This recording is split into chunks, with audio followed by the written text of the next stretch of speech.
Well, hello everybody, hi. Hope you guys enjoyed the stream yesterday. We did a little bit of art, but today we're more focused on just kind of have chill vibes. I'm gonna be cleaning. Basically I gotta fold a lot of laundry, because we gotta do laundry, we gotta finish laundry, we're gonna be talking, we're gonna be chatting, all that kind of stuff, all the fun stuff. But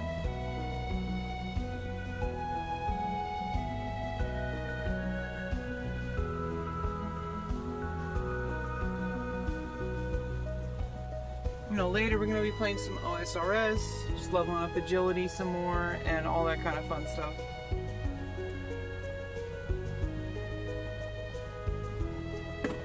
Getting chat loaded up, all that fun stuff.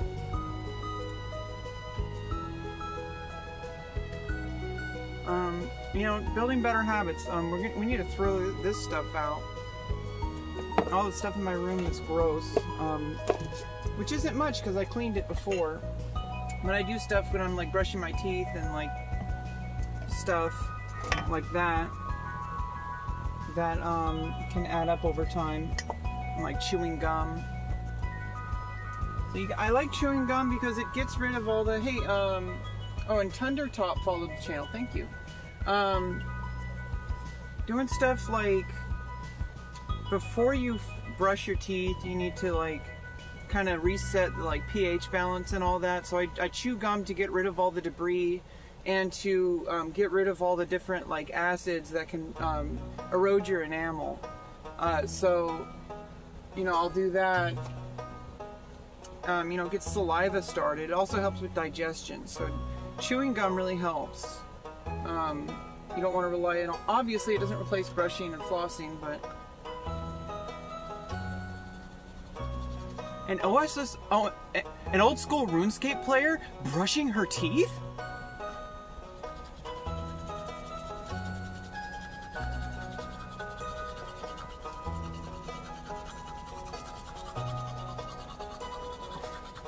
I didn't know it's possible.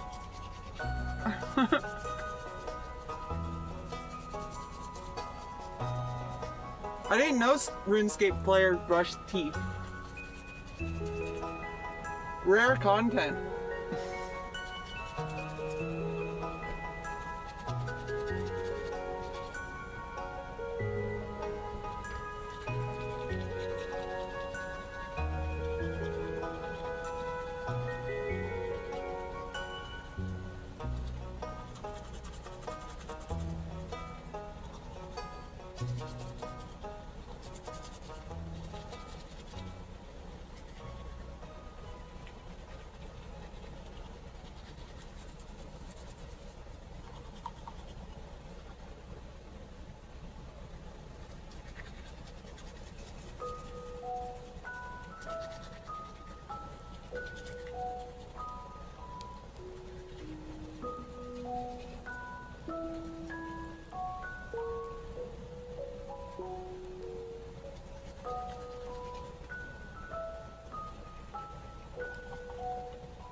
Okay.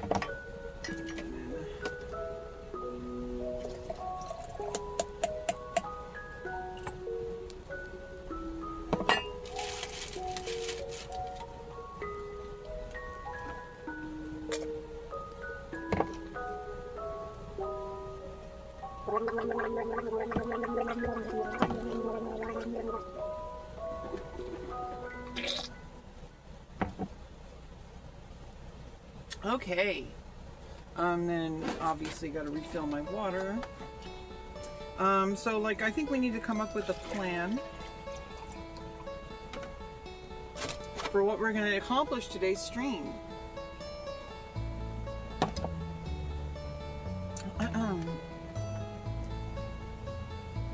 And at some point, why are you spitting in a jar? Because it's like, a lot of the times you need to remove barriers from oral hygiene, and a lot of the things are like, I have to only brush my teeth in the bathroom. I have to only brush my teeth standing up. It's like, no, you're in your room, you're in your gaming chair. You can get a jar, and you can, you know, put water to like rinse out your toothbrush, and like you can do everything in your room. But it does mean you have to periodically clean your room. So, you know, at least we didn't start off the stream with you know, just a jar in the middle of the room, and then I sit down. One woman, one jar. No, we're not doing that kind of stream. But we're gonna be doing a plan to start our stream, and you know, we got to do at least one thing before we consider it to be a success. Before we get to old school RuneScape. Kind of turning it into a bit of a game. I need to get a comfortable hair set up. It can't be too stylish, but it also, I want it to be utilitarian enough, but also kind of not looking like I'm, you know, G.I. Jane. You know, like, gotta kind of get something going on where the hair's not in my face, but it's also kind of looks nice. So I got a hair configuration as our first step of the day. After I brush my teeth, so I already brushed my teeth. Okay, but what we need to do now is we need to come up with a plan, and we need to list a set of criteria. So how about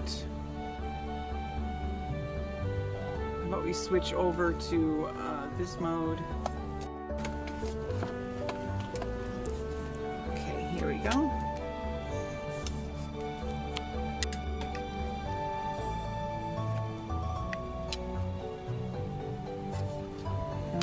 Okay, is there a way to swivel? No, I don't think there's a way to swivel. Is there? Oh, I can just turn it around. Okay, here we go. Yeah. Okay. Do I even need the light? Yeah, the light helps, so I don't really need it. I don't know, let's keep the light. I mean, we don't need the light. We got enough ambient light today. We don't really need the light unless I go into dark spaces, which we might do today. But what we're gonna do is we're basically we need to come up with. Let's take a break from physics. Maybe we do need the light. Take a break from physics for a bit. Basically, cleaning stream. Okay, minimum goal before OSRS. Okay. So minimum goal is 2 loads, 2x loads of laundry. Okay, fold all laundry completed already,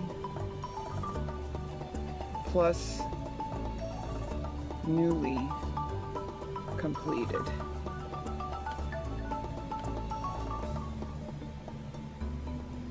Okay, so then extra goals, which are for feeling good about myself.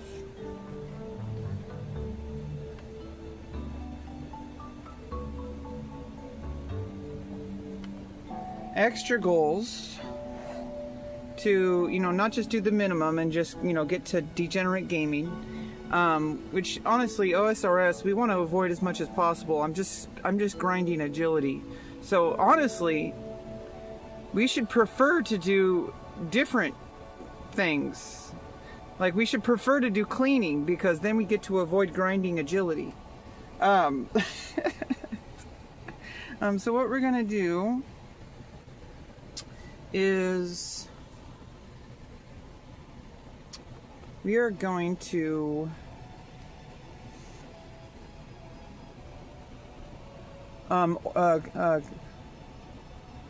first of all, I need to sort out garbage and recycling in the living room.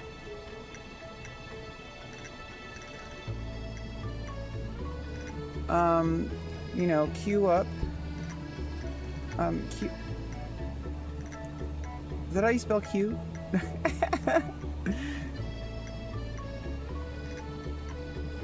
Queue up to take out later. Like off stream.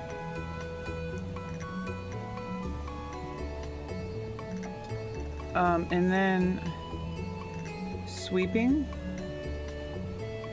and mopping. And then organize for long term. That's a difficult one. It involves like more kind of, you know, we want to do all the stuff that's like kind of more automatic and like more rooted in like mechanical action first. So all these things are just straight up mechanical actions. This one is a mix of mechanical actions with planning. So that's why we saved that one for last, because that one it's a variable time. These can all be completed through just literal mechanical labor. Okay, so that's why we want to do all those first. Okay, we got ourselves a plan. We kind of have like a preliminary plan. I need to we need to clean out. So we got the stuff we got to clean in my room first. Most of these things are actually clean. We just need things that need to be emptied into the garbage. This is, I know I talked about it a little bit yesterday. This is pretty much the best it's gonna be. Like having my water, having my you know, various cups, and garbage system that I use for it, you know, for oral hygiene and stuff. So basically, these are some dishes we got to do, and there's some garbage in there. So let's put all the garbage in the bowl. Put that in there. This needs to be, there needs to be some kind of filtering. Because there's a mix. I did this wrong. I put all the floss picks in there. You can get out most of the liquid. And then we're just going to toss all that in the garbage can. So these dishes need to be done. This needs to be dumped. The water with toothbrush stuff. I mean, toothpaste is what it's called. There's garbage in the cup. Okay, let's do one at a time. Let's start with the garbage in the cup. There's also a lot of garbage on the floor. We're going to take care of this one step at a time. First I need to realize that there is a messed up garbage can situation. Okay.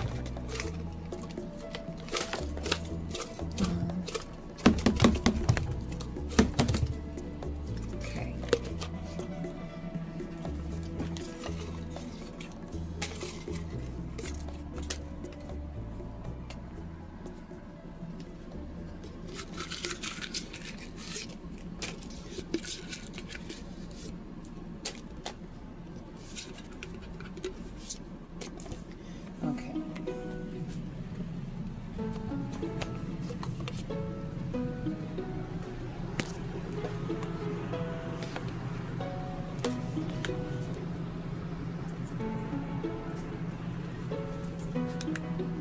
Yeah, we're not going to need the light in here because I got enough ambient lighting. Save battery. I can even get even more ambient lighting. Okay, yeah. So yeah, this all needs to be organized. This is mostly an organization task over here, so that's like kind of for the end. This is more like, you know, because it involves mostly doing laundry. You know, I got a lot of, I actually have this on I had to like cancel my subscription on Amazon because a lot of other times I do. I mean, it can never hurt to have more disinfectant wipes, especially in this situation. But you know, I didn't intend to buy those. They kind of just automatically showed up.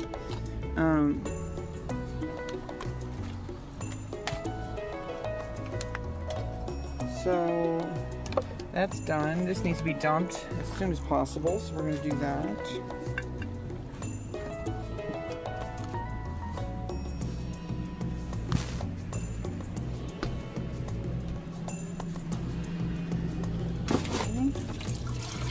Oral hygiene for the win.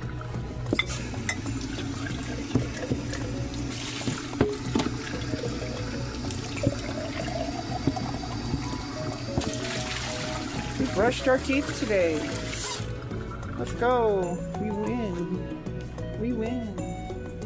Okay, let's go. We gotta get this. Might be going in and out a lot, so I kind of need to set this up properly. Put this down. Okay, let's prop the door open. At least for now, I use this shoe.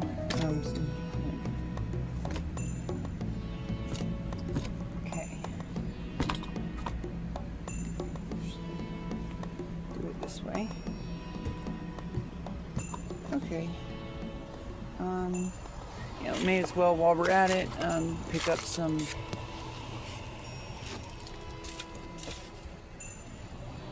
garbage, like recycling.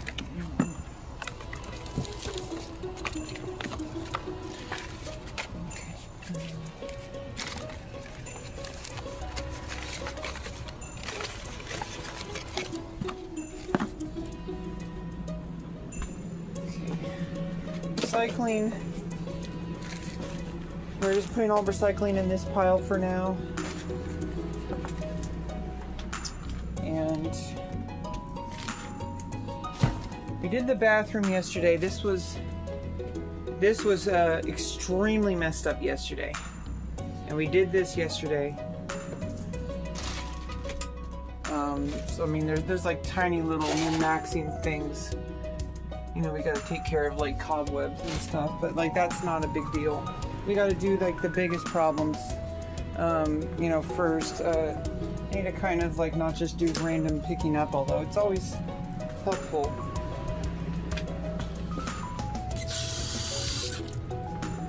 Basically,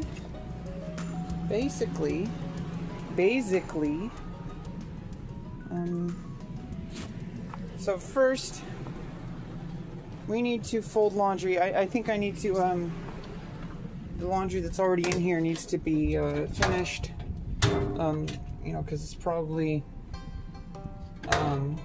needs, oh, it's a little bit, still a little bit, not damp, but it could be using a little bit extra, because we don't want to fold wrinkled clothes.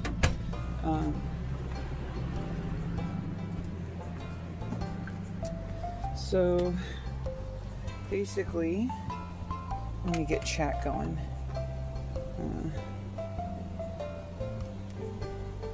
Started music. Yeah, hey Jack, welcome back. You're a VIP, so if we ever go into sub-only mode, in case we get like, you know, it hasn't happened in a while, but every now and then I get like hate raids. And I might, you know, need to temporarily just like, hey, if I still want TTS on, you know, because I use TTS for Dink Chat, at least for now. And Jack _the_ Wendigo said, I think's less than 3. Yeah. So basically, Damn, that sucks. Yeah, it hasn't happened in a couple years. I kind of got rid of them. They find me boring. All the kiwi farmers. They tried to make a thread for me, and I'm like, I'm not playing into it. I'm not Chris Chan, okay? Like, they thought I was gonna be another lolcow. They thought wrong. And technically I do need to deal with my room eventually, but we're not really working on my room today. We're working on doing and folding at least 2 loads of laundry before we can... See, I had a minimum goal of... Before we can play OSRS, and we're trying to do as much as possible to avoid agility grinding, we need to do at least 2 loads of laundry and fold, and I have current laundry, so 2 new loads of laundry. And we need to fold all the laundry that's already been completed. And that's our minimum before we can consider ourselves done for cleaning for today, enough to go back to gaming. But I have some extra goals, which I really, to feel good about myself. To sort out the garbage and recycling in the living room, queue up to take out off stream. And off stream might mean like I keep the stream going, but then I take it out and then come back. Just doing it off camera, because I don't want to go out in the front. Sweeping and mopping and organizing for long term. So the organizing part's last because it's going to take the most significant like planning, and you know, it's like a really touch and go situation, like especially organizing to the left of the fridge and then organizing to the right of the fridge. Organizing to the right of the fridge is much easier because it's already pretty much organized already. It's just I've just kind of piled stuff on top of each other. It could be better, and I would love to be able to sit down on the couch, but I pretty much don't hang out here. But I would like to be able to long term, maybe another time, maybe even today, but like I would like to organize things well enough that I could actually hang out here, and maybe we could even do streaming out here more often. Obviously when my dad's not here, because that would be impossible. But I would like to be able to kind of have this as like a sit down, hangout, powwow. Like we could sit there and I could set up the camera and talk to chat out here. But it's not possible right now, so we need to kind of go through. There's a couple of things that need to happen before that can be a reality. We're waiting for laundry to dry. Basically, these are just we have plenty of disinfectant wipes, so that's like definitely useful. But what I need to do is I need to wipe these down. And we're going to be putting clothes. I originally got these plastic bins specifically to put clean clothes in. And so we're going to set them up. I need to wipe it down with the disinfectant wipes because we have a whole bunch of laundry to do. I got these bins specifically to sort laundry. And so it's like I've been using them to hold dirty laundry, and that's not a useful usage of them.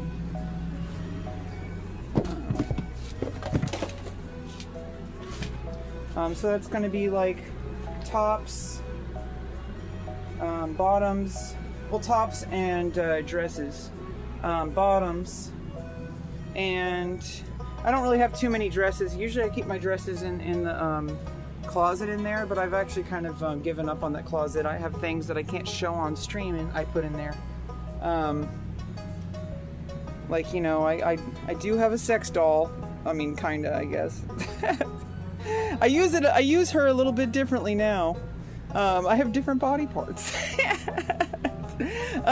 It's still nice, but we don't need to talk about that on stream. Okay, and definitely do not want to show it. I put a shirt on her, okay, but it's not like a full sex doll. It's one of those like more like affordable ones that poor people buy. I only used it a few times before surgery to begin with. in my defense. Like I need to even defend it. There's no needing to defend it. It's ridiculous. I don't know why people are so weird about sexuality. It's if it's something that everybody does, like not everybody, like, you know, every like consenting adult, you know, pretty much except for asexual people, you know, engage in some form of sexuality. Pornhub is a booming industry. Extremely lucrative and successful, and yet everybody's always hush, like it's some kind of like terrible evil thing. And it's like, dude, if somebody, it's so like normal. I think it's weirder when people try to hide it. That it's like you're keeping things all secretive. It's like, well, you don't have to always be like talking about it or like being like obnoxious about it, but like, kind of feel like if like why is it some big huge hush thing? Like, you know, it's like why can't people just kind of like accept that sexuality is a part of the human experience? And like, you know, obviously, you know, I'm always considerate of other people. If it's my stream, you know, I have the right to kind of talk about within reason, like, you know, different topics. I'm not going to be going up to other people and starting to talk to people like in an inappropriate way. That's a violation of their, you know, of their space. I think that's really what people are upset about, but that's a behavioral problem. It has nothing to do with sexuality itself. That's like, you know, it's like you don't just go around and say, pull my finger, you know, like that. That's really like ridiculous. You're like, or you don't go up and just like, you know, slap people in the face. You don't just go up and like, you know, grab people's arms. You usually ask permission first. And even then, you don't usually ask permission unless you already know like kind of the deal that this is an appropriate like interaction with this person. I mean, I know some basic, like even though I'm autistic, I do know these basic social things. Like those are the kind of things that like I really picked up on, you know, for survival. You know, because I really picked up on social skills and masking.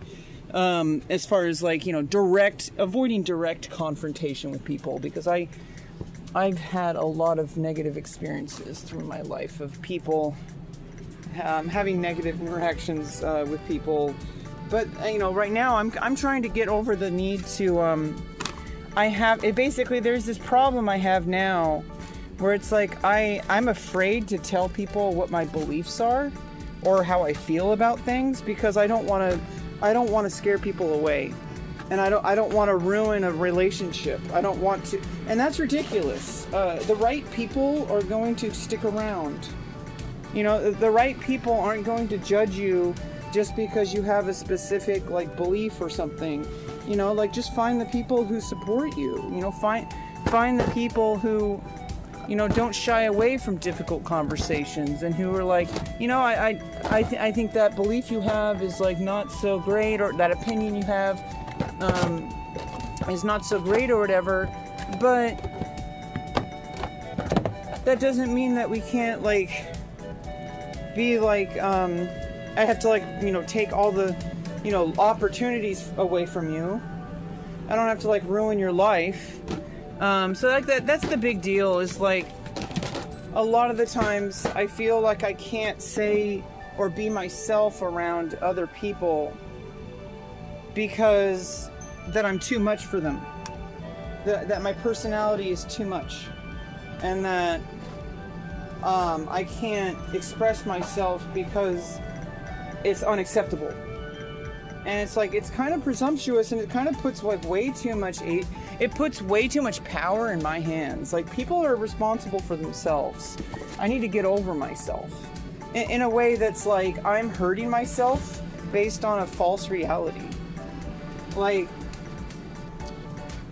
people who matter to you are not going to constantly be playing this weird game of like, oh, you know, you better be careful about what kind of jokes you make. You better be careful what you say. Like, oh, what, you like that TV show? Well, that's a stupid show.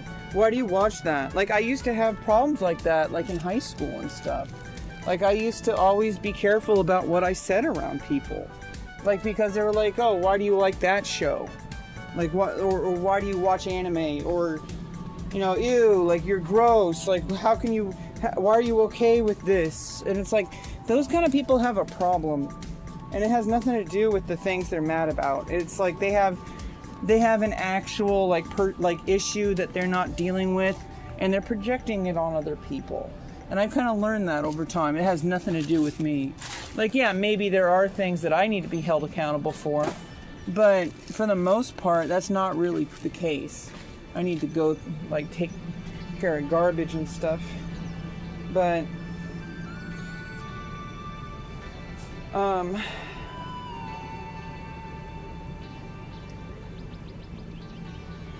yeah, I'm trying to go at a kind of a slow pace. I'm wearing, like, I'm wearing like this thing here.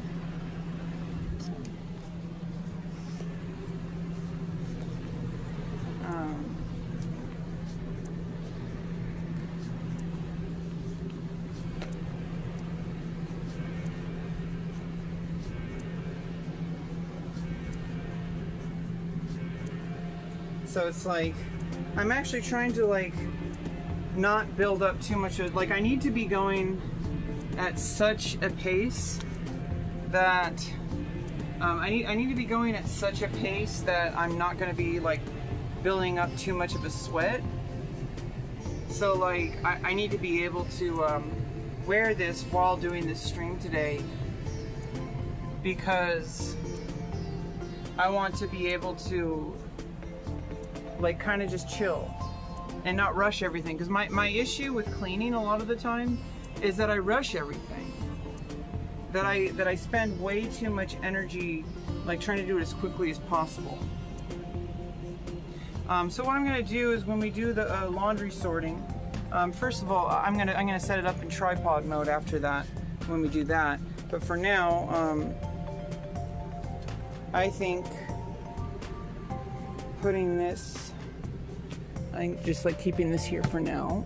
But like, let's tuck it away a little bit more because this is just long term. Like for today, you know, doing laundry loads. This is for like, I already have something to organize socks and I put underwear in here. But what I want to do is like put like the other bins over there with like tops and pants or shorts or, you know, leggings or anything like that. These I think I need to save to organize, like I guess one of these could be socks. This might be just organizing like different like office supplies and stuff, so I might just actually keep that separate. This one is for like, this one I can keep for socks. This one can be for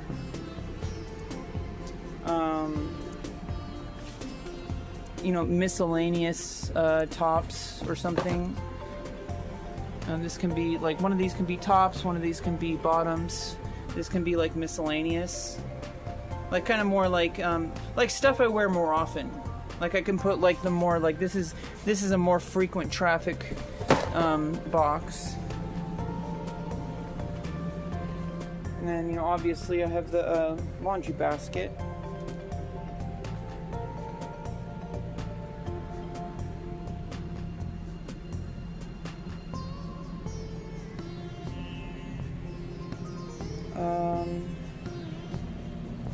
Yeah, so I think setting up a tripod, like right here, probably.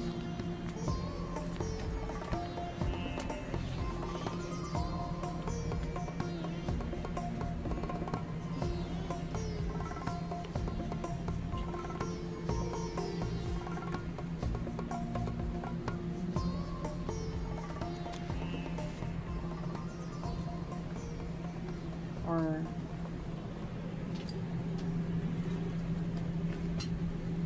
how about we go lower?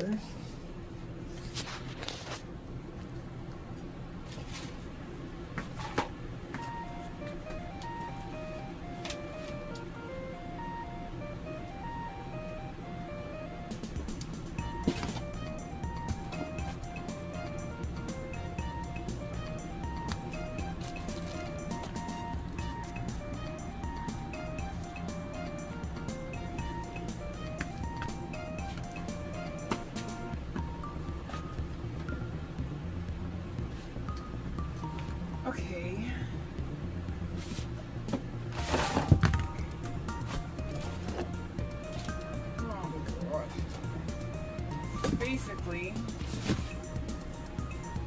I'm gonna use this as temporary storage for like underwear and socks while I do. Well, I could use these as one as temporary storage. Do all the like tops, and then when that's done, then I'll take out all the miscellaneous, like underwear and socks, just do them temporarily in this one, and then do. Or I could just put all the extra ones on top of the already folded clothes, and then I could fold all the pants and stuff, leggings. Let me get rid of like the recycling stuff.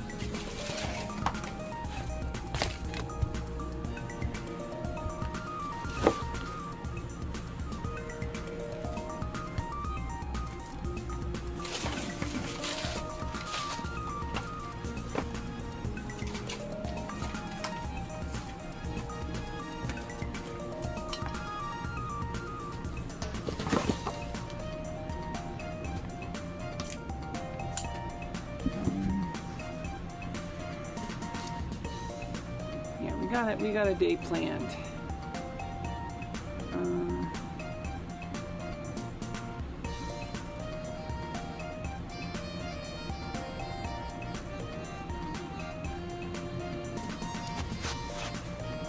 Just kind of, they're just going at a slow pace, just kind of taking it one step at a time.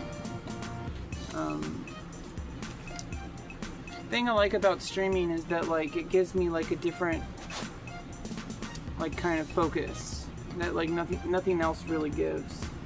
I don't know how to fix this problem with my hair. I really need to like spend a lot of time with like figuring out how to brush my hair properly and like partition it better, because it's like I get this weird problem where it's like I have this front part, but then I'm pulling back the parts that like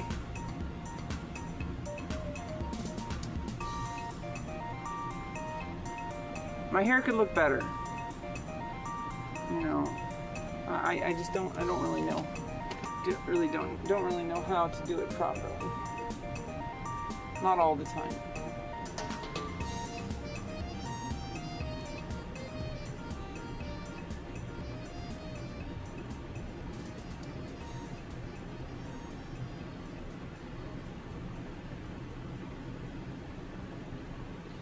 It's like I don't know. I don't really always know how to properly partition my hair.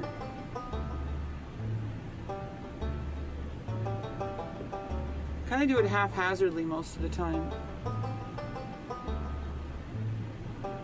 To be fair, I'm not really, I gotta have priorities, right? Like I can't be spending all my time and money on my hair and like makeup and stuff at this exact moment. I will though, I will be able to.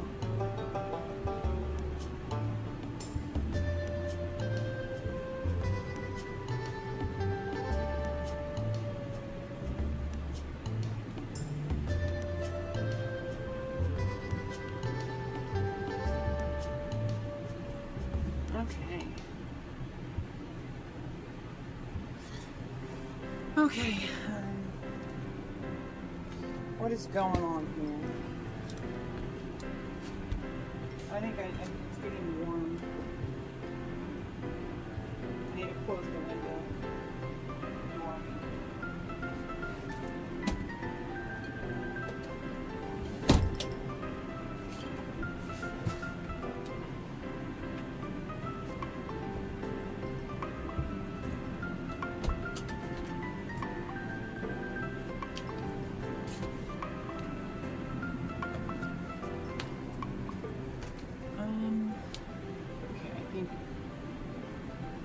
I need to be back. Oh.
Okay, I think we can start folding the first load.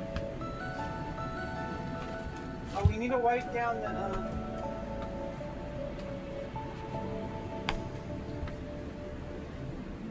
we need to wipe these down first.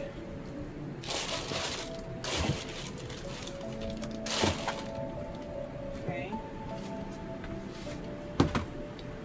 We need to wipe these down.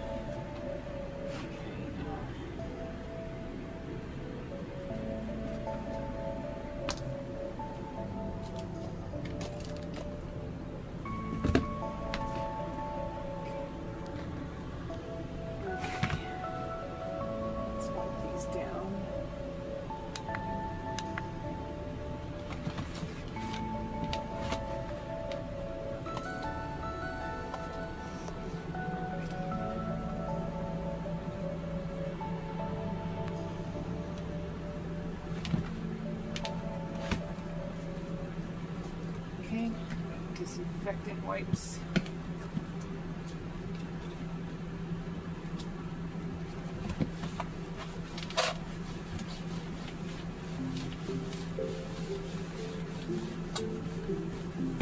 I'm gonna let it dry a little bit before I put clothes in there. These are pretty. The disinfectant on this is not super heavy. I'm pretty sure it's like not super toxic. Don't really need it so much on the outside, but I mean because there's holes in it, I guess. Probably. Okay, and then do the other one.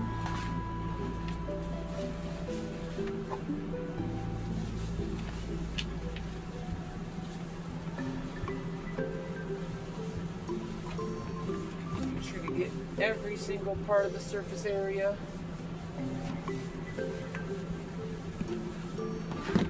Do the outsides just to be safe. Okay. And then do this other one.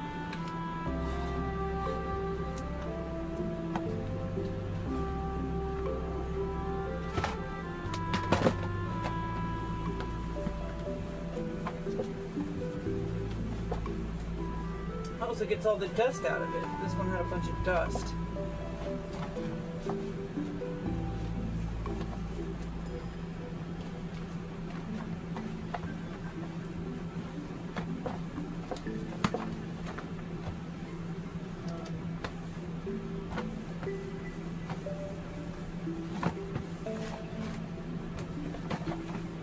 Okay, that's all good to go. And that was easy. It's so easy.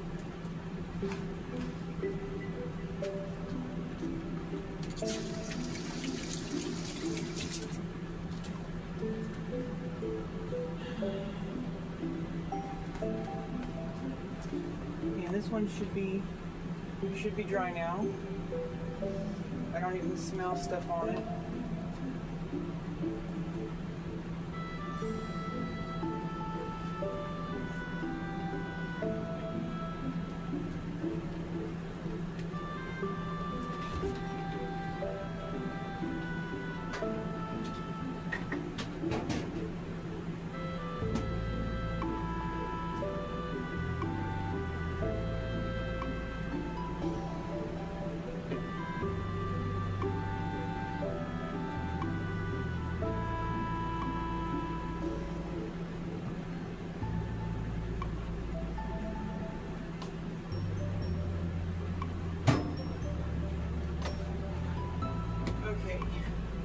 I need to start another load, I think.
Okay.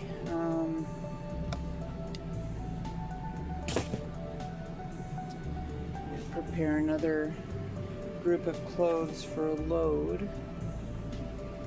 This towel, definitely.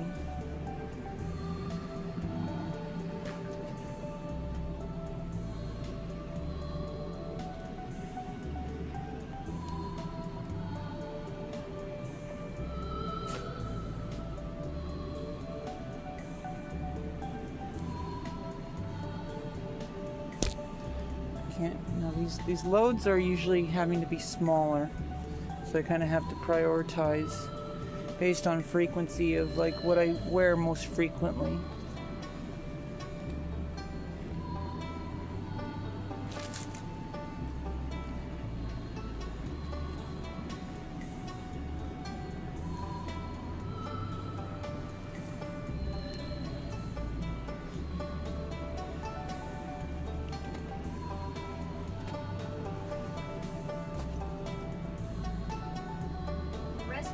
Said YouTube. Highlight $775. Wow again. Hey, High Life. Okay, now we gotta do this other load of laundry. Okay, we need to kind of, since I'm cleaned those so that we can fold laundry, I don't want to use them with dirty clothes, so I kind of just gotta.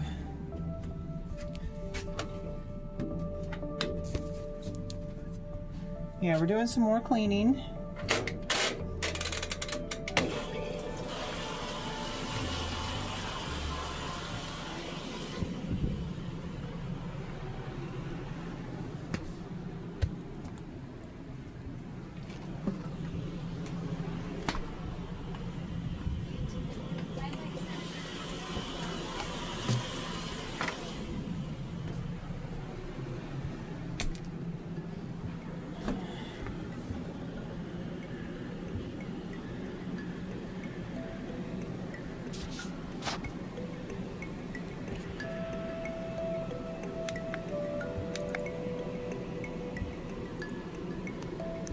How's my peachy life going?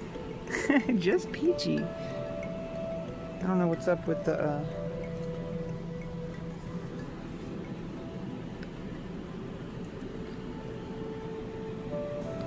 I don't know what's up with the focus. Oh, it's because I had white balance on.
I don't know if I can fit the towel in there for that load.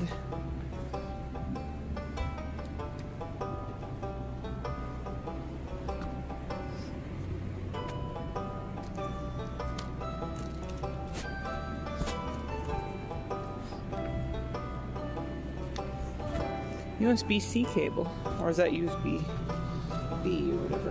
I don't know.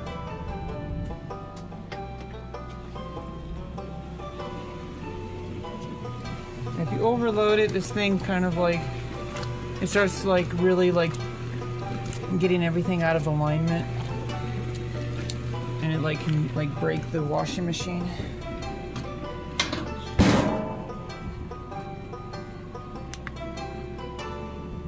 Okay, now we need to get to folding. We gotta set up the tripod again.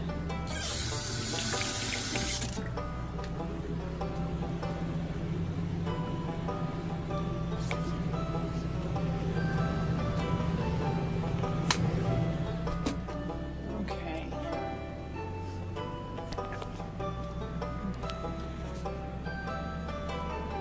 YouTube.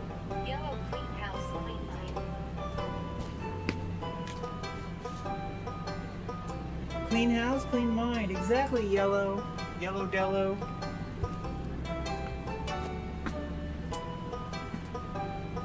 YouTube. Okay. Yellow Pappy Silver Saturday prohibited beer. Yeah, you got your Sabbath.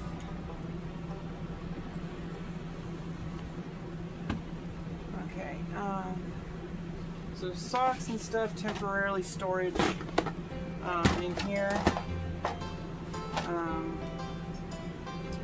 We're gonna put all miscellaneous in that one.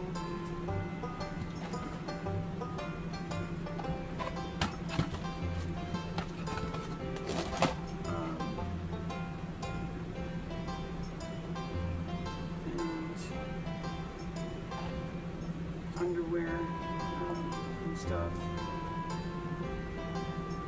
shirts,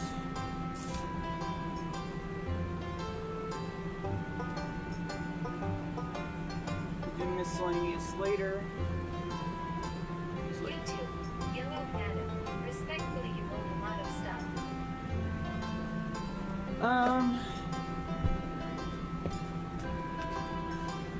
I do. I actually don't own a lot of Yellow stuff. highlight this little game farm music. Yeah, it's Stardew Valley. I actually don't own a ton of stuff. A lot of this shit is my dad's. Like all of this over here.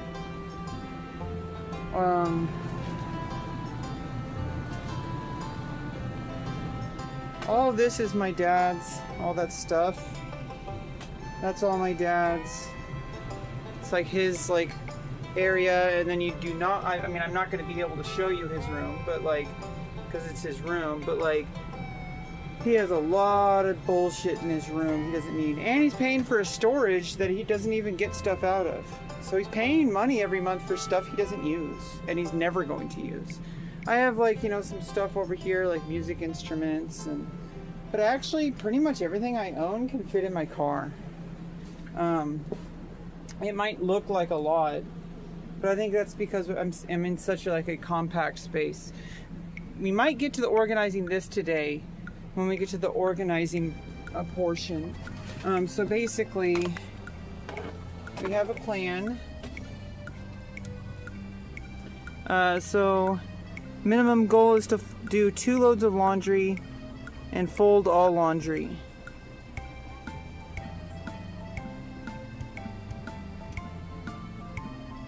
No, my dad's an alcoholic.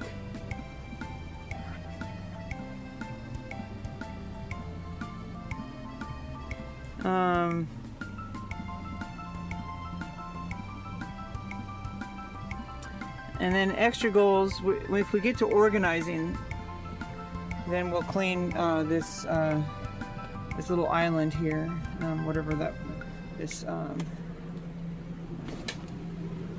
counter. That TV is never used. And even if I actually prefer, I kind of set boundaries with it. I'm like, hey, this is literally, if you use that TV, I can't sleep. It's literally right next to my room. And he has his own computer. He doesn't need the TV. He doesn't even know how to hook it up to things. There's no actual TV, no cable TV or anything. There's an antenna, but it's like, antenna TV is like a joke now. It's like a meme. every time the TV was on, I could never sleep.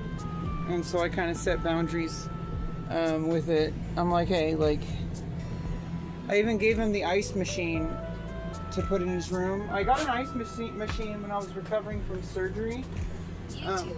Yellow, you can watch Chris Hansen catching predators on that TV.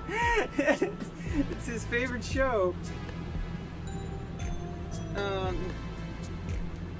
No, the thing is like,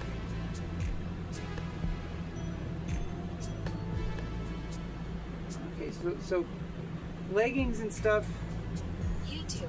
Yellow madam. Thanks for cleaning Dada's room. Respect.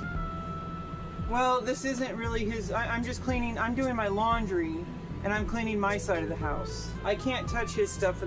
I mean, I could. He's not going to do anything about it. He's not going to clean his area.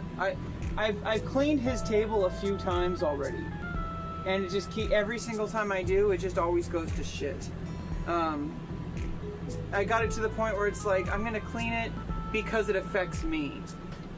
That was like pretty much the only time I like really broke down and just finally cleaned his table. He ruined the kitchen. This is supposed to be my house too, but it's like he destroyed it. It's really frustrating. I don't have anything that I can truly call like my own, and like the one thing was supposed to be this house, and he destroyed it. It's really frustrating. YouTube. Yellow madam, is that a jar of pickles onions next to the laundry? Yeah, he's so disgusting. He gets pickle juice and then he puts stuff in it. He's like the most like depraved person I know. Obviously there's more depraved people out there, but you know, it's like it'd be worse if he was like, you know, there's obviously always someone worse.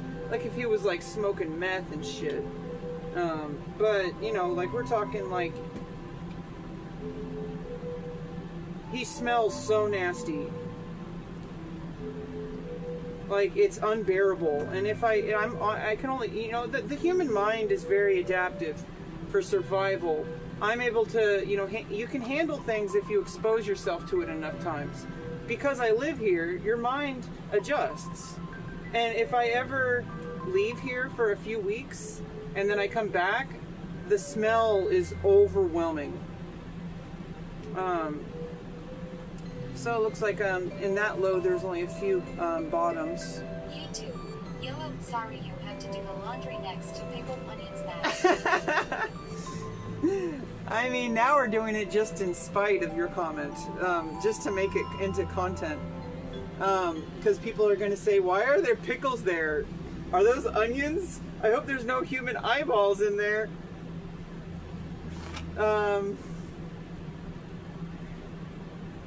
Now, as far as I know, my dad doesn't have any actual, like, you know, buried skeletons out in the backyard or anything. I really hope not. That would be terrible to find out if my dad was like that.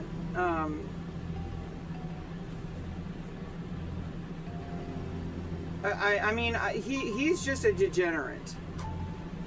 He's like one of those, like, this is the kind of setup you see on like 4chan, like, you know, like average 4chan or Reddit mod.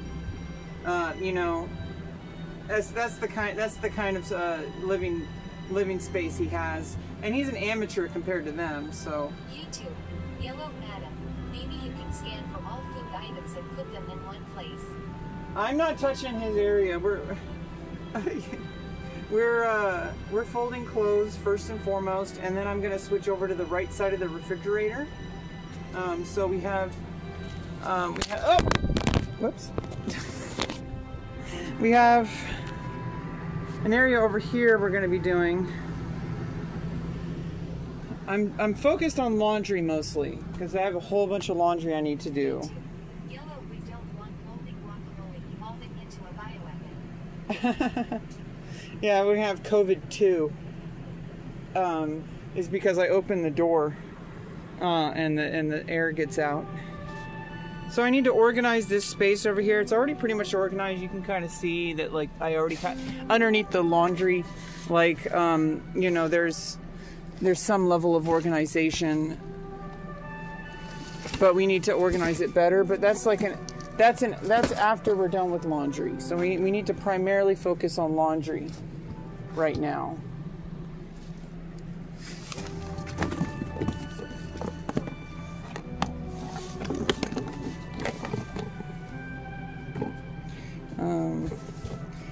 I'm gonna do a knitting stream.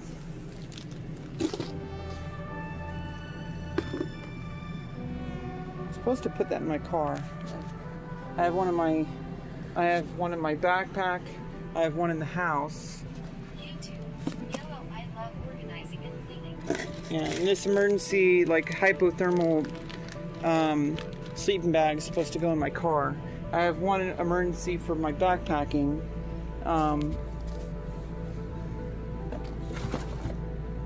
Which will go on more IRL streams in the future.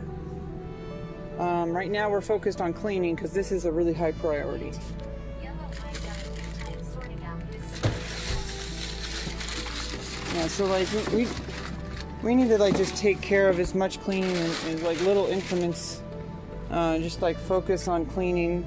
Laundry is the biggest one, and that's why we're folding laundry right now.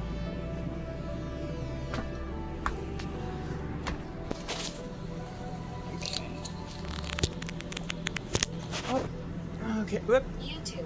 Yellow, all you need are lemon wipes. Yeah, I got a ton of those. Oh God, what happened? I accidentally opened up like Google Assistant or something. Okay, yeah, I got a ton of those. In fact, I even got a new shipment of them.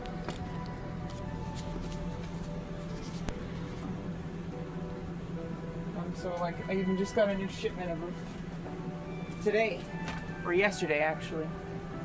So we got we got disinfecting wipes. 2 different kinds, I guess. This is fresh scent, and this is lemon scent with kills coronavirus.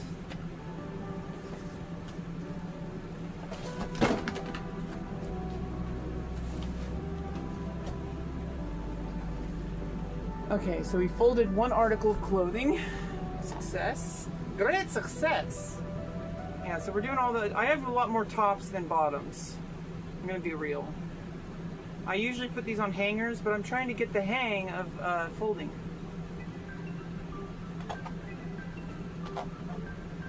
Now I gotta separate and partition this, like kind of like... YouTube. Yellow, lemon pepper, and cayenne. Lemon pepper and cayenne. Kind of like more like not formal wear, but like more like out, like, you know. YouTube. Yellow, madam, what is your favorite dessert? I guess cheesecake. I like Greek yogurt. I like ice cream. I'm diabetic, so I can't really have too much like sweets. So I really like desserts that are like diabetic friendly, like cottage cheese with peaches. But you got to be careful with fruits. You know, you can't have too much fruits. It'll spike your blood sugar. But I you know, I really like.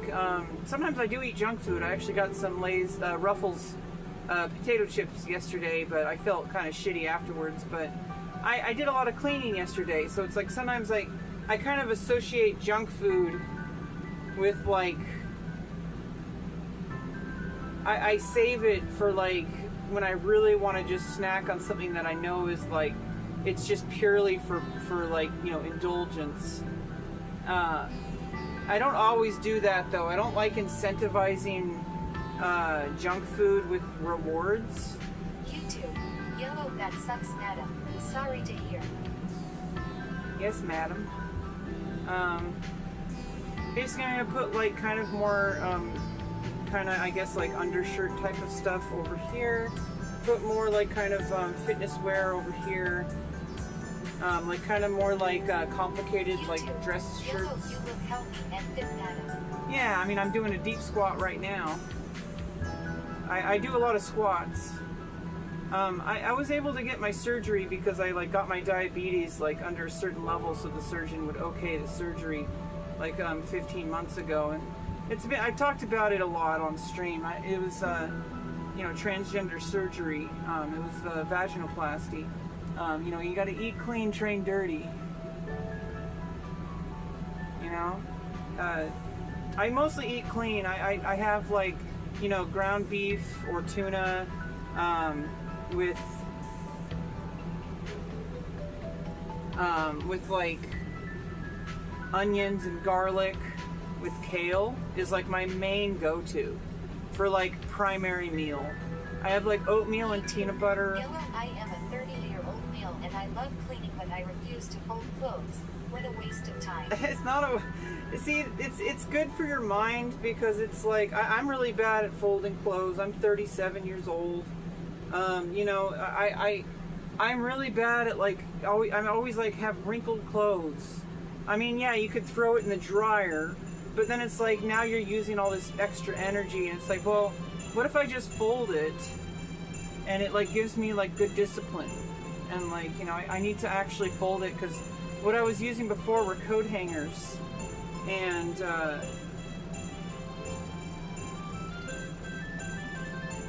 yeah, like pajama shirts over there, kind of like more like complicated stuff over here, and then like in between like kind of t-shirts over here, like more like athleisure kind of stuff, and like tank tops. I have a lot of, I really need to get more clothes. I really don't, I mean, I can't really do it lately, but like when I move out, I need to get a proper wardrobe because this is just kind of embarrassing. I have like the worst collection of outfits possible.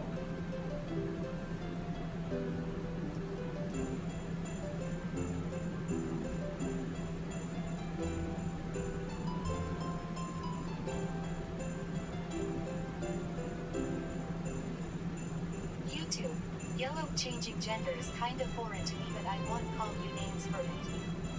Well, it's kind of complicated because if you really think about it, if you like were having like some objective, like omniscient, ever-present view over my life, it would make a lot more sense for me specifically why I went through all those surgeries.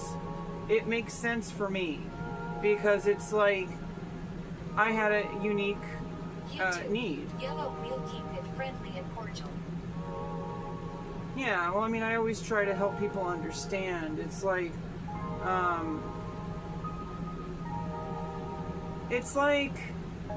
could you imagine if your whole life you have like something that you know about yourself that is just basic, like, you know, once you find out what it is, you're like, you know, like it'd be ridiculous to even question it. Like, let's use video games for an example. Let's say you love video games. You buy video games, like it's a huge part of your life. And then there's people in your life that come in, they're saying video games are the devil. You know, video games cause mental illness and you're a terrible person if you play video games. And everyone judges you for playing video games. And then, you know, all your friends play video games and they judge your friends. And you know, especially if it's like from your parents. Like, I didn't know I was trans until I was like 18, or like I kind of knew when I was like 16, but like I didn't really know until I was 18, and I started like really seriously like thinking about like, would I be happier with a vagina? Like seriously thinking about it, like, oh, like for long periods of time over time. It wasn't like a one-time thing, obviously. It took me a total of like 15 years, let's see, from the moment I came out and like actually knew what it was like probably around like 2007 or 2000 or so, and then I finally got the surgery in 2024. So that's 17 years. It took a total of 17 years from... Yellow, I like talking about perspective. Yeah, so like it took a total of 17 years to go from finally knowing it what it was, like first initial idea, like thinking about it, like saying, huh, like, you know, I used to be really disgusted by it. I used to be really like that's a man. Like, I could see the Adam's apple, and like, I used to always be like that when I was a teenager. And then I was starting to thinking, like, wait a minute, like, why am I so fixated on this? Why am I so upset about it all the time? Why does it disgust me? Like, what about it is bothering me? And then I started to think, like, you know, maybe there's a reason why these people are like this. And then I'm like, would I be happier if I was a woman? And I'm like, and then I'm like, it just kept on like piling up, like evidence of like, you know, I was always kind of like misgendered to begin with. People would call, like, not know if I was a boy or a girl, like all the time. I was pretty androgynous. And like, you know, I even got bullied and called like a girl and stuff like that, especially when I had long hair. But then it's like, I fought against it so hard. If I was truly comfortable with my masculinity, I would have like not given a fuck. I would have been like, hey, like I'm like slightly more feminine, get the fuck over it. But like, there was something deeper. Like, it was much more than that. I wasn't just a feminine male. And like, I wasn't even like super feminine, to be honest. It was more that I just had qualities that just kept on piling up. And then I was like, I kind of gave into it. I was like, why am I fighting this so hard? Because I'm worried what other people might think? People already think bad things about me. People are already bullying me. People were bullying me since like before puberty about my appearance. And so like, why do I care what they think? Like, why am I fixated so much on like what people who have zero... What is this street and why is your room so disgusting? Well, this is the kitchen. Stuff over here is like my dad's area, but because he basically lives in the kitchen, even though it's like he has his own room. He's destroyed my house, but whatever. I'm gonna get out of here and never look back. So this is like all miscellaneous stuff. We can just kind of set this stuff aside.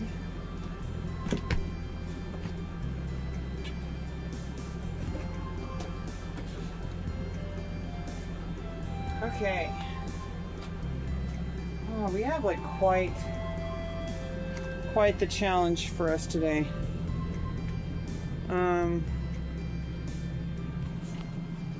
It's just a lot of random things.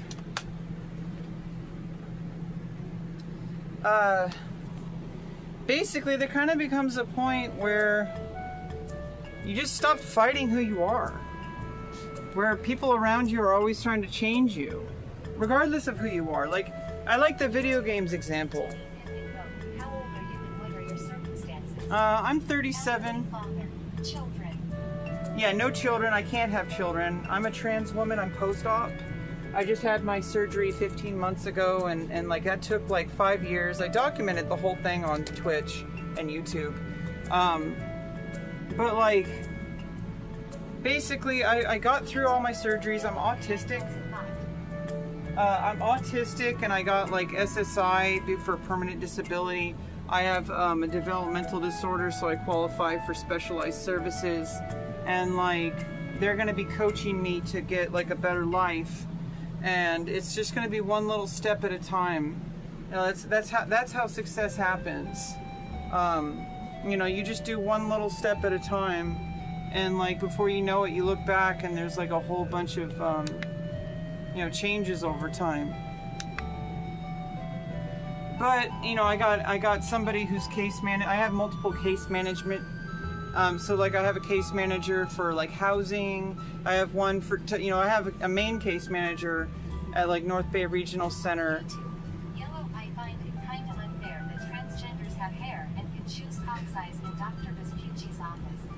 Yeah, I feel like a lot of times, I think a lot of people who are like weirded out by trans people, I don't want to like, you know, psychoanalyze people, but I think a lot of it is it's projection.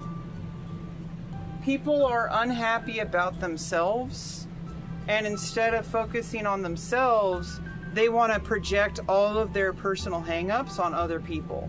So like, people like, you know, guys who don't like their appearance, who don't like their hairline. Like, you know, my hairline wasn't perfect, and it still kind of isn't. But I had to get facial surgery, and to like move my, like, kind of balance out my like forehead. You know, my hairline was a little bit like kind of receding, but I got facial feminization, where they basically literally moved my scalp forward. Okay.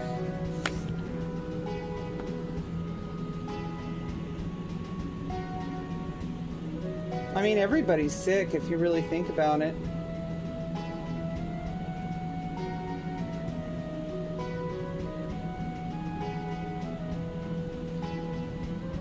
Restreamon said, YouTube. Yellow, if I turn female and I can choose nice hangers and a pussy without lips. That's kinda unfair for the females. Well, I mean, any woman can do that. You know, not just, any woman can get labiaplasty. It's always been an option. YouTube, TTV Pimp and Goat, I am very against this. Mostly for those under 18, but it really is a lifelong journey.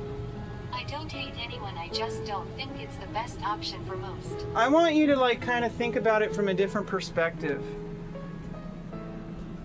Try to think of it this way. Can you convince a child to do their math homework? Can you convince a child to eat vegetables? Can you just think like logically for a second?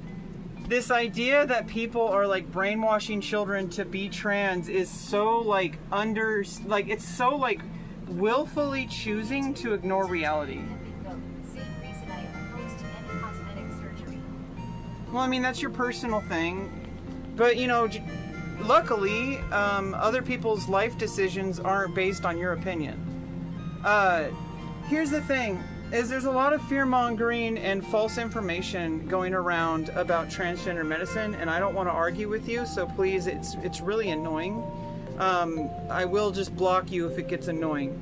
But I genuinely think that, like, you know, discussion is a huge part of, like, growth. And I just don't want to have to keep defending reality and just trying to point out reality to people. There is significant evidence that transgender medicine, as it's been studied more and more, significantly helps people, and all these like fears that people have, significant fears that people have are not based in reality, they're based in preconceived notions, and they're based in personal preferences, and that you're projecting your own values onto other people, and that you don't understand the reality. It's such a small percentage of people that it impacts, and there's a reason, and those people have been carefully screened and researched by the medical system, and there is an agreed upon medical process that goes step by step with just simple affirmation to begin with. Think about it this way, even me, a transgender woman, when I was like 10 years old, if someone had come to me, and I was bullied actually, people called me a girl, I was vehemently opposed to it. I'm like, I'm a boy, I'm a boy, I'm a boy. Nobody told me that I was trans except for me actually questioning reality. Like, I started questioning, like, wait a minute, like, why am I so angry about this? If I was okay with being a man, why am I always so defensive? Why am I always fighting it? It was not about other people, it was about me. And when people are trying to affirm trans youth, they're not trying to inject some kind of like political ideology into people. They're trying to affirm who they already are, instead of creating an environment of exclusion, an environment of hatred, an environment of like, what you're doing is wrong. You shouldn't be that way. Like, that has never helped anyone. Think about it this way. If you were a kid and you were playing video games and your parents came in and said you can't play video games, it's wrong, did you still play video games? Or did you listen to your parents? Like, it's a fundamental part of who you are. It's something that is a part of your identity. Like, no one is going to be able to force you to start or stop playing video games. It's all going to be you.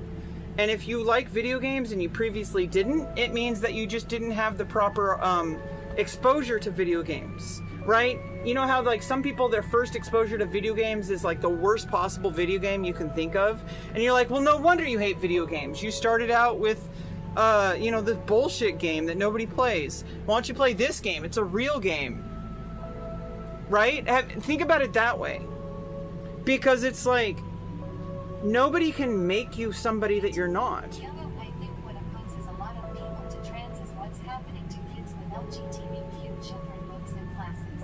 So I don't even know what's going on in the school system, but what I do know is that the research shows that there is a significant, like, improvement in people's mental health when they have a supportive environment, and when they're allowed to, explore who they are without being shamed about it, without being like told that what they're doing is wrong, because it's not wrong. And there is a safe and medically approved process that takes years and years and years. Surgeries don't happen under 18, and if they do, it's generally like, I'm pretty sure it's in a very, very, very specific scenarios, and it's with parental consent. So it's like, it's the same thing. Like, even like underage girls get like breast augmentation or breast reduction. So like, I don't like this double standard, and I'm just gonna start banning people if they're gonna be bringing this bullshit in here. This is not what this stream is about. I'm not Destiny. I'm not Hassan. This isn't a political stream. So,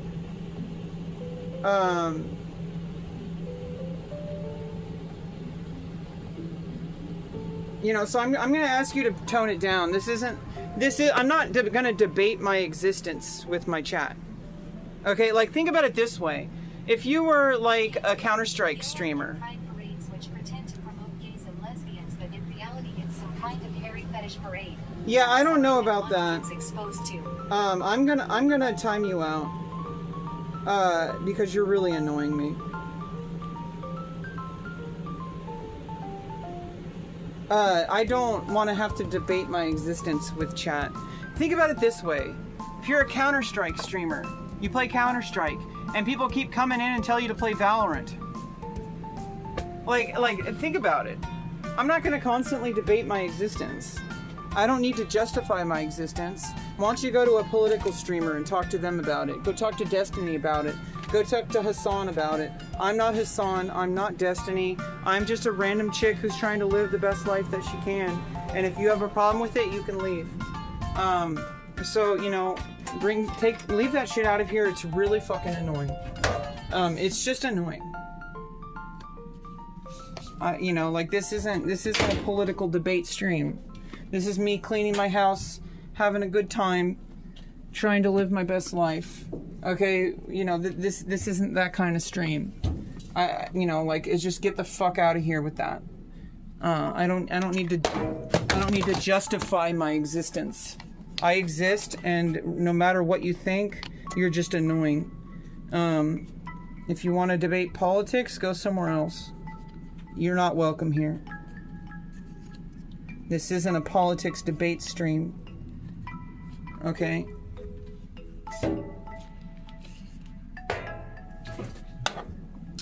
I seriously, I just don't understand. People have so many opinions about people just because they see, oh, well, you clearly have mental illness. Well, so does everyone else.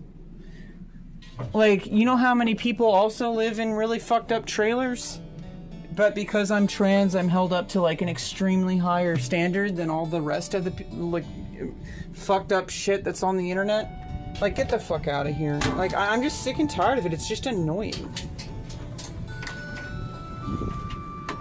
It's like how, Asmongold, for example. He bans people who spam his chat multiple times.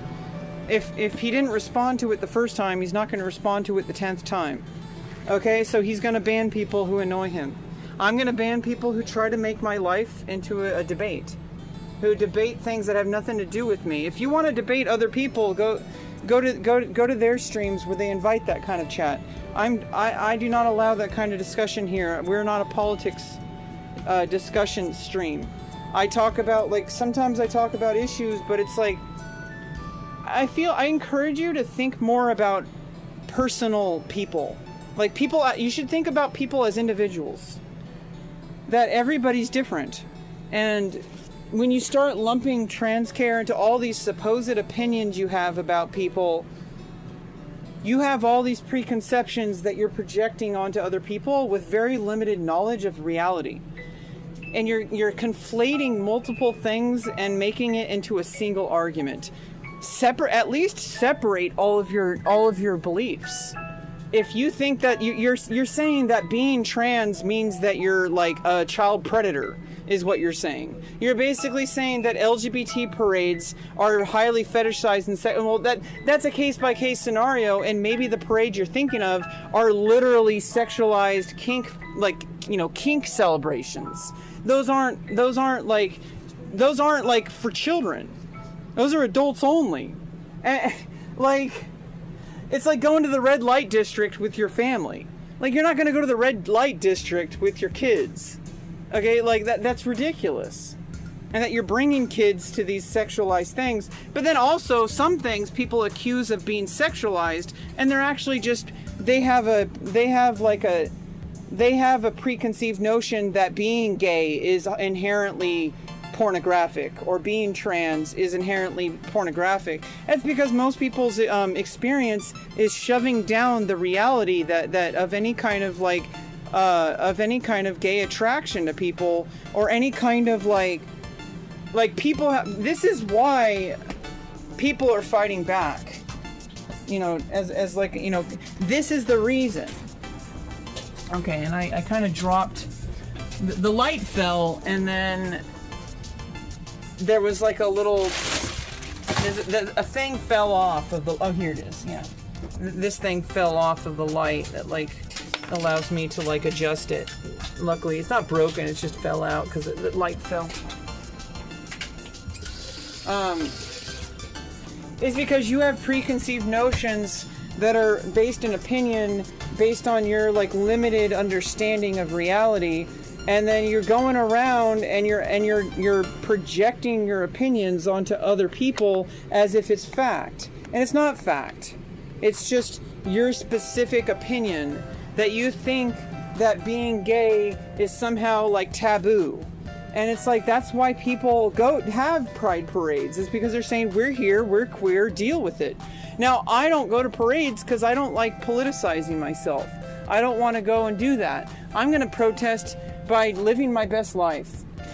Especially as a trans woman, being alive is an act of protest, because there's a high suicide rate among trans people. And people like to conflate, because there's a high suicide rate, that means being trans is wrong.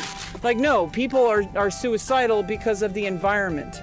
Because of the fact that if you're trans, people come into your YouTube chat and they start questioning your existence and treating you like there's something wrong with you and that you're grooming children. Now, how do you expect people to react when that's the first thing that you're bringing into my chat room? Do you understand? From my perspective, you inherently believe, no matter who the person is, that if they're trans, they're extremely mentally ill and need to be removed from society. If that is your default, every single person you're gonna have the most uncharitable interaction with. And that's a you problem, not a me problem, but you're making it my problem by coming into my life in a very intrusive way that is just going to be annoying and make me want to remove you from my chat. Do you understand the process? It has nothing to do, obviously, if you want to fart in an elevator, no one's going to stop you. But don't be surprised when people don't want to get in an elevator with you ever again. Especially if you do it on purpose. If you fart in an elevator on purpose. Oh, but I have the right to do it. It's freedom of speech. It's freedom of speech. Get the fuck out of here with that shit. My existence isn't up for debate, okay? My life is significantly better. I feel significantly better about myself. I feel like life is worth living. I feel like I can have hopes and dreams. And you're going to come in here and say that, approved medical treatment. And yeah, I don't necessarily know a lot about trans treatment for youth. But that's not up to me. There's approved panels of peer-reviewed journals of scientific data supporting trans care for youth. And there is a specific treatment plan that is very different than trans healthcare for adults. I started transitioning at 31. There are people who are trying to remove trans health care, and they keep raising the minimum age. They keep going up from 18 to 26. Okay, their goal is to get rid of trans people. Their goal is not to protect children. If they wanted to protect children, then why do we have a friend of Jeffrey fucking Epstein in the Oval Office? Okay, a fucking child, a friend, close friend of a child sex trafficker. Get the fuck out of here. And you see all these people who are making all these laws, they have skeletons in their closet that keep coming out of them, like, you know, being inappropriate with women and with children. You know, having like you know, these secret hard drives. Okay, like these are the people who are coming up with all these, you know, quote unquote protect the children laws.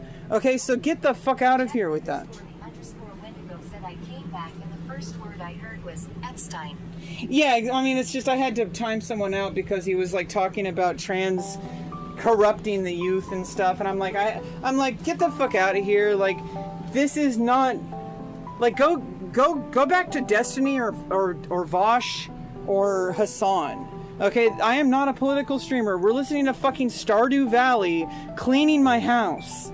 Okay, what the fuck are you on? That you think that, like, I want to debate my existence with you. Like, get the fuck out of here with that. I'm just like, I'm sick and tired of people just, like, assuming that because I'm streaming that I want to debate my existence, because every single time they see a trans content creator, they immediately think that I'm gonna get, like, all debatey with you. No, I'm just gonna block you. Like... And yeah, I'm talking about stuff, but that's because I feel like there is a need to say something about how I feel about this. The very nature of the conversation is... But I don't try and bring up politics when not necessary. Yeah, I mean, it's unasked for, it's unwanted. I'll bring stuff up too, and so it kind of is, I guess, my fault. For, like, you know, sometimes I bring up conversation, but we weren't talking about that. You know, we were just doing, you know, talking about cleaning and like folding laundry, and like, you know, someone came in like, oh, I don't think they should force it on the kids. It's like, that's a narrative that has been used specifically for Republicans to get their votes.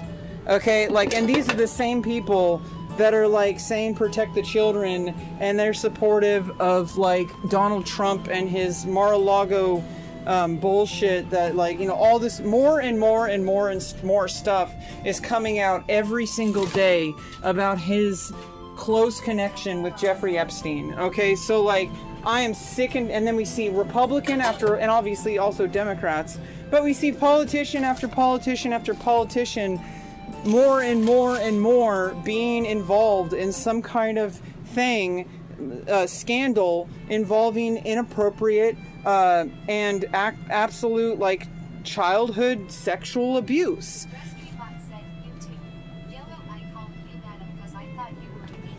I am female. Disclose your situation. YouTube, Yellow, I would have never known.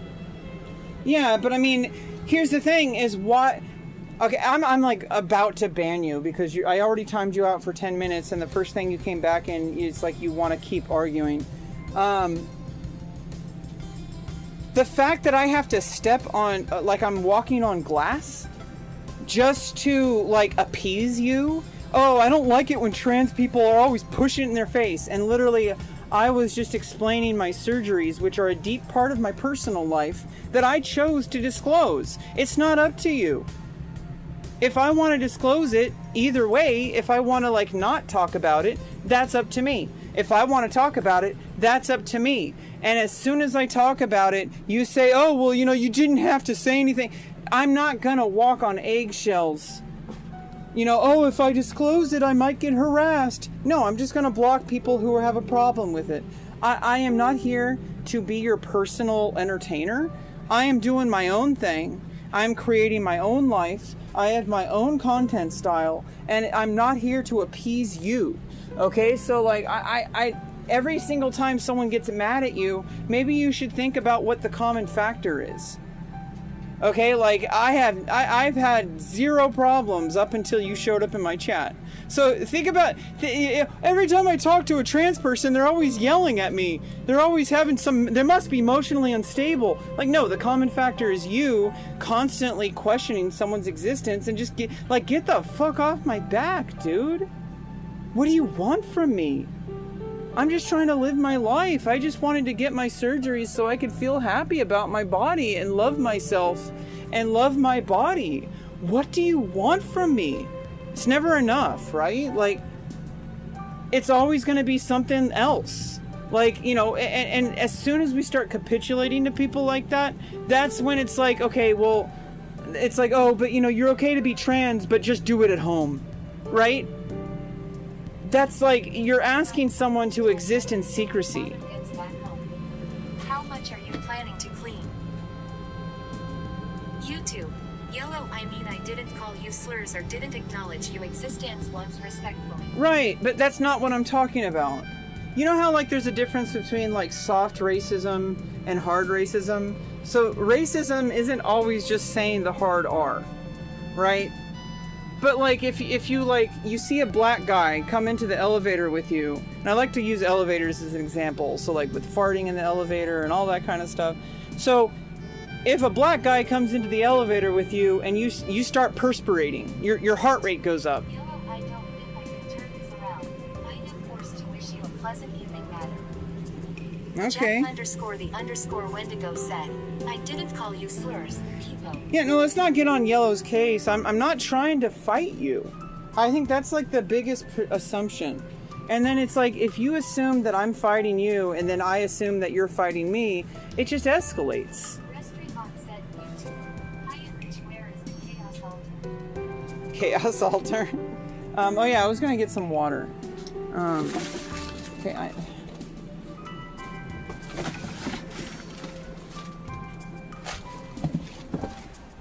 yeah, I just, I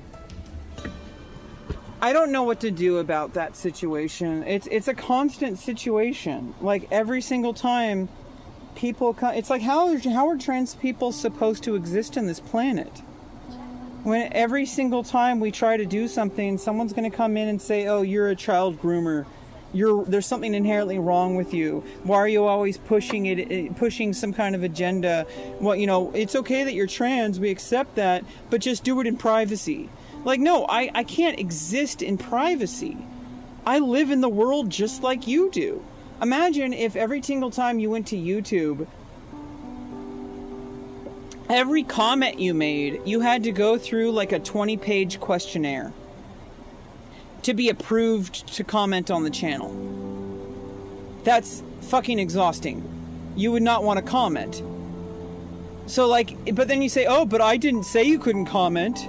I just made it extremely hard for you and really uncomfortable for you so that you wouldn't want to comment. That's what it's like. Imagine if you had to go through a 20-page questionnaire just to comment on someone's YouTube channel. You'd get mad at YouTube, right?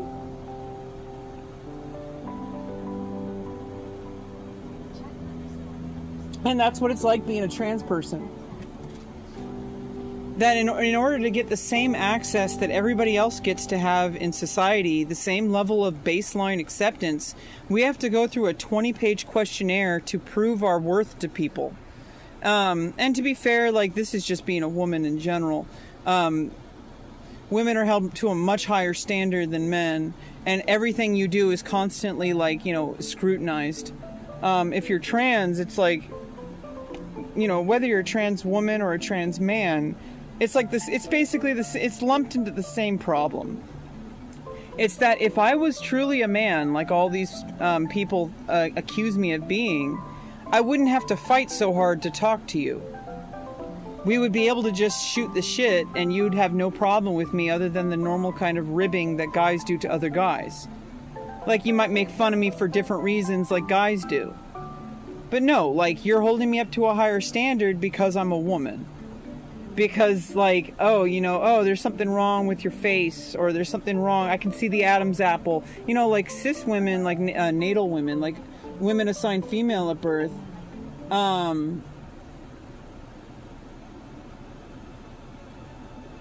like women assigned female at birth also have Adam's apples, and I have a reduced Adam's apple. This is why I got surgeries, right? So like I got surgeries so that I could have a little bit less friction with my day-to-day life, and it's worked.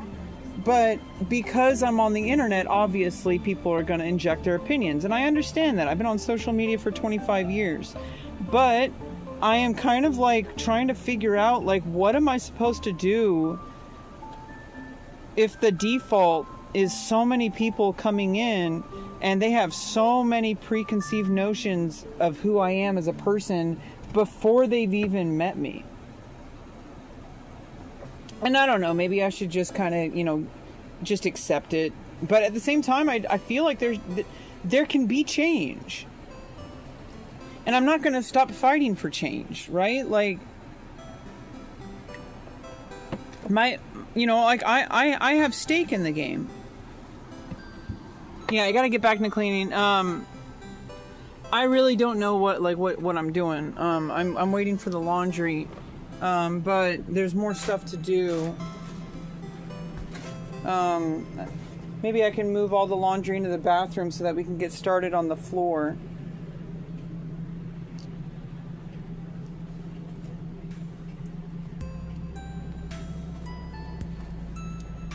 Oh God.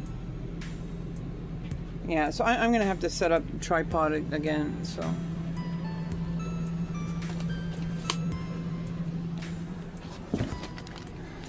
Okay.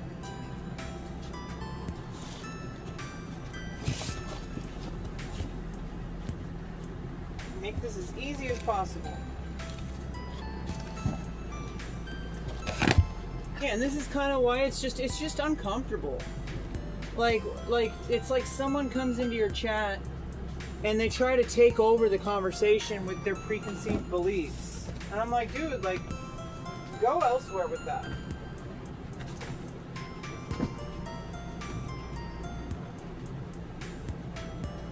It's like, oh, but I didn't make slurs, I didn't say anything transphobic. It's like, it's a little deeper than that. Like, it's like people, like, I guess it's just like, I guess we're just kind of too early. Yeah, it's an inevitability, but at the same time, there's gonna be a certain level of like conversation that can be had. And I try to keep things like, focused on what the conversations that can be had. And I feel like, if I have an opportunity to try to move the conversation forward, I think I should probably try to take it. If I just ban every single person who says the most remotely transphobic thing possible, it's not really going to solve anything. People are just going to be like, oh, it's yet another trans person who's, triggered. It's another triggered trans person. They can't handle a joke. They can't handle. It's like the stereotype keeps getting like perpetuated. Of like trans equals highly cancel culture Karen. And it's like, no, I'm not trying to do that. I'm just like,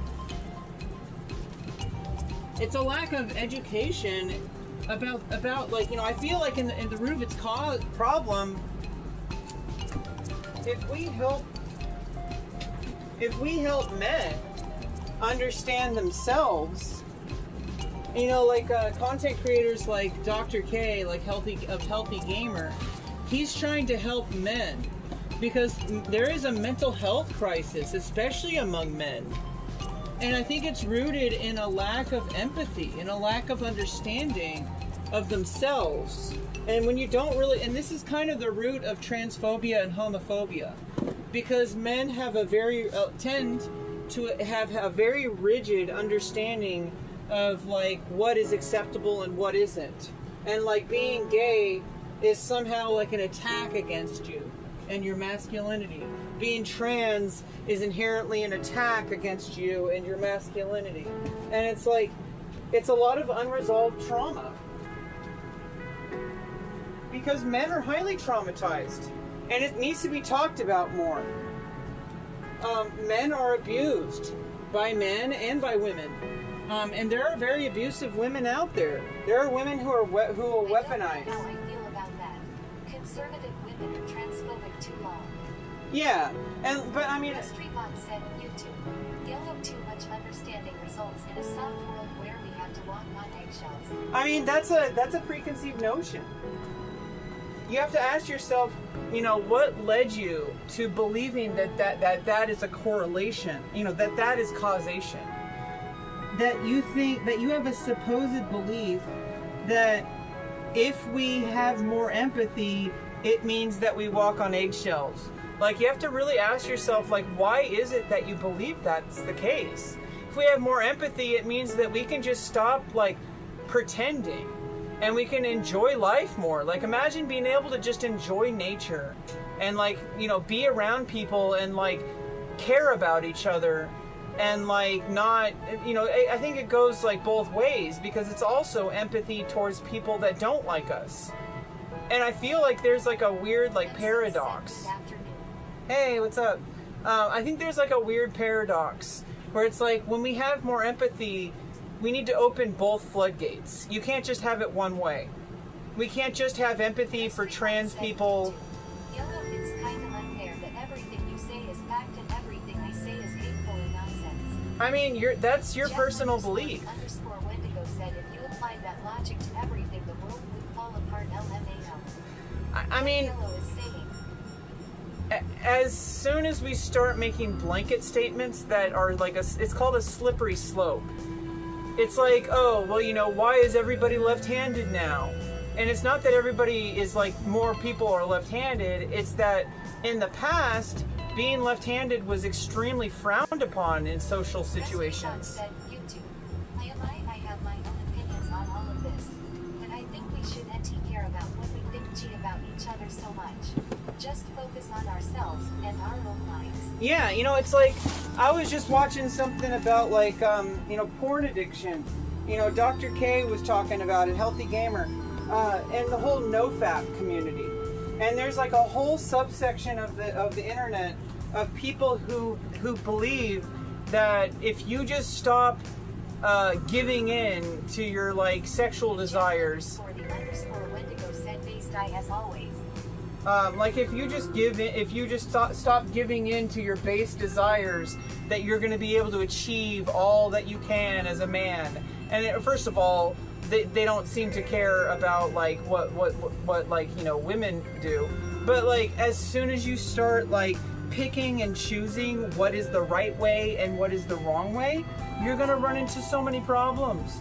Because it's like, basically, if you assume that porn equals bad, watching porn equals bad, and you're gonna have then you're gonna run into problems where anybody who makes porn is bad, and like that means that women who do porn are whores and of low value and are not respecting themselves. And it's like, dude, this is all a projection. These are your personal views. These are your personal beliefs. And you can't just start making everybody have the same exact beliefs you have.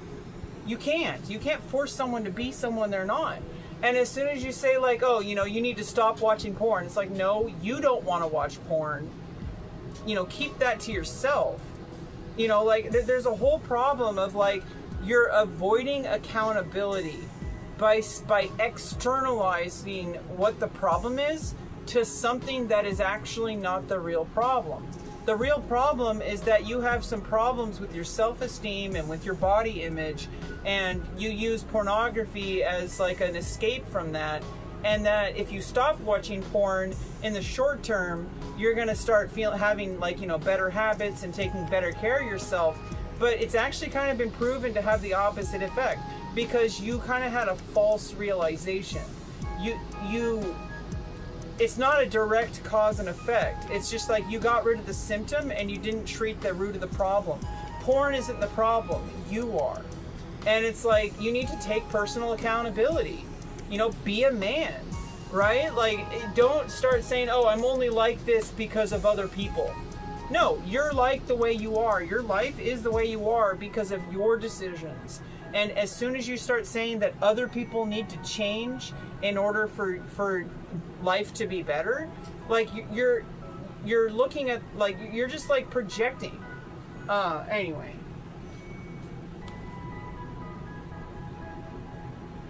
Yeah, video games can be bad, but also video games can be useful. Exactly, like, video games are not inherently bad. Porn isn't inherently bad. But if every single time you, like, you use those things in order to escape responsibility for yourself, for whatever that might be, like, you know, like, there's a whole bunch of research on this, and, like, it's still, like, you know, you shouldn't need, like, research to verify things. It's just, like, get the fuck off of other people who are doing nothing wrong.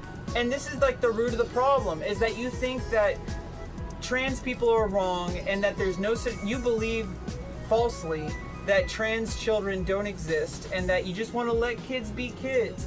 But the research and the reality that we live in paints a very different story, and that historically trying to conversion therapy has already been, like, disproven. It's already been banned, and, like, it's just torture.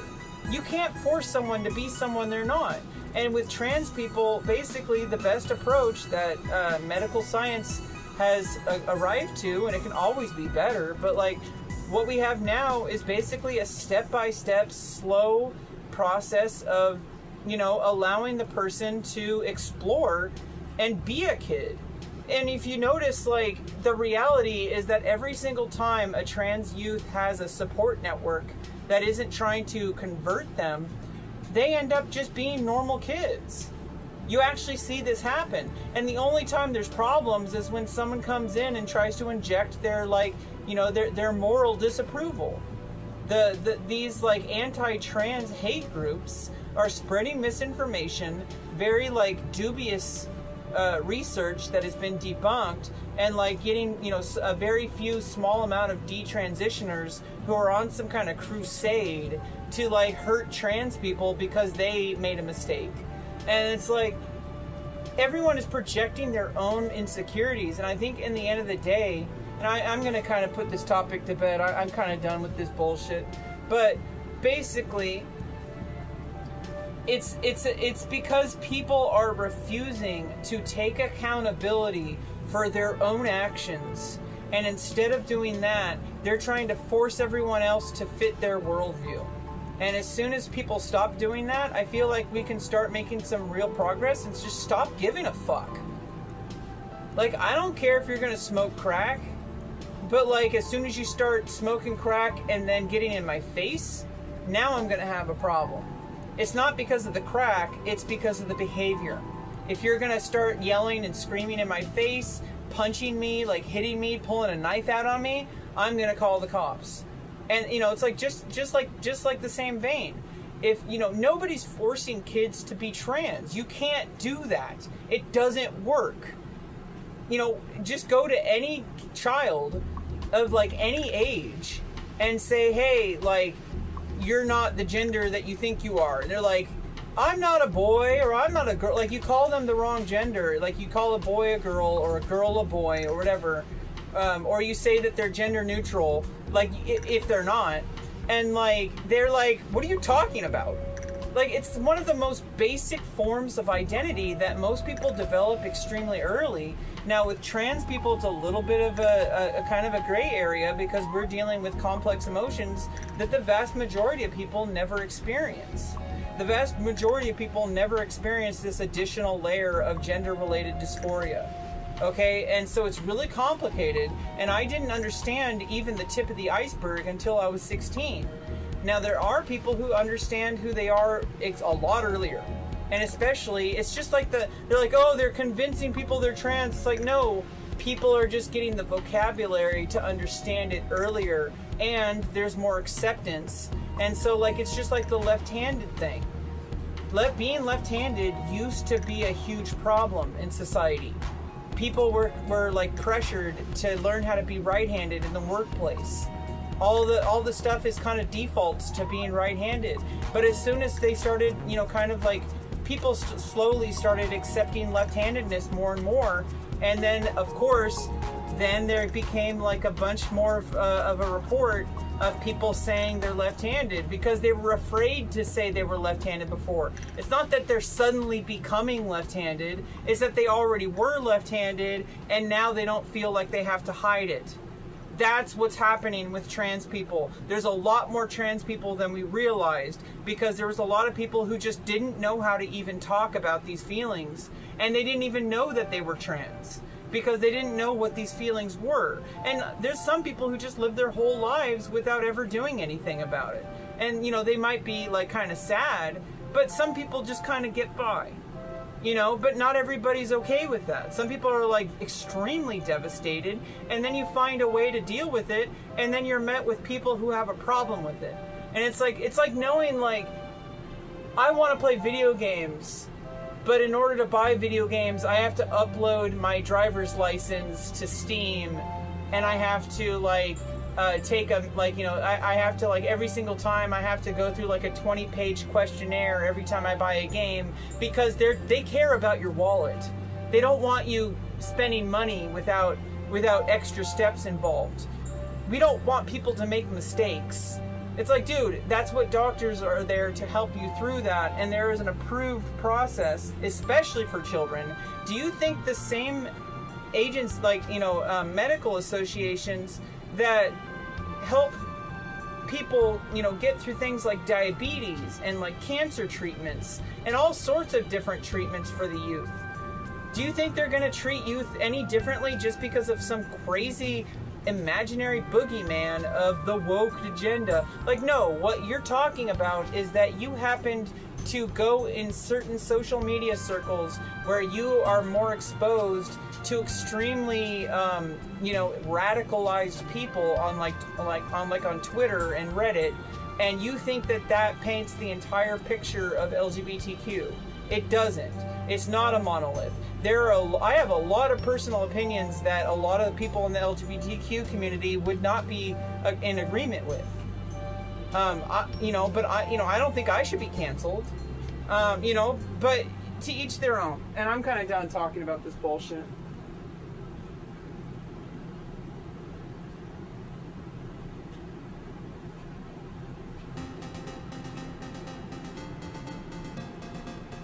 Yeah, and pretty much, you know, all I'm going to say about that is when you say if you aren't harming others, then you do you.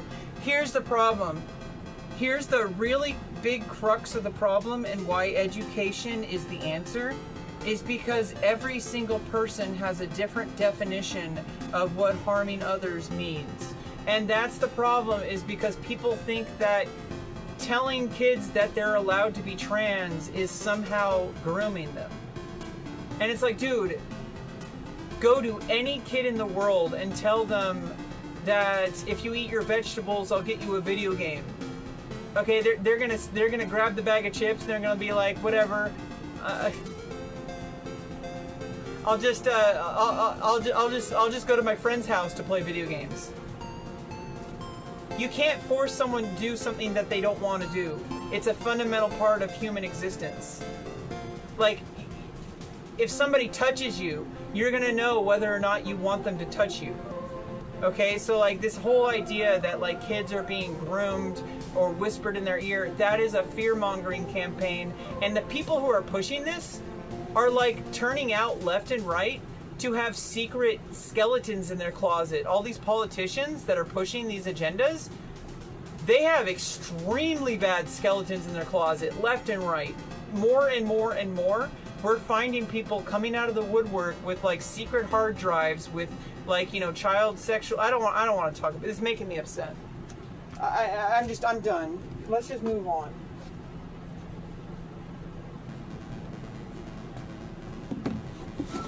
Okay.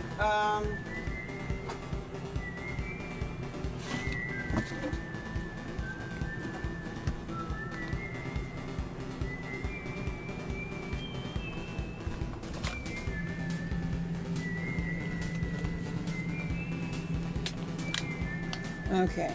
What are we doing? What are we even doing? I need more water.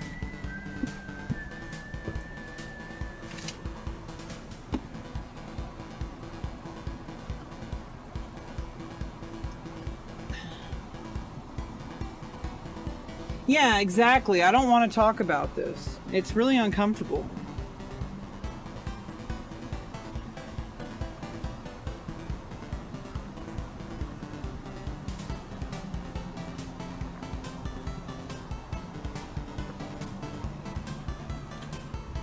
But yeah, I don't know. I should have just, like, you know...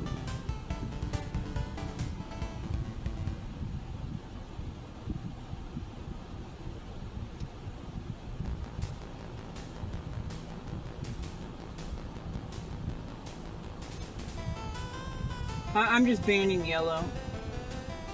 Not standing with trans isn't anti-trans. Like, come the fuck on. That is literally anti-trans. You basically, it's like, imagine if you were like, I don't want black people around. But shouldn't I be allowed to have an opinion? Like, no, that's racist. Like, it's literal racism. Anyway, like, what are we talking about? Yeah, I got a plan. We're waiting on laundry, but what can I do? Oh yeah, I was gonna start. We're gonna deal with garbage and stuff now. So let's get recycling out of the way. So all the recycling is gonna be the easiest to sort through, and then we could do some sweeping and mopping. Let's put garbage here and put recycling over there.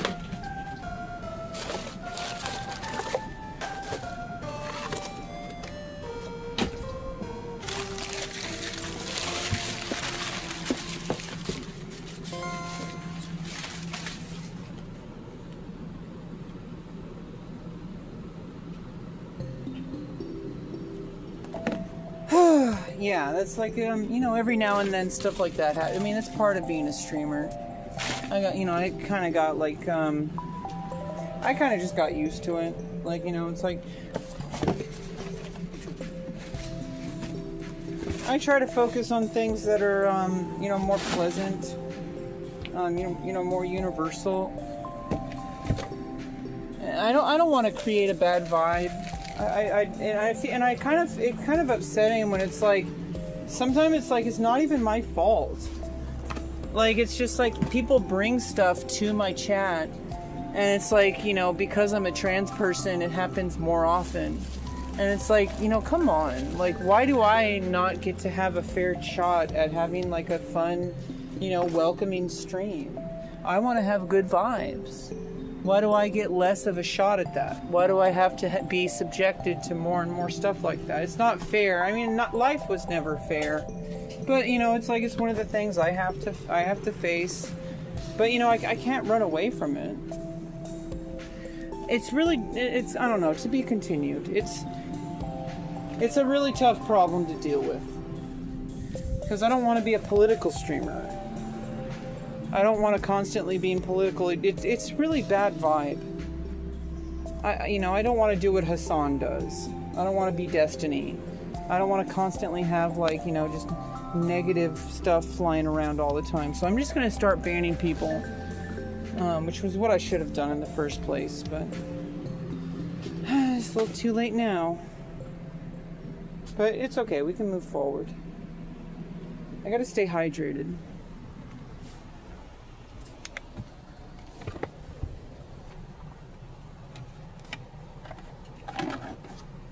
And we're done with the Stardew Valley OST.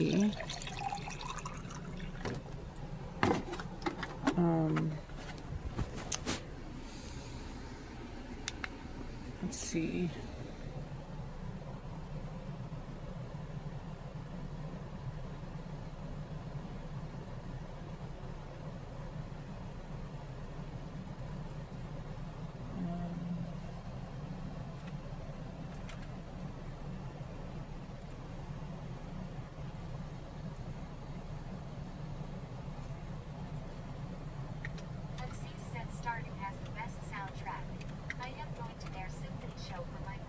Oh, nice. And happy birthday, preliminary.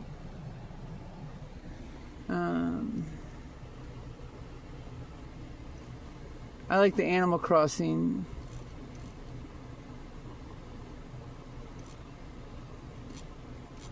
Now, there's like a playlist How come they're only 20 minutes each? Like, why aren't they 1 hour each?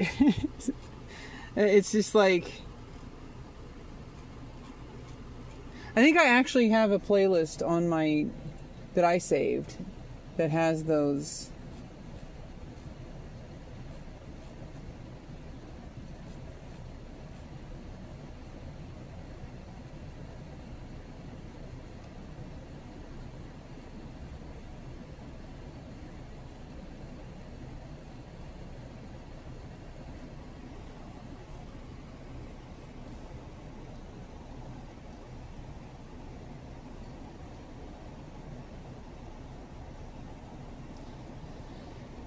Yeah, sometimes I think like the existential dread, it's like it just feels like there's no path forward.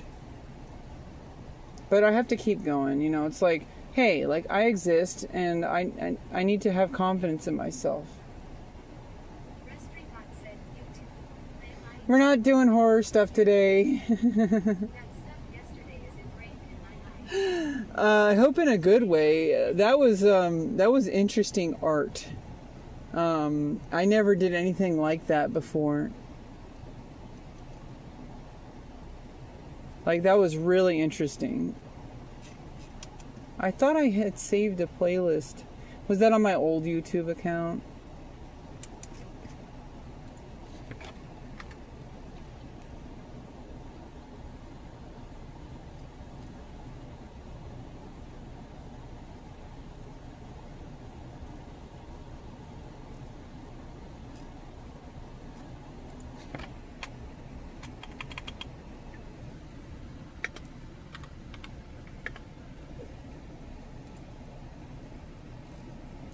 Yeah, I don't know why there isn't like a...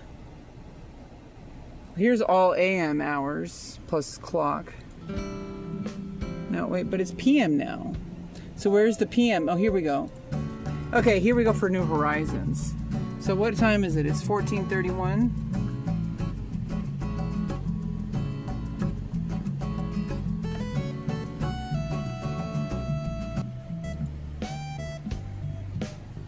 Okay, there we go. It's 2:31 p.m.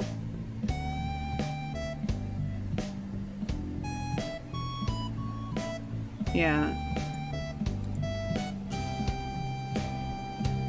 So yeah, it's like we're playing Animal Crossing New Horizons.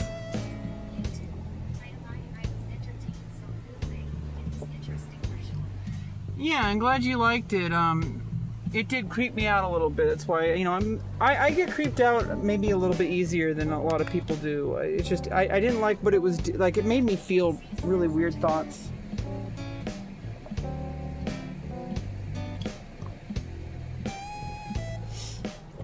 Okay, yeah, I needed some water. Like, really badly. Okay, so, we got garbage. It's recycling. More garbage. Garbage. Okay, and get random bits of laundry.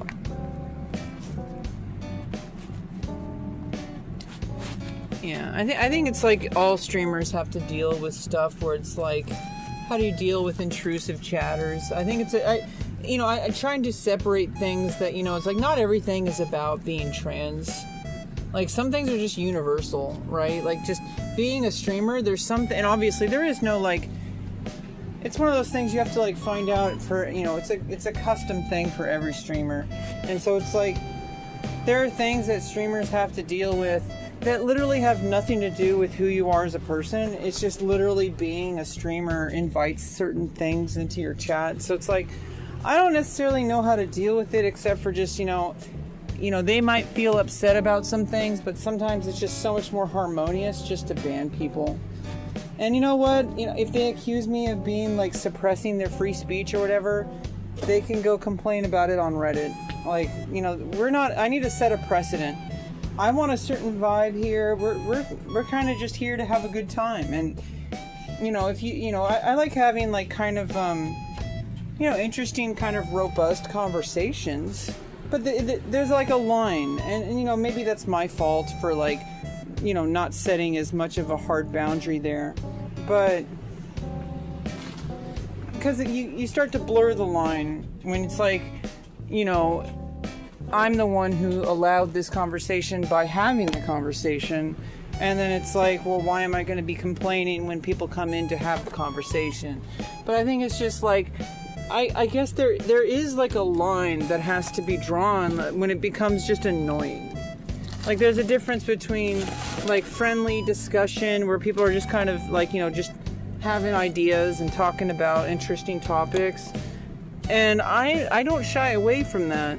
But there does become a point where it's like somebody clearly has some kind of like opinion they want to inject into the stream. And I'm like, they're trying to hijack the stream for themselves. I can't believe I got one guide, but it's okay. I'm still talking about it, which is, I guess there's like a transitionary period of like, you know, I gotta, in order to get away from the topic, I have to find like a little bit of a hinge to like kind of, or like a little bit of a leapfrog topic, like an in-between topic that I can like kind of slingshot from. I don't know if that makes sense. Okay, let me get the recycling out of here. Let me just, I'll just kind of sit you guys down for a minute.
Oh my goodness.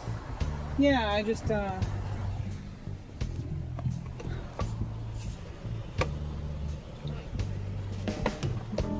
nice relaxing day. I'm not going at too heavy of a pace, like just kind of relaxing, having some water.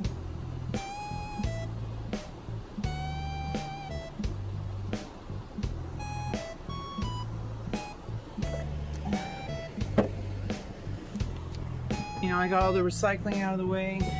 I still got like the garbage. So I guess we can deal. I'm still waiting for the dryer to fold clothes. I guess we could deal with first let's deal with what I usually do for sweeping is what I do for sweeping is I generally will sweep the carpet first and then sweep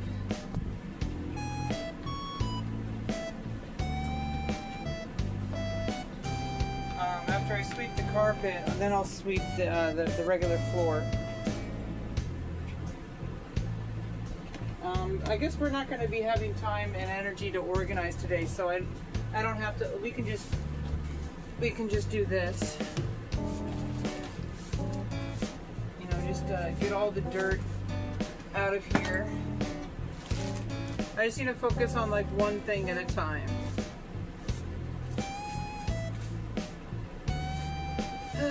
And you know, I don't like complaining about things. I just want to be real. Like, it's just really kind of devastating that like this is what it's like being a content creator if you're any kind of different.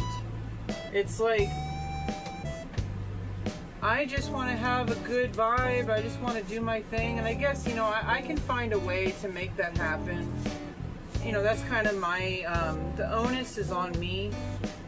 I'm not like trying to say that, you know, I don't want to police my chat. Obviously I have to moderate my chat, but I don't want people to feel like they have to walk on eggshells.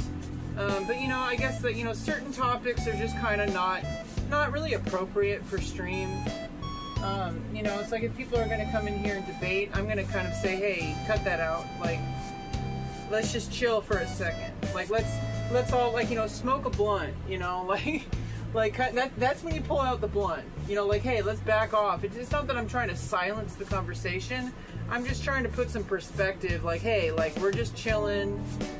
You know, like, we're not trying to have this big problem. We're just chilling. Everybody's chilling. Like, you know, maybe you should take a few deep breaths and just realize, you know, it's like you come in, like, you know, you're coming in hot, you know, and I don't want to just ban everybody. I really want to give people the opportunity to kind of just take a step back and just realize, like, hey, we're just hanging out on YouTube or Twitch. Like, you know, you may have the opinions you have, but like, what are you doing? Like, you know, like, maybe, like, you know, this doesn't have to, this conversation can go, you know, any number of ways. Yeah, the blunt.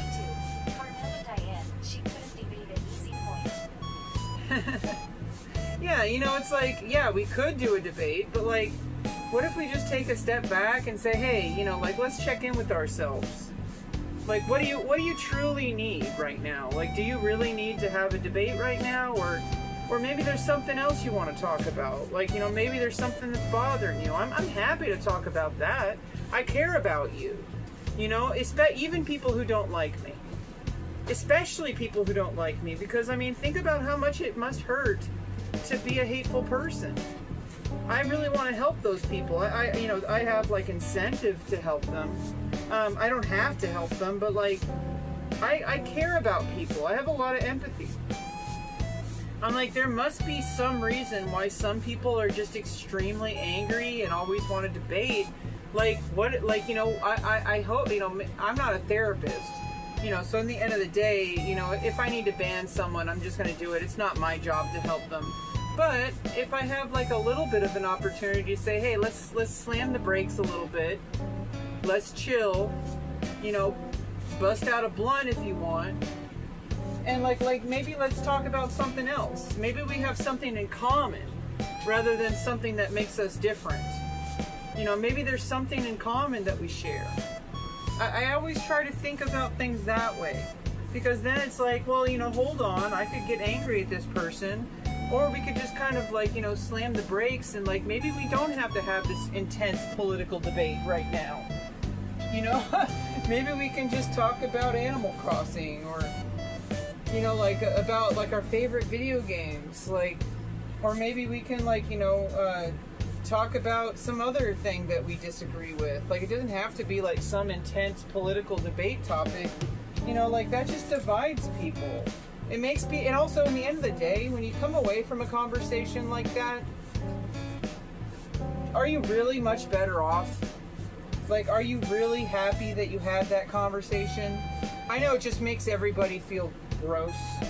It makes everyone feel like uncomfortable. You really would have preferred not to have that conversation. And maybe those people just aren't aware of that. You know, so it's like, I think the psychology of a viewer who goes into YouTube to like, you know, have debates, it's like they log on to their computer. They're in a specific mindset, and I don't think there's anything particularly wrong with wanting to have a robust debate. But just remember that not everybody logs onto their computer for the same reason. You know, you boot up your computer, you open up YouTube, in your mind you already know what you want to say, and you're trying to like pick fights with people because you want to, like, you know, you have some need that's not being met. And I would rather talk about the deeper need. Like, you know, do you feel isolated?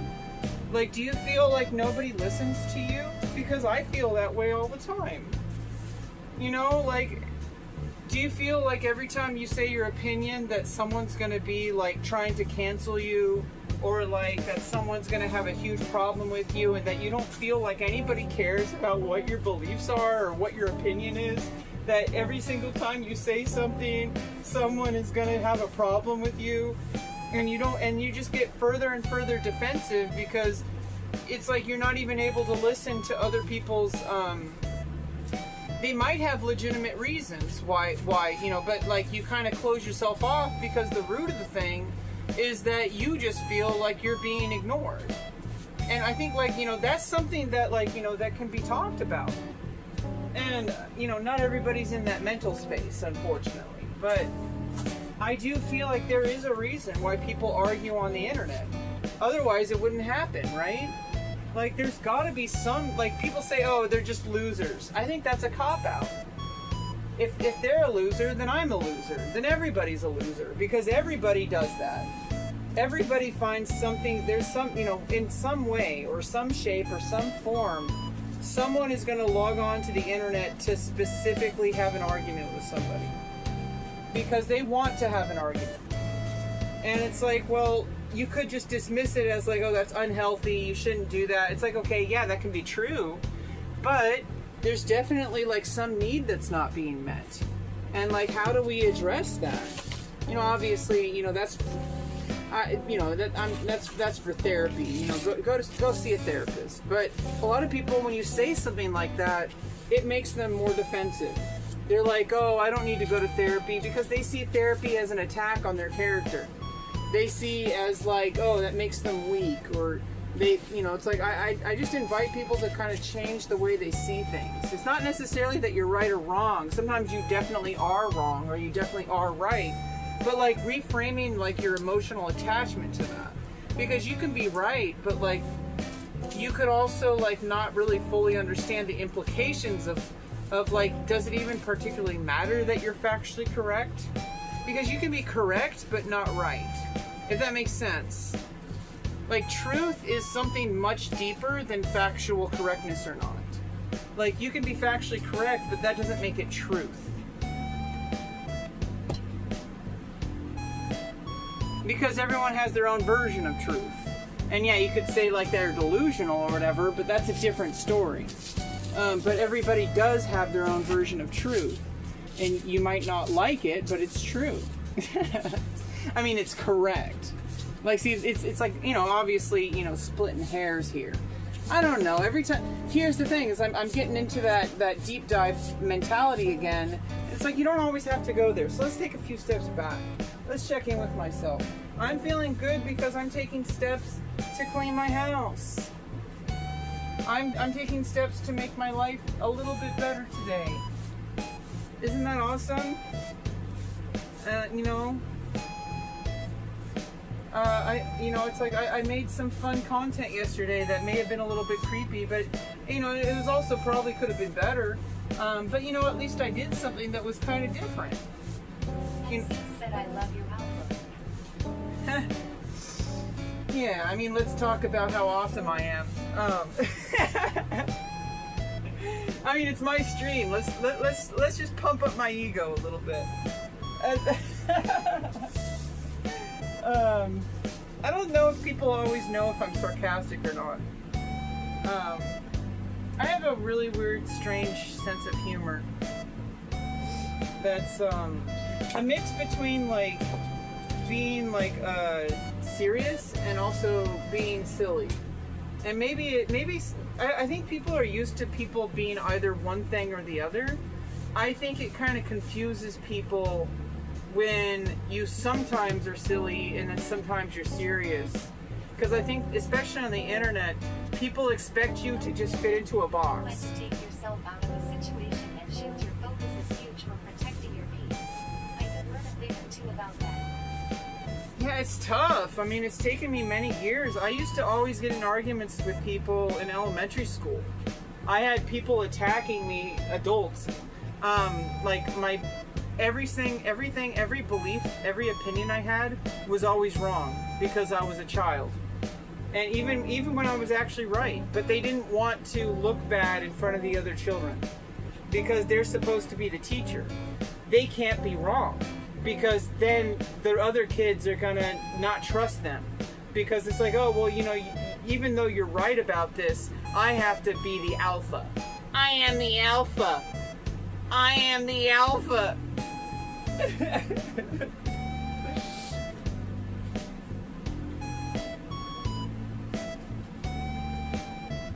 You guys know what video I'm talking about? One with the student who's like going up to the teacher and he's like, I am the alpha. I am asserting my dominance. I am the alpha. And he's like, I aligned in cleaning the toilet workout of it yesterday. uh, I don't remember seeing you finish it. Or did you eventually end up using battery acid? basically the toilet, I put a lot of soap in it, and it probably did something, but that stain is probably not going away without bleach.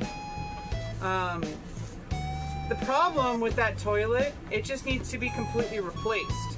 And unfortunately, you know how like when your iPhone breaks, you have to spend like $1,000 to repair it?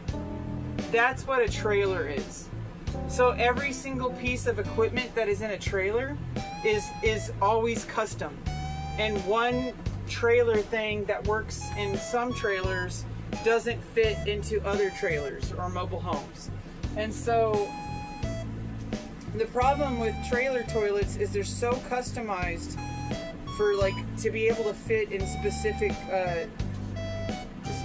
models of trailers and mobile homes, is that it costs a lot more because it's like custom made.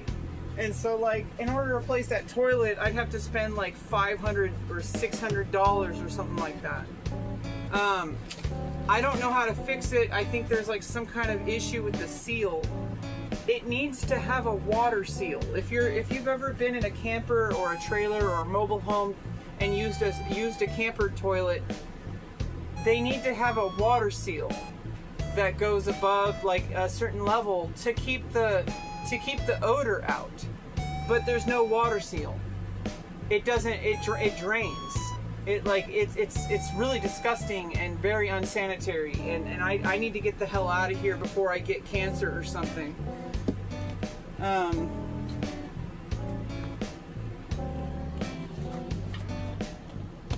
Yeah, and I'm sorry to get a little bit emotional sometimes on stream. I'm just trying to live my life just like anyone else, and I don't know how to have the conversation without pushing people away and just banning people and leaving them to feel just attacked and like they, oh, yet another trans person who's canceling me. It's like, I don't know what to do about this. I'm not alone. It's a big problem, and it's actively being, like, you know, developed.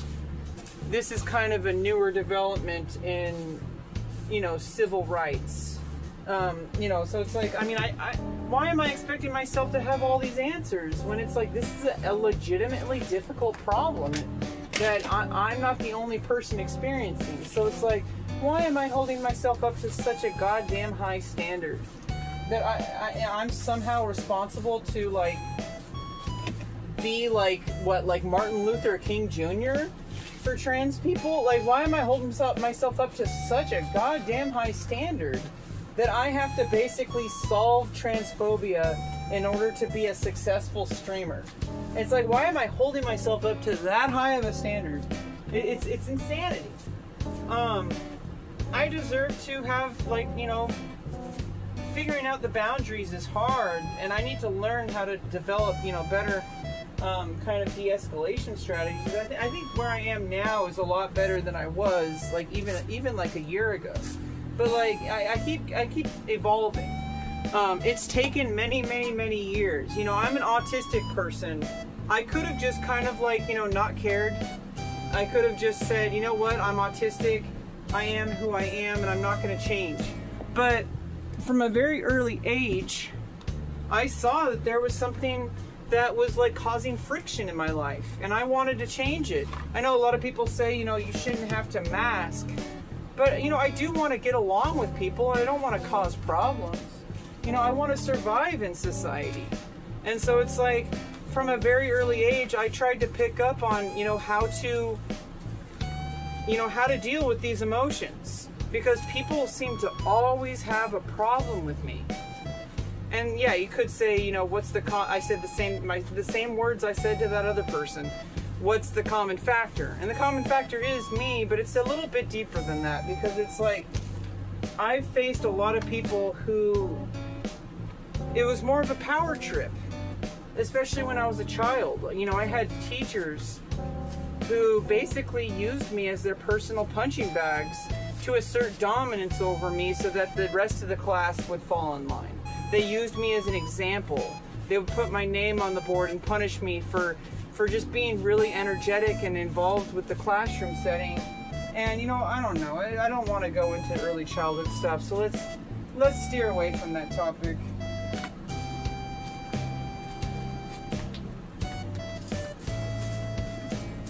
I think just now, I think that was actually a good prevention. Like, I didn't go down that rabbit hole. I didn't go, you know, I could have. I don't, you know, it's my stream, but like, it's not even about what that. It's like, it's about what I truly want, and like, what kind of content creator do I want to be? That's like a deeper question. You know, it doesn't matter if I can do it. I don't think anybody's saying I can't. It's not about that. It's about, like, what do I truly want to put out into the world? And like, what is my vision? What is my art? You know, like, what is my style? And like, that's a different question to ask. A very different question to ask, because it's like, you could say, you know, like, there's a question of what are you allowed to do, but just because you can doesn't mean you should, you know, because nature finds a way.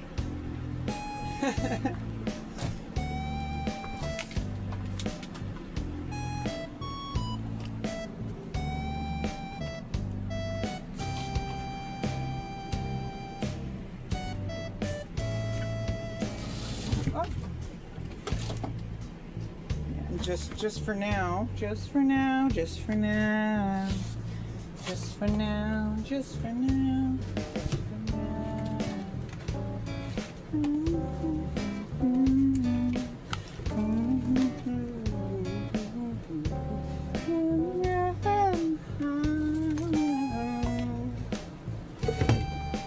Yeah, some imaging heap. Yeah, I don't know. Sometimes I feel like, you know, maybe I'm just you know, like every single time I start to get into like negative like thought spirals of like, you know, maybe I just don't belong in society, maybe I should just give up. It's like that's loser talk. And also it's also just like, how does that help me? How does that help anyone? If I'm just gonna give up on myself and say, oh, you know, I don't deserve to be happy, maybe I should just not be a content creator. It's like, that's a cop-out. That's taking the easy way out, because it's like everybody has to answer that questions of like, who am I? What is my style? What do I want to put out into the world? And how do I deal with negativity? How do I deal with friction? Because not everything that's friction is necessarily negativity. You know, it's a very nuanced discussion of like, what is hate? Like, what is the nature of hate? What's the difference between a frictional comment and like an actual hate comment? What is this? Like, because there's going to be people who just want to cause friction. And it has nothing to do with hate. It's just like, they're just bringing like kind of a bad vibe. And you know, I think like every now and then we just have to have kind of like a vibe check. Like, hey, like that's not the vibe I'm trying to put in my stream. You know, like it's you know, I might disagree with you, what you say. I might even agree with what you say. But that doesn't matter, because it's like, that's not the vibe I want. I don't want a political debate vibe. I don't like that vibe. I generally avoid watching that type of content. I used to watch a lot of Hassan and Destiny and stuff, but it started to really make me kind of mentally ill. Like, you know, I think it's good to like, you know, have hard and, you know, difficult discussions, but you don't have to always have difficult discussions. There's a time and place for everything. And I just, you know, I'm kind of like, you know what? I don't have to participate in that. I don't know, it's kind of like a tough question, because it's like, I do like having intellectually challenging discussions. YouTube, Matthew McCann, you sound like you need a therapist. I do. I see my therapist every week. For like the past like 5.5 years. I see her again next Friday. A lot of people go drop their whole life without getting to fully know themselves. I am 30 years old and I am still not sure what to think on certain subjects. Yeah, and you know, I think there's also a lot of pressure we put on ourselves. Like, come on, like you don't have to know all the answers. Like, I think that's when the let's just chill for a sec, you know, spark up a blunt. I think that's really why people say that. It's because they're like, hey, you don't need to know all the answers.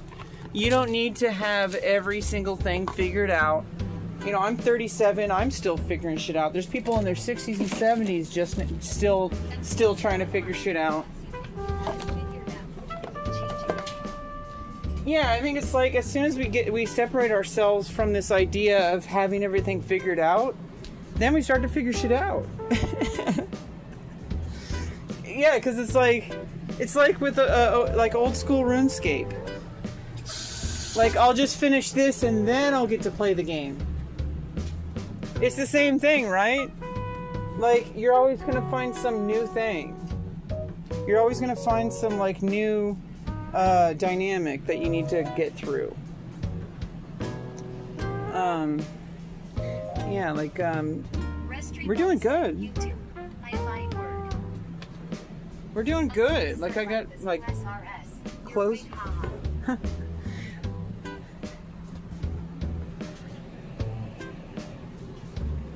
Life is OSRS, exactly. Well, OSRS is life, and life is OSRS. Because it's like, in the end of the day, we all have like things that everybody has their own thing they need to work on. And it's like, it might be different in like nature, but like, you know, we all have our weaknesses. I have my weaknesses for sure. Like, I get really emotionally worked up. I'm autistic. It's like part of it. Like, I get very emotionally worked up over things. I experience emotions at like a heightened level, and they feel personal. And that's not a failing. It's also not a bad thing. It can be a really good thing. It gives me more like deeper understanding of things. Life is XP ways.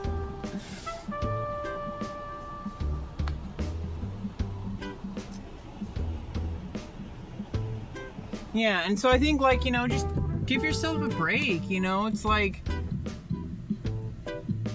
you're trying, you know, like, that's the human experience, right? Like, you're trying to understand yourself. This is like, you know, if I can share what, like, you know, whatever I've learned trying to live the life I have with the cards that I was dealt, you know. And there's a lot of stuff I could probably talk about all day about what led me to who I am now and where I am now. I wasn't always in this trailer, and before here I was in homeless shelters and couch surfing for like 4 years, you know, and I burned all my bridges with people, but it wasn't really my fault, and I wasn't diagnosed yet. I should have been diagnosed with autism from like elementary school, but I had a bad hand dealt to me. I was just in the wrong place with the wrong people, you know, at the wrong time, with like lack of knowledge, lack of support, parents who were not equipped to have kids but decided to have 4 kids. That's not my fault. But what I do now is up to me.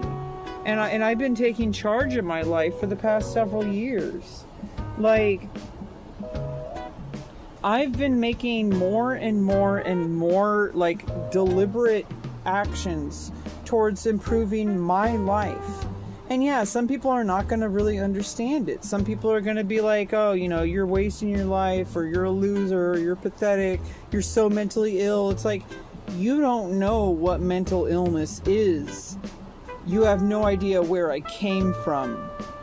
And it's like, as soon as people start like injecting like, oh, because I see you in this like small snapshot of who you are at this exact moment, you know, I try to just ignore people like that, because it's like, those aren't the people I should be engaging with. You know, I try to have an open mind. I try to allow free speech and all that, but there's a point where it's like, there's just a certain vibe of a person that if they're going to come in and cause problems, I'm going to have to do something to, like, you know, hey, like, let's put a stop to that.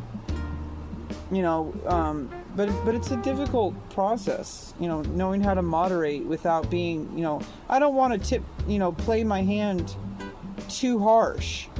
You know, I try to be a fair person. I'd like to think that I'm pretty fair to people, and that I give people the benefit of the doubt, and I try to keep an open mind. But obviously not everybody is going to, you know, think the same about me, and I can't expect them to. But at the very least, I can know that, you know, I have control over myself. But there's like so many things that are like, you know, this is tip of the iceberg to my whole life situation.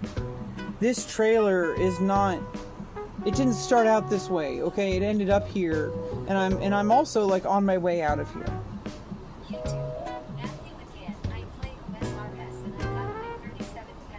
Damn, that's nice, Matthew.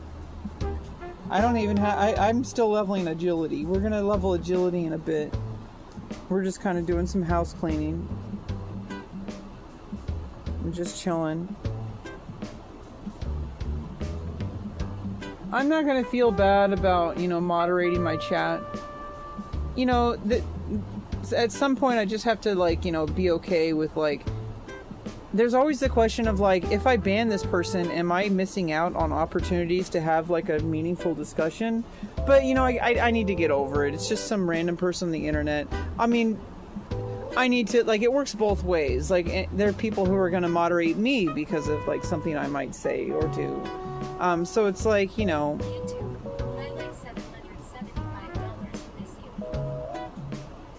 Yeah, well, I appreciate you, Highlight.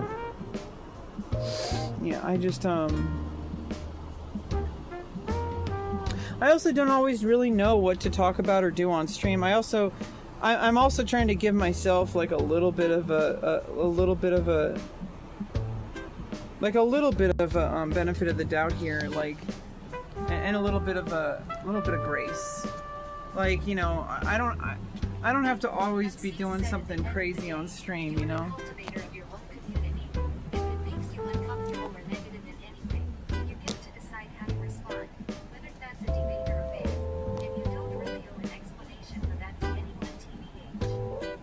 Yeah. I guess, like, I don't know. Maybe it's like I need to just kind of get over it because it's like I can't please everybody, right? Like you can't please everybody. And so, like, I think I need to just kind of get over the need to, like, just be perfect. Highlight $775. I support your channel. He is special person.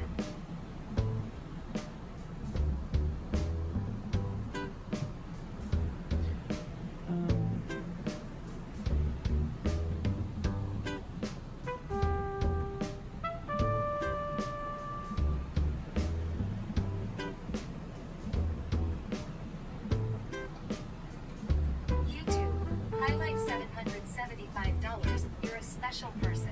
I'm sure you just made a typo. Yeah, it's like that's another thing. It's like I don't always know if people are intentionally like misgendering me. Like High Life's been here before, so I'm pretty sure he's like, you know, that was just a typo. Also, you might be drunk. I kind of give High Life a little bit of leeway because High Life is usually like either stoned or drunk. So.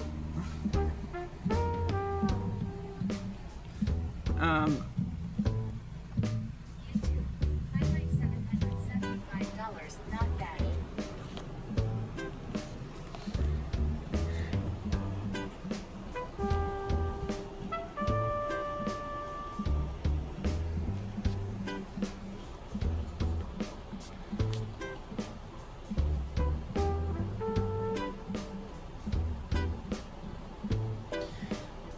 Oh man, like yeah, my brain just feels like kind of fried right now.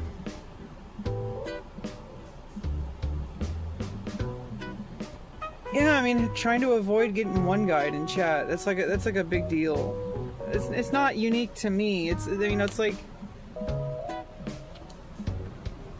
you know, like what MZ's was saying, you know, it's just like a thing that happens to all streamers. Like, you know, you have to be careful like how much you engage with any given chatter, because like there's gonna be people who are just gonna try to derail you and get you worked up, and they just want to see your reaction. YouTube.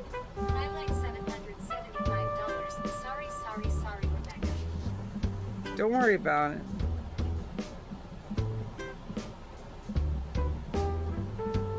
Now here's the thing too, is like I'm getting like more comfortable with who I am and like not really caring what other people think. I'm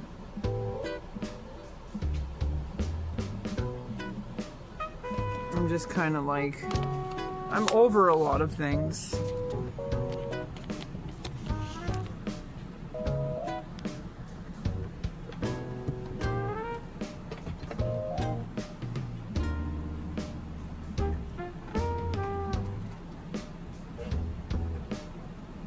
The laundry takes a while to dry. I think it might be good to fold now.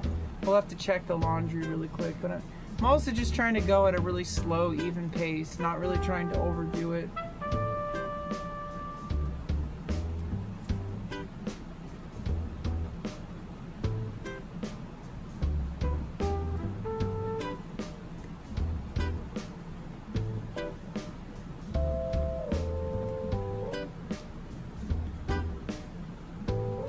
I think like one of the best things I can do to like really like kind of the best thing I can do is not argue with people. The best thing I can do is to just, you know, lead by example. You know, just YouTube. the more I do. $75. I agree with you, Rebecca. Love you. Elbow cow elbow cock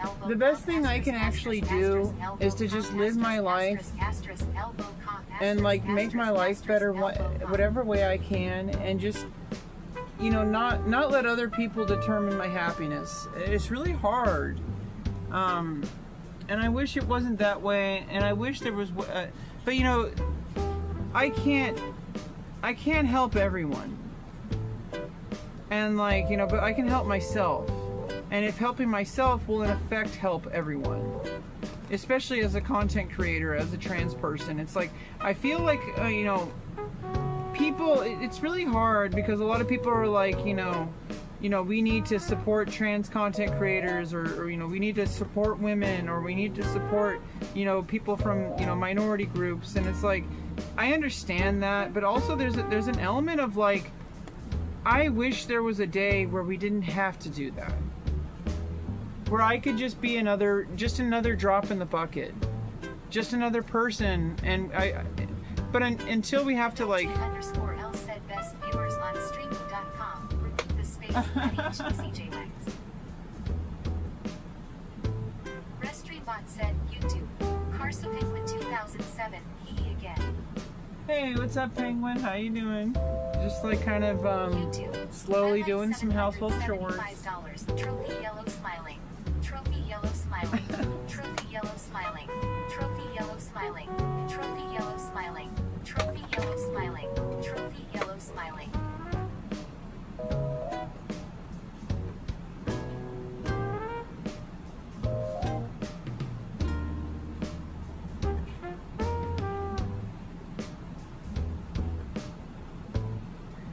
Yeah, you know, I have a place on these platforms, and I have a place in the world, and I'm not going to let other people, you know, try to gatekeep me. That just because I'm a little bit different than what you want me to be, you know, like, I'm not going to let that hold me back. I'm going to find ways to get myself to, you know, reach my full potential. You know, I want to be a model and I'm an actress. I want to be a content creator. You know, I have a place in the world. But I think the moment you start like really like, you know, yelling at people and like arguing with people and getting, you know, all those kind of things, it's like that's when you start to kind of lose. Because it's like I shouldn't have to fight so hard just to exist. And I know a lot of people are kind of upset because it's so hard to exist as a trans person, especially on like, you know, on different, you know, platforms.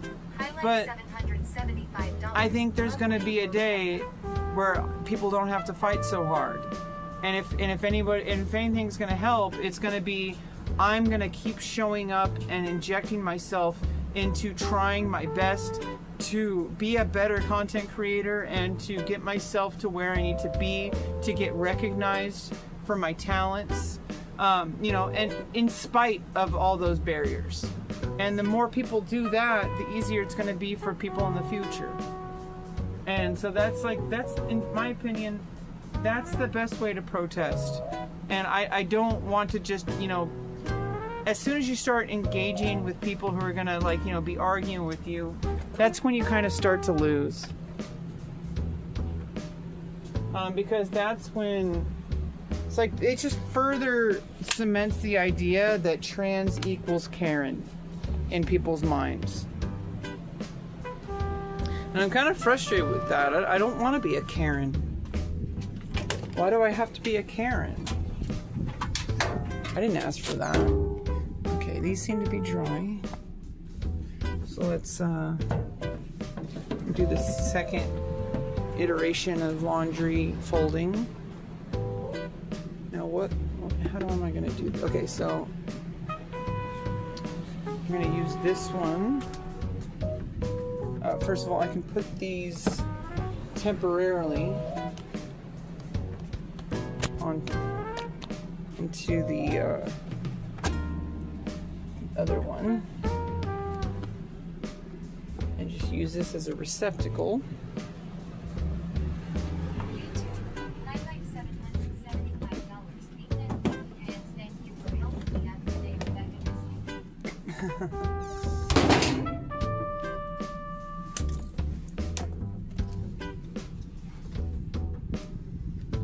Got some more laundry to fold.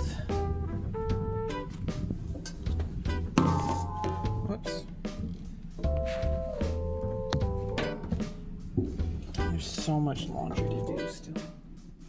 It's insane. You know, but we don't have to do it all today. In fact, I think after I fold this load of laundry, I think it's time to sit down and play some RuneScape. What do you think? And just chat some more. I think like, you know, it's also easier to get a little bit more worked up about things when you're like kind of, you it's a little uncomfortable to do chores. So it's like it kind of works me up a little bit, but if we change, we're gonna do what we said we were gonna do, and consider that to be a success, because it is. I don't have to do the entire house in one session. We can just do it little bits at a time. How do you eat? How do you eat an elephant? One spoonful at a time. That's like an old saying. It's kind of silly, but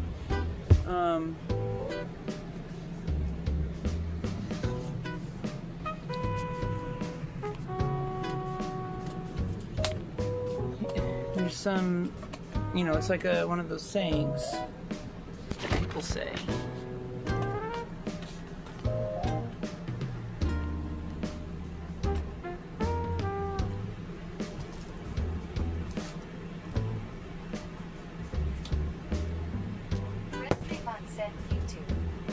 $775. Yes, relax time. YouTube. Highlight $775. Rebecca. Yeah, relax time.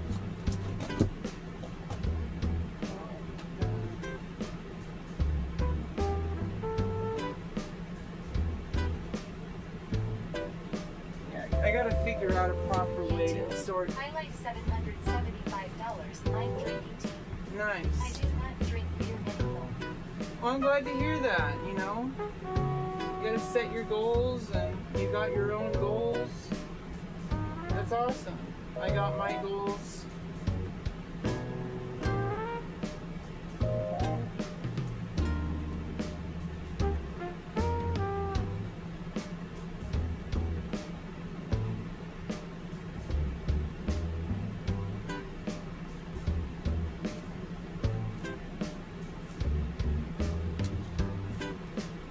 Sometimes I just don't really know how to exist. It's kind of an issue. I don't really know how to keep going. But one foot in front of the other. Just keep trying anyway, even when it feels like there's no point. That's just my situation talking. That's my environment.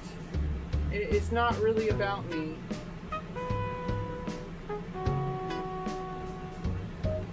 Because as soon as I start getting my life to a better situation, and I can do whatever I can, like cleaning and doing laundry, and that does a little bit to make my life better. It doesn't change the situation, but it makes it a little bit better. And so I can do that. But there will be a time where things just start to really move forward, and I have much more control and much more agency in my life, because I have more skills. And there will be a day. There will be a day when I have so much more confidence in being able to do basic tasks in life, like adulting. I'm adulting right now. Folding laundry. That's a big deal.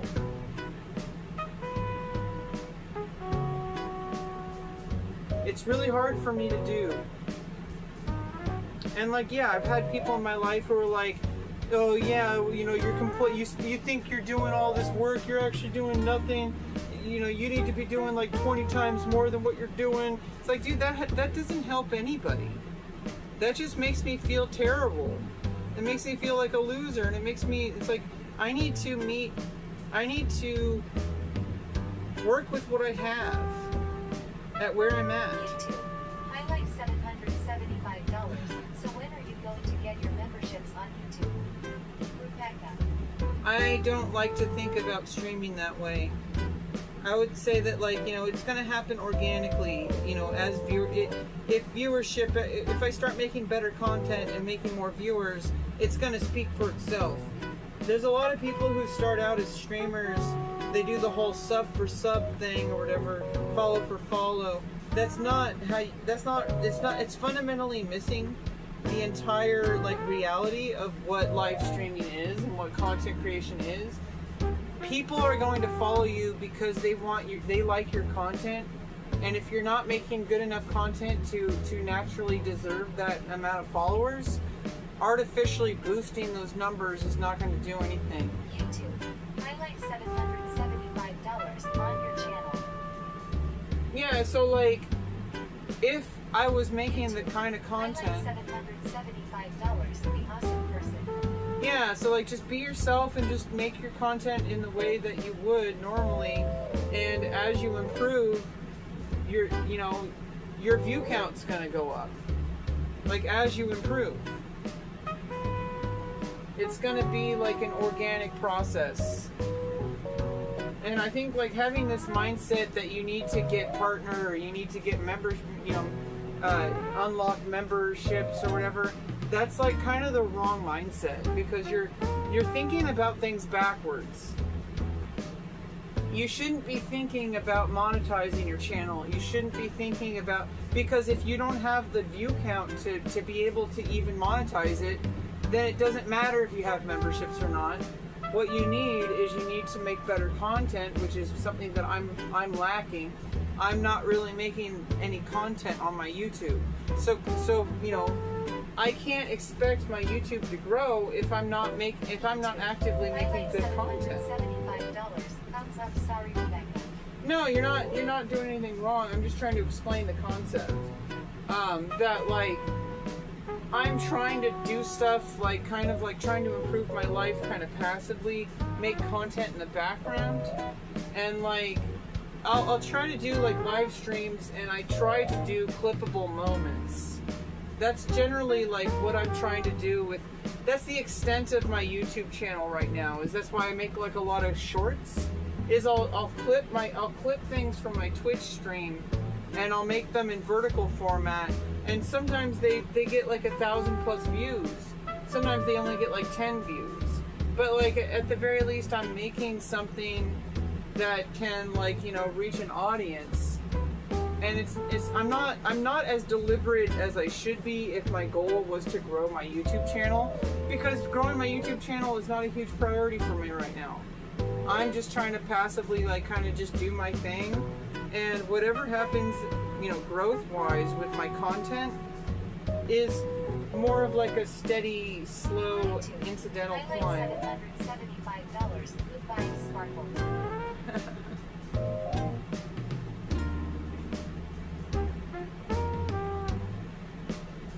YouTube. Highlight $775. I appreciate your videos, video cam.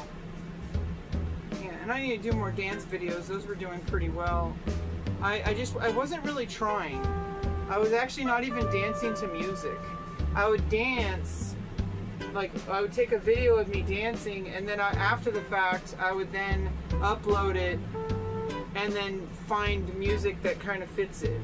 And that's not very good because there's no like timing to it. I wasn't learning any like dance routines. I wasn't learning any particular dance. Like there's more I could do to improve my dance videos. But there's different things I'm trying to achieve in my life. Like what I'm doing right now is probably one of the best things I could be doing right now. Cleaning my house. Folding clothes. It's a good discipline. It's a good skill to have. Sometimes I feel like, like it's the depression talking, but like sometimes I'm like, what's the point? I like $775. Need a new camera for video on YouTube.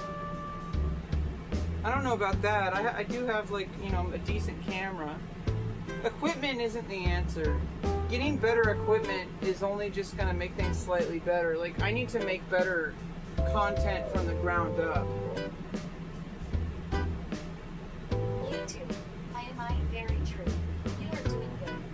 Well, thank you. Yeah, I mean, I'm taking steps to improve my life right now. Every single time I fold a piece of laundry, I'm getting that much closer to a better life. I may not feel like it. I kind of feel stupid for saying that, but it's true. And that's part of the problem, is the fact that I feel stupid saying it. That's a false belief.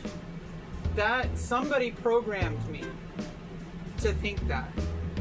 Somebody programmed me to believe that if I'm not doing like 20 times better than I'm doing now, then I'm not doing anything at all. I've had people in my life, I don't really want to get into who, but like I've had people in my life who programmed me to not value my effort. that my efforts aren't good enough because I don't meet some arbitrary standard. $75. Do you have Cash App? Yeah, you've High Life, I'm just gonna say this right now. If you're gonna think that you can just dangle donations over me all the time to control me, I think that's really annoying. I'm not asking you for donations, but if you want to donate, there are ways to donate. And if you're just gonna keep saying that you're gonna donate and then like keep asking how to donate, like it's just kind of like it ruins the vibes. Like I would prefer you not to even talk about donation. Like my Cash App is $rebeccaloran. Last time you asked that, I'm not expecting any donations. I'm not trying to get donations. I'm just trying to doing my thing and trying to just build my life. But I do appreciate any help that you can send my way. But there's plenty of ways to support me financially if you wish. You could also find donation link on my Twitch channel, so twitch.tv/rebeccaloran.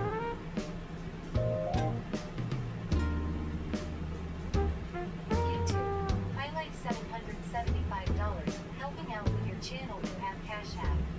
Yeah, $rebeccaloran. But also, just being here is helping me out a lot too, and you make me smile because especially when I do TTS, because you make me smile, High Life. Like you're just so silly, and you're just being yourself. Like that's awesome. You're enjoying the moment. Sometimes it does get annoying, but I can mute the TTS if I want. You know, I like keeping things silly and like not really like, you know, like part of this, you know, streaming experience is kind of sacrificing my comfort a little bit for the, you know, for the benefit of the stream. You know, like highlight $775. Sorry, Rebecca. No, you're fine. It's just that like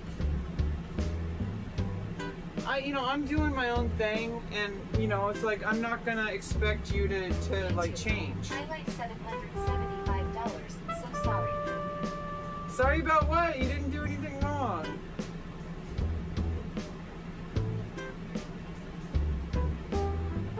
These are a little bit too big. Someone got them for me, and I'm like, it's a little too big.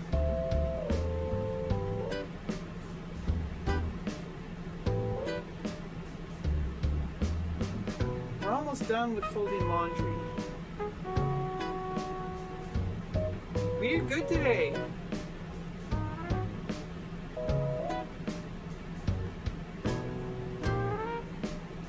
Then we're gonna grind some agility pretty soon. You know, high octane content coming up of old school RuneScape. No, it's just more of the same. I like chatting about stuff, even when it's uncomfortable. Like earlier, it was a little bit uncomfortable, but I kind of like that. It makes, you know, putting ourselves in situations where we get to like kind of challenge and make ourselves a little uncomfortable. That's how we grow. You know, like sometimes having like uncomfortable conversations is like, you know, you can't know the full extent of like how valuable that can be. Maybe not in the ways that it might seem or that the person intended, but like in different ways that I can't really anticipate, because it's like, how am I supposed to know the potential benefit of something? Like, you know, hey, I remember that conversation I had like a couple of years ago, you know, like how that can like impact you down the line. YouTube, highlight $775. Sad now, crying. Why are you sad? What's wrong, High Life? What did I do? I hope I didn't do anything to upset you. I'm not trying to upset anybody. I'm just trying to do my thing and improve my life. I'm just like focusing on myself and progress I can make to make my life better. And I'm trying to share it with the world because I'm a social person. $775. Crying right now and laughing. Tears of joy, tears of joy, tears of joy, tears of joy, tears of joy, tears of joy, tears of joy. Okay, we did it. We did our minimum folding adventure today. Okay, I'm a little bit exhausted. We need to get situated for RuneScape. We did good.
Good job!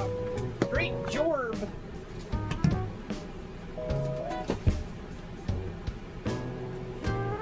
Still have a lot of work to do, but we don't have to do it all today. Just one step at a time, one day at a time. I do feel really lonely and hopeless, but it's not going to be forever. I'm not hopeless. I'm not a loser. I got a lot of stuff going on in my life that's getting better and better as time goes on. I'm going to be okay. I'm a good person. I'm always trying to do better. And like I have a lot going for me. I'm not going crazy. I'm not losing my mind. I'm just in a tough situation that I'm working to get out of. And it's the reason I feel so terrified is because the situation merits that.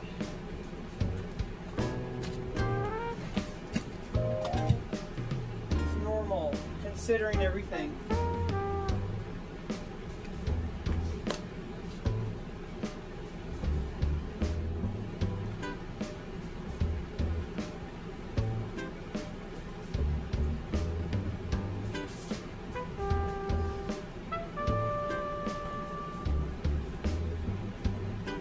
I do feel like I'm losing my mind a little bit sometimes.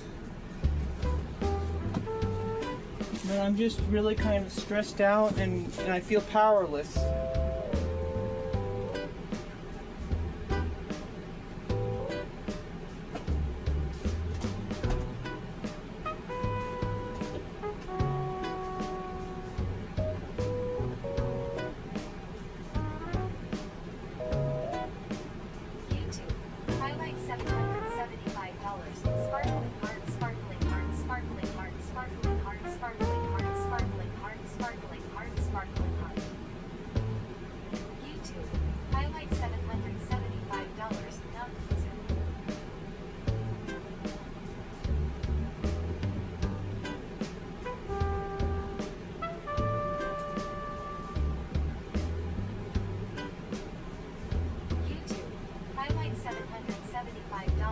Stay strong, Rebecca Biceps.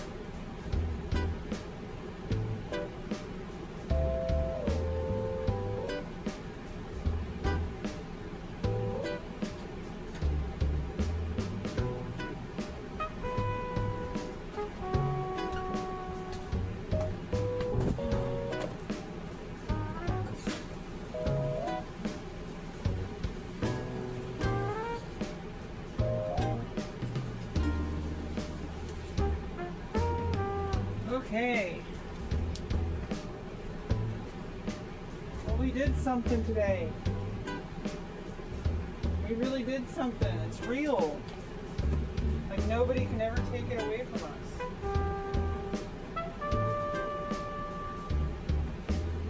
You know, I made some kind of progress.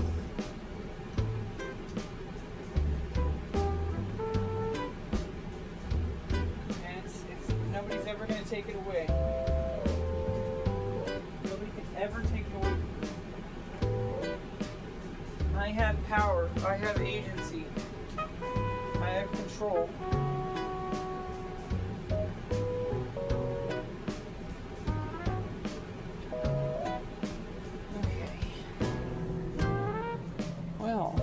This is kind of the situation now. A little bit better. It's kind of still in temporary flux. You know, dirty laundry. I need to figure out a long-term solution for how to store laundry. That is a long-term problem to solve. I do not know how to properly store laundry in this situation. And so it's like I keep like kind of having half solutions. I want to find a solution that I can have that will last until I move out, because I'm sick and tired of having this really kind of messed up situation with laundry. Yeah, let's get our usual setup here.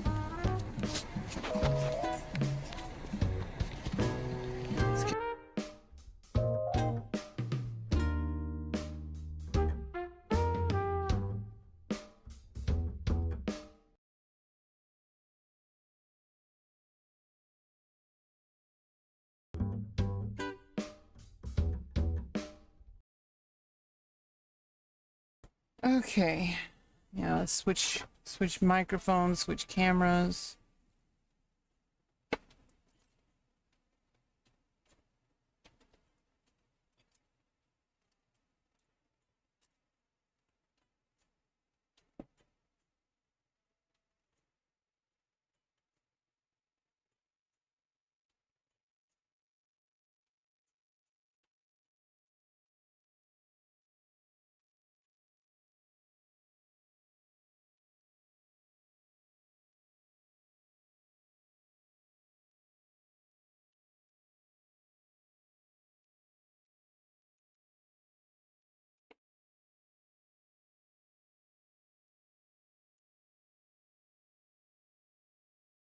Ow, ow, ow, ow, I hit my knee. Oh.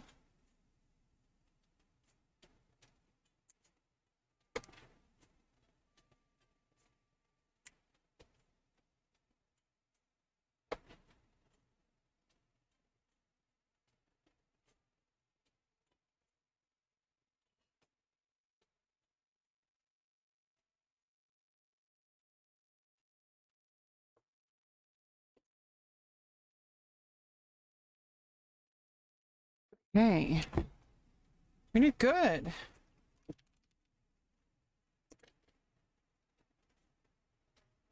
Be good, chat. So apparently chat is not a pronoun. It's more like, I guess it's more like a, like, I don't really know what it is. I saw a random video about, like, it was like some grammar YouTuber, and he was talking about how, basically how, like, people say bro and people say chat. Are they actually pronouns? Like, are chat and bro pronouns? Yeah, I got a new selfie stick because I was having, you know, hopefully we can do IRL. Once we get, like, the cleaning kind of, we're getting into a place where the cleaning is, like, we still have a lot of cleaning to do, and so I don't really feel like I can go out and do IRL streaming just, you know, until the cleaning situation is more solved. So I do want to go out and do more IRL streaming. So that's kind of like that's kind of the goal. Is this was the selfie stick I was using. It didn't really, it only went out this far, and so this other one, the new one I got, slightly better. Goes out like really far.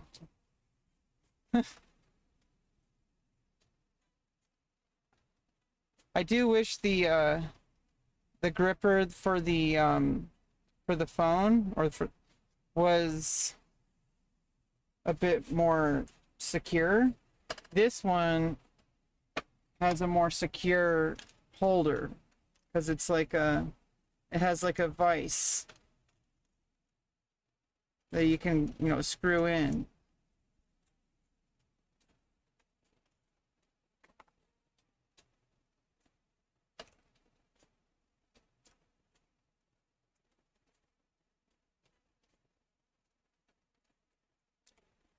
I guess what I could do, there's like a little thing here for like light. I mean, then I wouldn't be able to use the light. But what I could do is I have like a little like piece that like that screws in that could then become one of those things. I don't even know what to call it. I mean, if I just don't lose it. So like I have a piece that could like kind of screw into this thing that would like be able to be, but then it would like also, if I did that, it would be stuck like this, which would not work. Unless I had something that like put it at like an angle, but then it would still kind of be stuck at one angle. So that's like kind of the trade-off. This one swivels around, you know.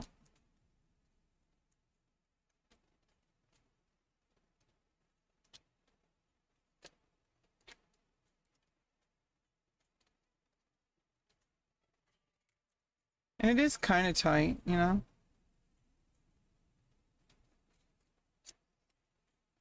So yeah, I don't know.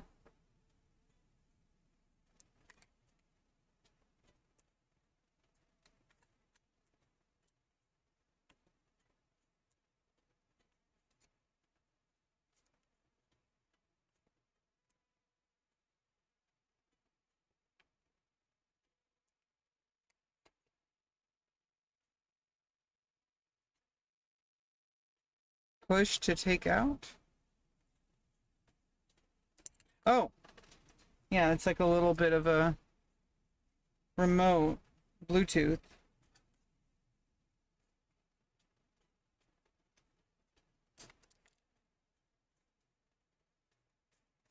I guess for snapping photos. Or I guess I could probably do it something for lyrics. Yeah, and it has tripod set up.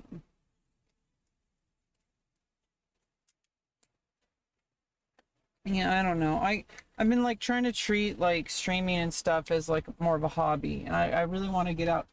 Try to like use streaming in ways that are more than just a hobby, that like in ways that, see, I can also put the light on here too.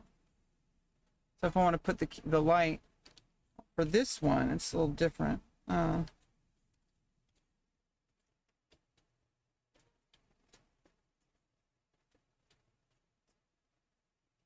Or I can put the light like kind of wedged in between the vise.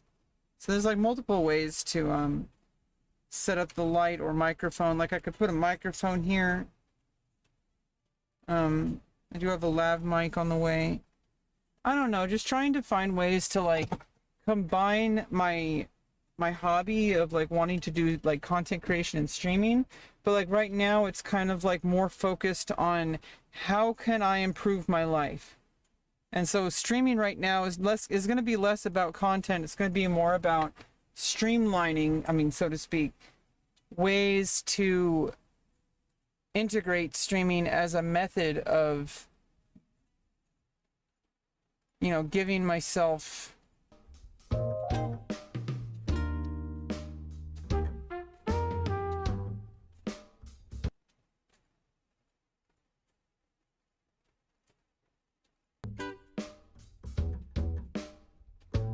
like, yeah, more of a,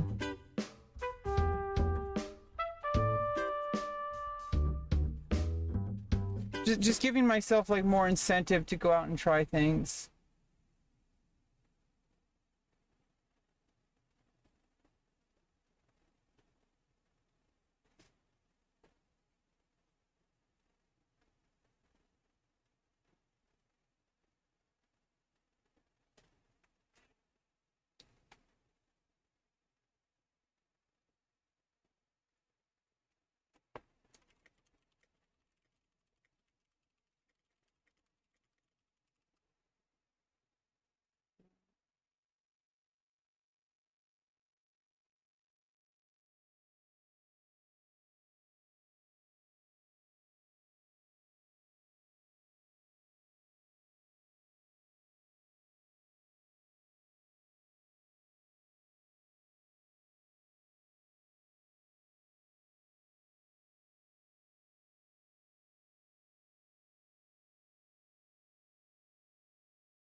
Okay, so let's move on. We did a lot of cleaning. We spent like 3.5 hours. Let's jump into old school RuneScape.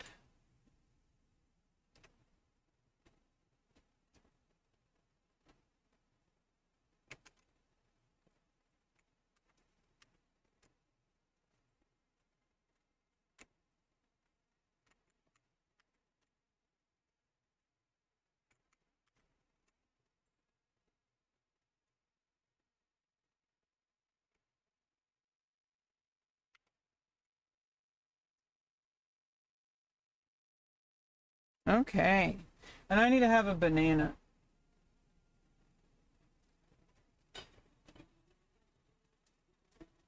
I'm kind of surprised it doesn't automatically load me into a member's world. Wayne's World. Wayne's World. Yeah, the default is to load me into, I guess, a free world. We live in a free world.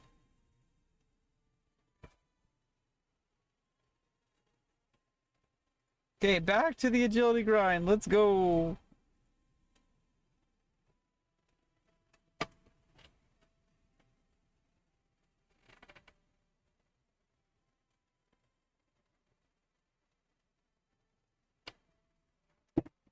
Okay.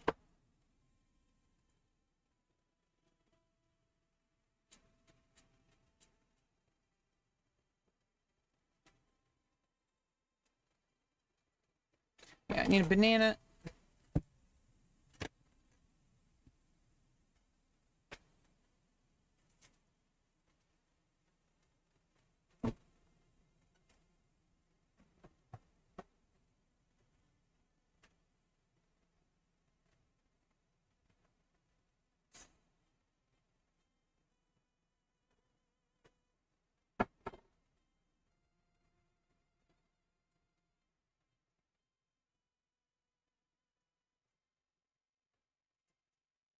Also gonna kind of have a snack of some potato chips and turkey pepperoni.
Ooh, we got a mark of grace.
Hey, what's up, One Gun Grave? How you doing? We did some laundry today, folded, did some cleaning. We kind of went slowly, took about 3.5 hours of cleaning and having conversations and all sorts of fun stuff on stream. Now we're just chilling, grinding some agility on old school RuneScape.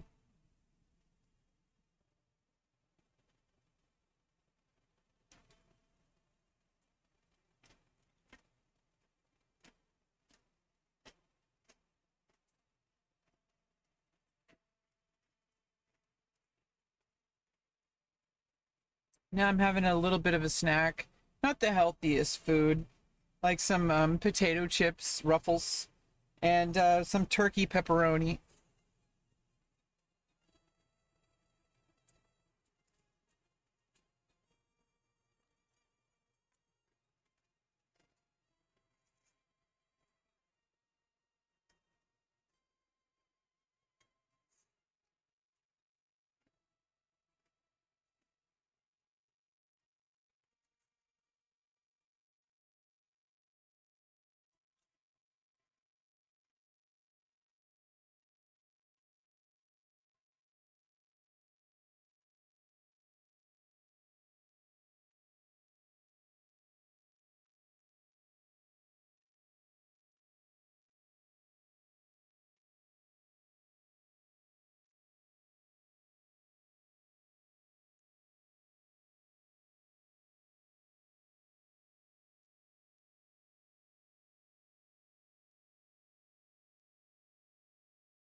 Not yet. I might.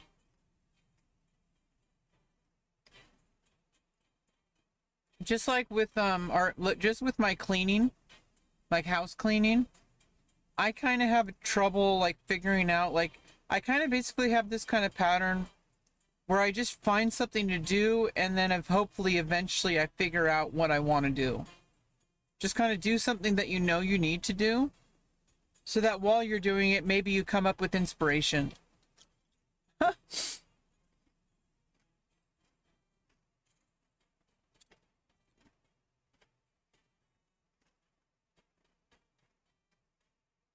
Like cuz agility needs to be leveled.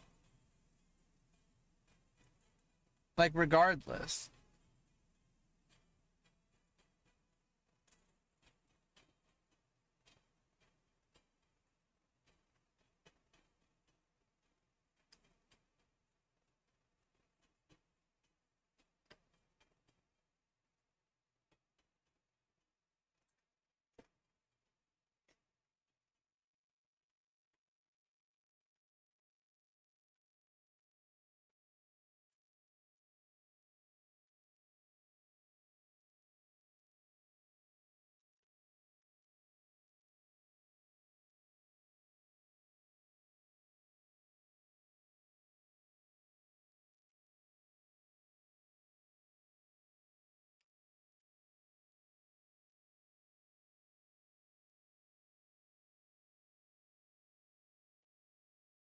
Yeah, and I'm glad that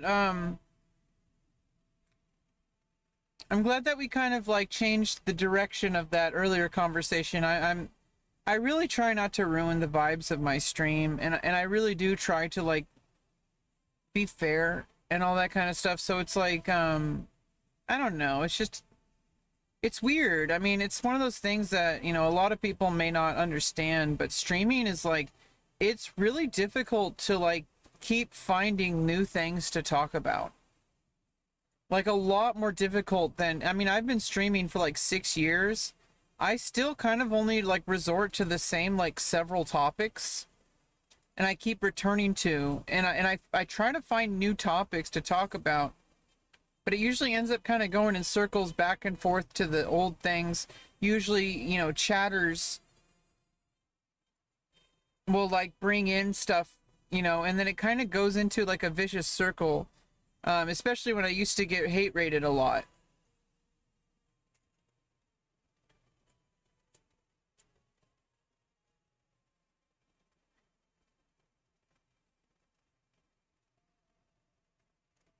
And I guess it's never fully gonna go away. I need to learn how to just embrace it.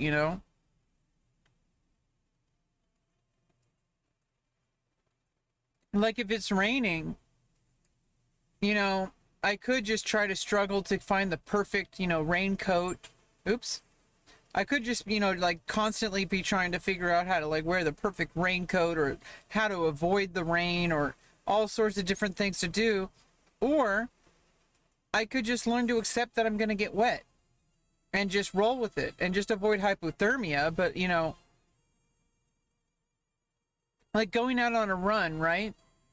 Wear the proper equipment that'll prevent hyperthermia, but keep moving. That also prevents hyperthermia or hypothermia.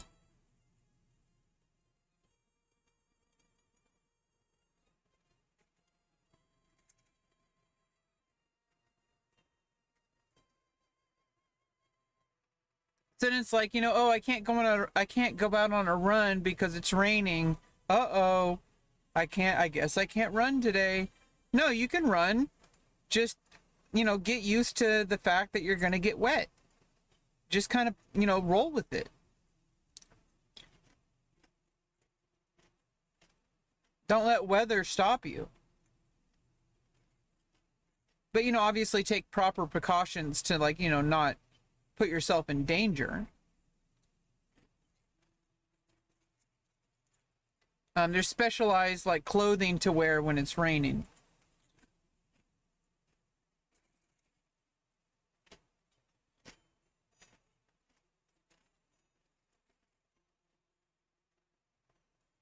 Like, obviously it has to be, like, weather resistant. You don't want to ruin your workout clothes.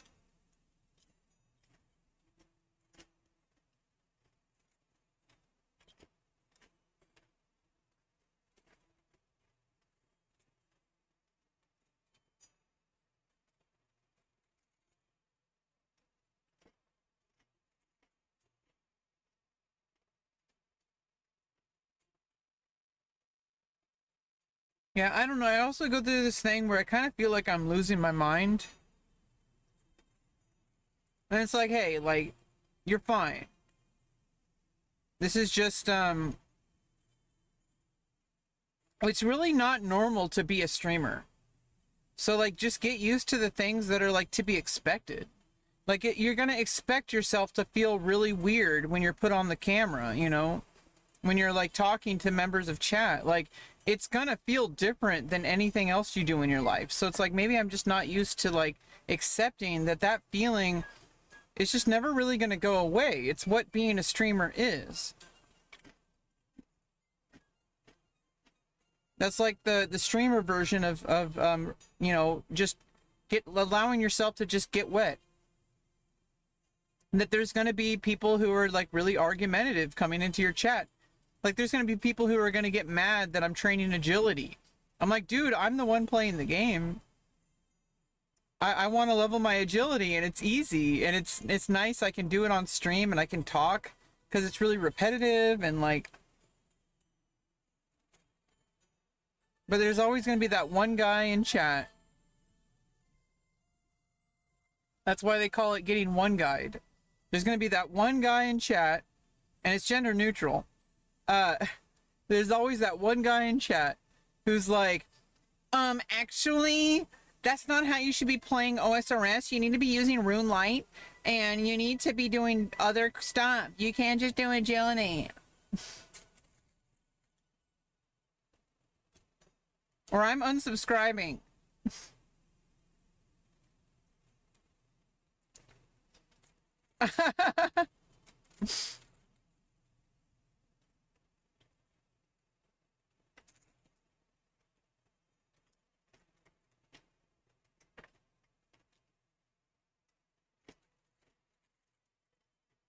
Yeah, Penguin.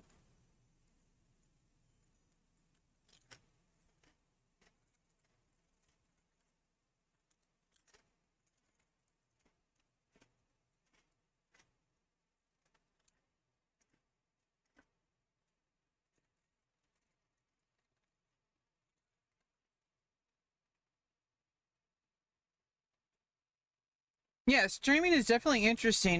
But if you have like certain emotional attachments and expectations, you're kind of setting yourself up for a little bit of a hard ride. Just understanding that it's, hey, in the end of the day, it's just pixels on the screen. I get to choose like the experience I have.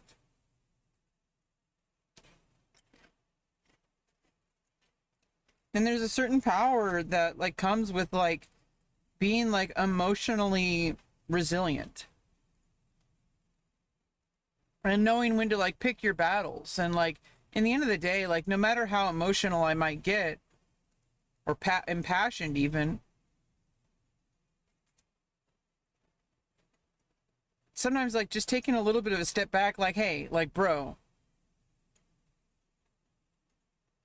I don't have to talk about this topic right now. Like, I can talk about literally anything else. I could talk about mopping. I could talk about like what types of mops are the most efficient. In fact, I kind of want to find out now.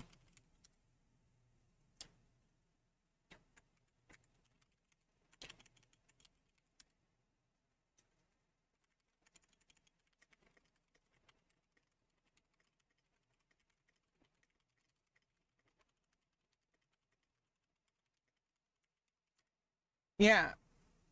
So, you know, we could always change the topic.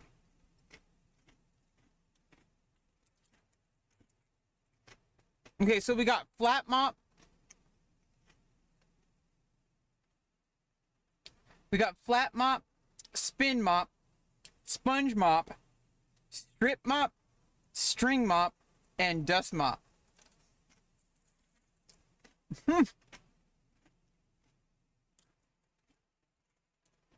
These are the different builds. Okay? You got to know these things. These are all the different types of builds for mopping. Yeah, the mop iceberg. We better not go to 4chan.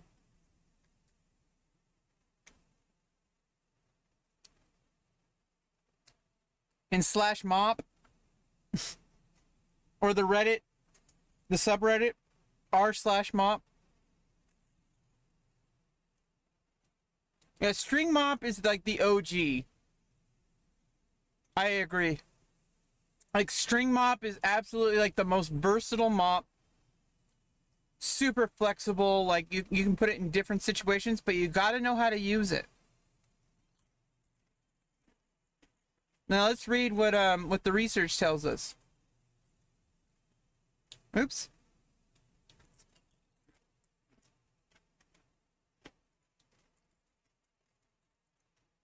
So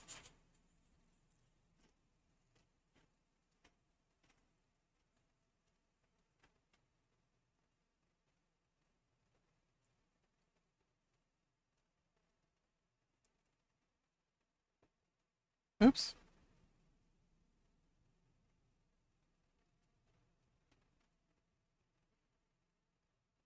Oh, God. What am I doing? Okay. There are a variety of mop styles in the market, each designed for specific cleaning needs and services. Here's a breakdown of the most common types, along with their pros, cons, and efficiency for different surfaces. Okay, so string mops. Traditional with cotton or synthetic strings. Great for large or textured floors, such as unfinished tiles or concrete. Very absorbent, but can leave behind lint and require more effort to wring out. Often used in commercial or industrial settings. So spin mops, similar to string mops, but feature an easy wringing mechanism, often with a pedal or handle. Efficient at removing water, cleaning large areas, and reducing manual effort. Excellent for tile and laminate flooring, dries floors quickly. Now flat mops, microfiber or disposable pads on a flat rectangular head. Ideal for daily maintenance, easy to maneuver, and effective on hardwood, laminate, and tile. Microfiber pads excel at trapping dust, dirt, and bacteria, making them very hygienic. So this is like for like daily maintenance, not like bigger jobs. This is for like once it's already clean, you want to use a flat mop. It's not the best for quick and daily cleans.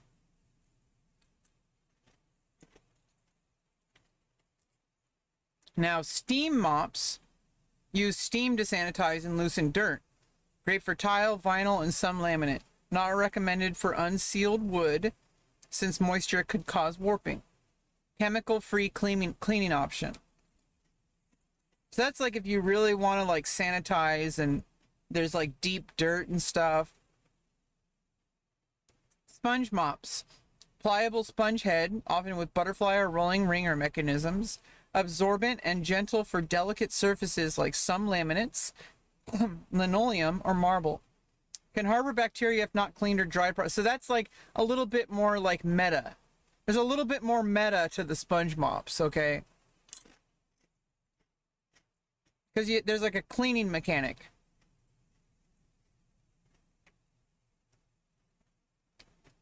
Dust mops are large dry mops with microfiber or cotton heads designed to trap dust and hair. So that's like literally just for like, it's min-maxed for dust and like hair, like dry stuff.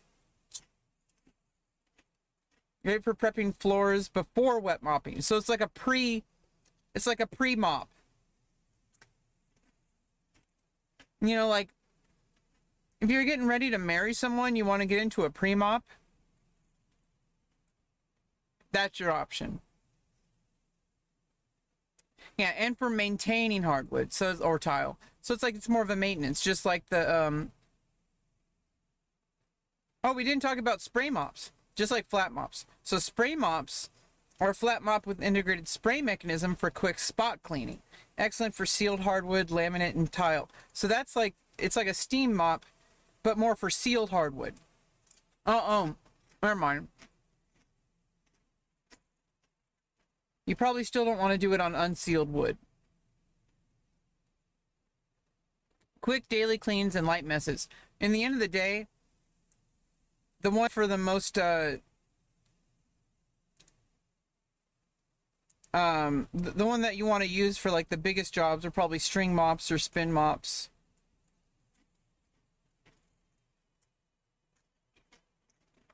String mops are better for concrete, unfinished tile, garages, and big areas. Spin mops are best for tile, laminate, and large, busy rooms. Flat microfibers, hardwood, laminate, tile, everyday clean. Spray mop for sealed hardwood, laminate, tile, and small areas. Steam mop is for tile, vinyl, and sealed floors. Sponge mop for linoleum, marble, or soft surface floors. It's gentle on delicate finishes. So sponge mop is for more like delicate surfaces. If you don't want to damage the floor. Dust mops are for hardwood and pre-mopping and general dusting. So for hardwood floors, you're going to want flat microfiber mops and spray mops are most efficient with minimal water and won't damage the wood, and microfiber lifts dirt without scratching. Steam mops should only be used on sealed hardwood and at a low setting. Yeah. Now for tile, you want to spin mops and microfiber flat mops are ideal for covering wide spaces and for efficient dirt removal. For tougher textured tile, spin mops with scrubbing heads excel.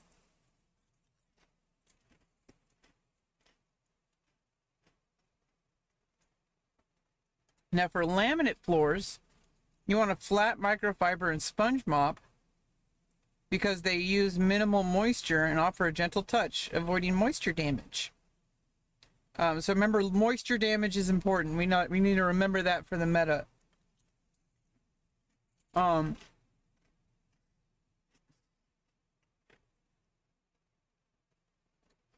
linoleum, marble, and delicates, you want to use sponge mop because they're gentle. Microfiber is the safest option. And general dusting is going to be dry microfiber dust mops or pads.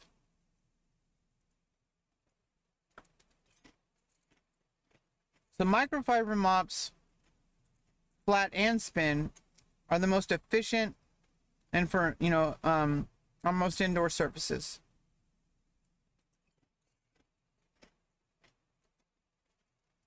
Clean using water alone or minimal cleaning solution. Trap more bacteria and dirt than traditional cotton mops. Durable, cost-effective, and eco-friendly due to reusable pads. Require less drying time.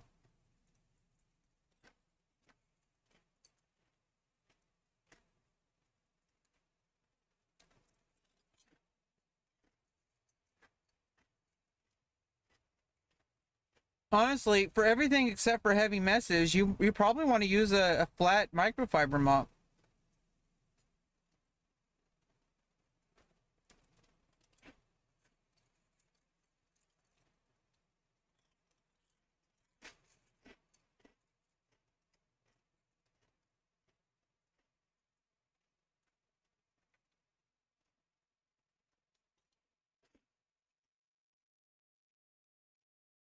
Spin mop's probably the better option for large messes.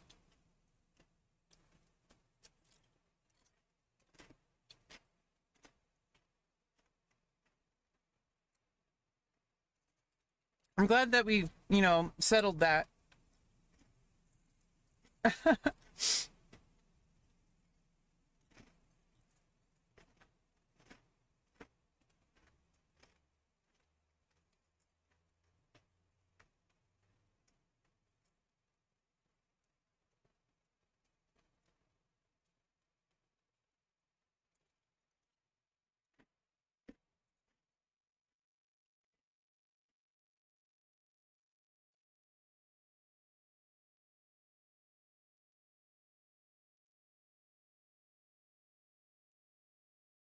Yeah, we're gonna be the mop mob.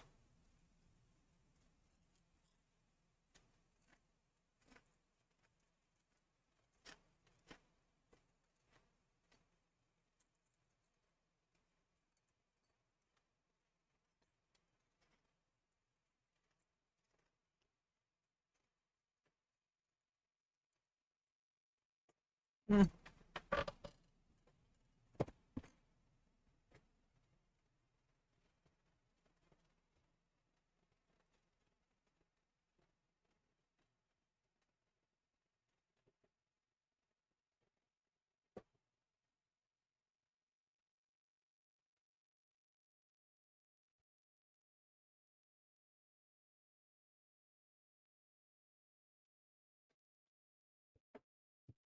Have you ever you're eating like potato chips or something, and then you're actually kind of like while you're eating it, you're just like you actually don't really like want to eat it. You just want to finish it because you're like kind of like, oh, I can't wait till this is over. Like you're eating something and you start out enjoying it, but then the longer it goes, you just want to get it over with.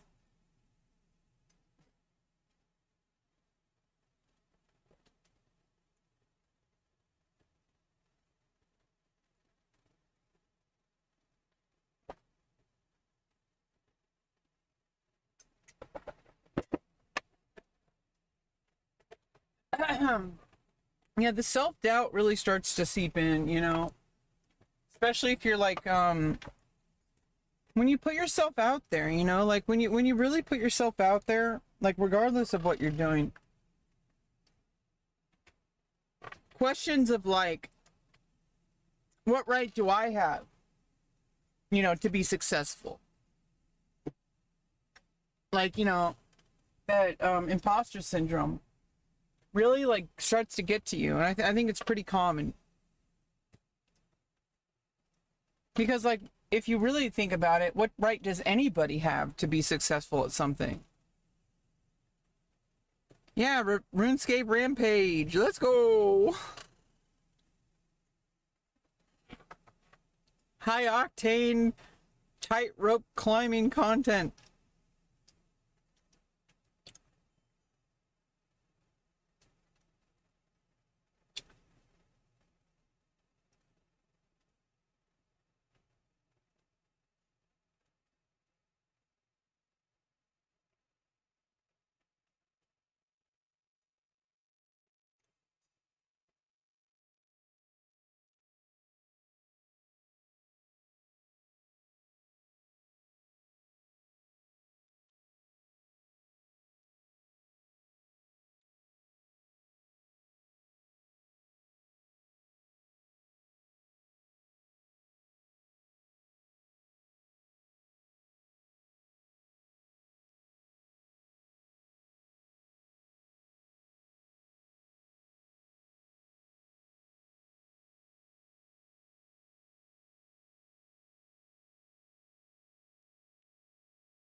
Yeah, you heard SpongeBob. Yeah, Sponge Mop, not SpongeBob.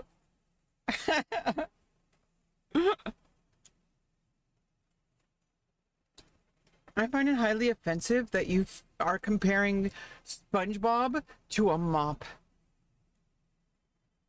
R/SpongeBob disagrees. And I speak for the whole community.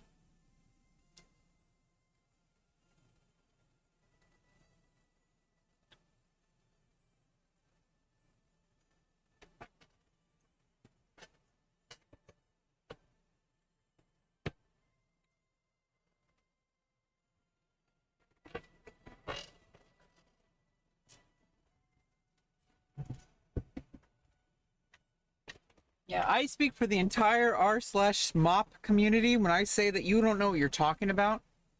Okay, like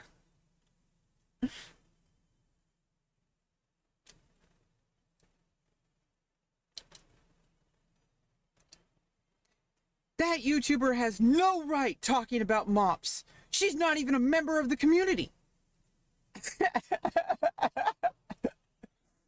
Spin Mop Squarepants.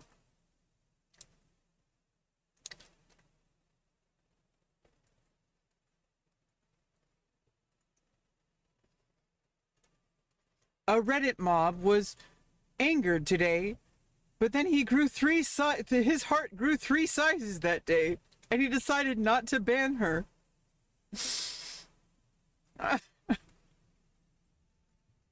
And then he had a coronary.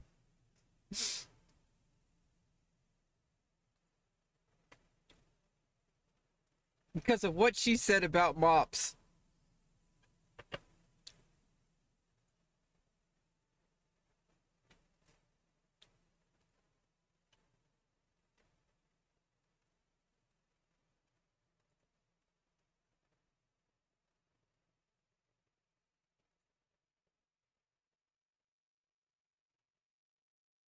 I think sometimes people get kind of like into these insular like communities online, like especially with like Reddit, and they like find a lot of identity in these communities that literally nobody else knows about unless they're in it. And they start to believe that that's the reality. They start to believe that, oh, of course, you know, anybody who's anybody is in that Reddit community. And it's like, no, that's just a subset of the community. That's a very specific community. There are other people who aren't part of the Reddit. Like, not everybody has a Reddit account.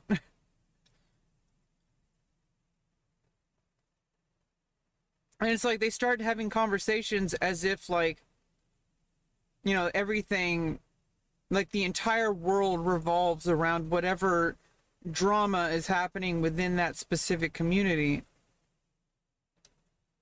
Wait, is she talking about LSF?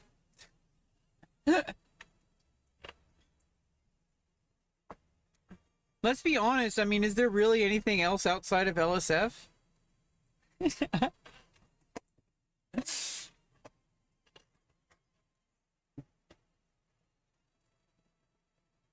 You see this name tag?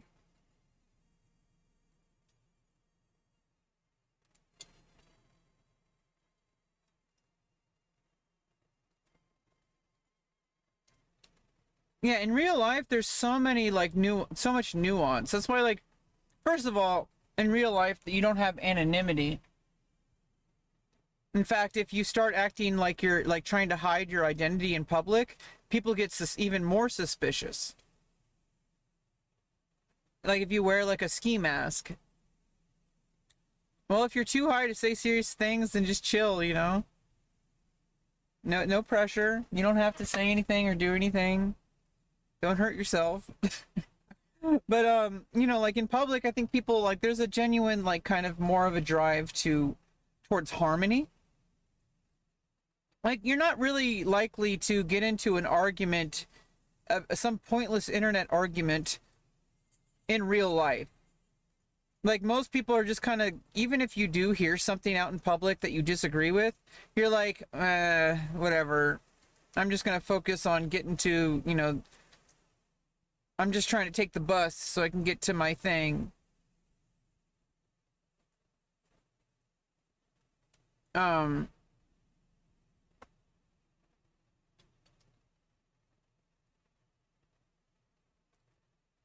people are just kind of want to get through the day. They kind of just want to get, like, don't want to have any, like, big problems. Like, they don't want to make things more difficult than they already are. Like, most people just want to get shit done. Get it over with. And, like, they don't want to have some big argument. Like, on the internet, people specifically go on the internet sometimes to have arguments. It's a different expectation. It doesn't mean everybody has that. You know, that's the kind of discord that happens on social media, is that there's a non insignificant, like, there's a significant amount of people who log on to the internet specifically to have debates. And then there's a significant amount of people who don't want that. And then you put those same groups of those two groups of people in the same environment. There's going to be people who find that annoying. And there's, like, a lot of lack of social awareness, because the social rules on social media are very different than the social rules in real life. You know, usually if someone's just, like, randomly talking about some political talking point out in public, it's usually, like, someone who's, like, on crack or something. Or, like, you know, you generally see those kinds of people as kind of, like, you know, problem people. Like, oh, it's someone who has something wrong with them. Like, they're just talking to themselves. Or they're causing problems, or... It's kind of weird, if at least. But if somebody does it on the internet, it's kind of expected. I mean, it's kind of crazy that we can communicate with people across the world, although there are like regional, you know, lockouts, which is that's more of a geopolitical issue. Like, you know, in some places you can't talk to North Korea, you know, and you can't interact with a lot of places, and, you know, there's regional internet. And, you know, there's very minimal delay. Even the largest ping is still insanely smaller than what was possible even like 50 years ago.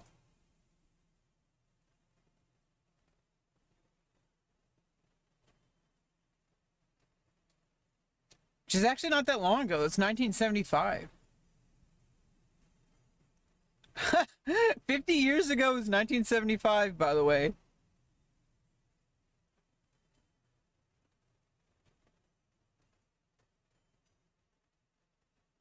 "13 years before I was born."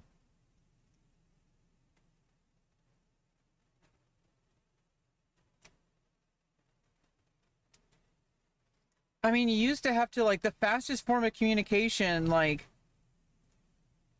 in, like, the, you know, like, you know, before any kind of, before,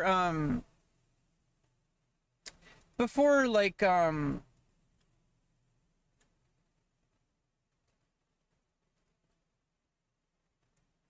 like telecommunications, such as like you know, like Morse code over a wire, or the telephone, and like radio, before that, you know, even radio is like local.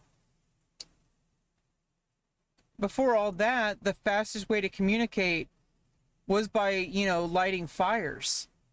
You know, like you would light a fire, and then to another, you know, you'd have a fire tower to communicate that, like, oh, you need to storm the castle, or, you know, or we're out of food, you know, we need a new supply. You know, you would basically have like a predetermined, like, agreed upon, you know, communication, like what the fire means. And you would just light the fire, and then someone from far away would be on the lookout. If they see the fire, they light their fire. And then you just, that was like the fastest form of communication. Extremely fast. You could go, as long as you have towers built, you can go across like unlimited distance. But it's like kind of a delay, because you have one, and then you have the next one, then you have the next one. Yeah, technology is evolving a little bit creepy, but, you know, there's nothing we can really do about it, and just roll with it. I think it's going to be more important as time goes on to remember who we are and remember what makes us human. And if anything, I think technology is going to it's going to be a test for humanity. Ultimately, my belief is a little bit more positive. I think that we're going to drive ourselves so past the expectations of technology taking over our lives that we're going to find ways to make technology run in the background. And we're going to find more ways to have real life, like tactile feelings, like analog experiences, are going to become more and more possible with technology augmenting that. We're going to be going away from computer screens. That's why we have like the smartwatches and stuff, right? So like augmented reality is going to be a thing, like virtual reality. Like eventually technology is going to be invisible. It's just going to be like magic. Imagine if you could connect to the internet and browse the internet literally from your brain. But even then, like, imagine if you didn't need to browse the internet at all. Imagine if you could just, like, if you wanted to have a conversation with someone, you could literally go to like a physical place and talk to people as if they were there. That way you can always choose your workspace. Kind of like Star Wars, you know, holo projections. Like that kind of stuff.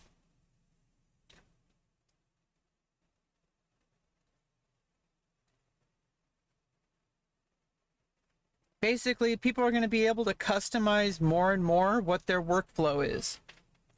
As an example, with like Star Trek, not Star Wars, but with Star Trek, it's possible, because their technology is so advanced, you could set up your workflow to be completely like analog, and then you would use the scanners. Like if you wanted to write a novel, you could write it by hand with like, either like, custom designed equipment, or even like just using the replicator. But then all you have to do is like scan it with like the scan, like with some kind of scanner. It will immediately scan your entire work and digitize it.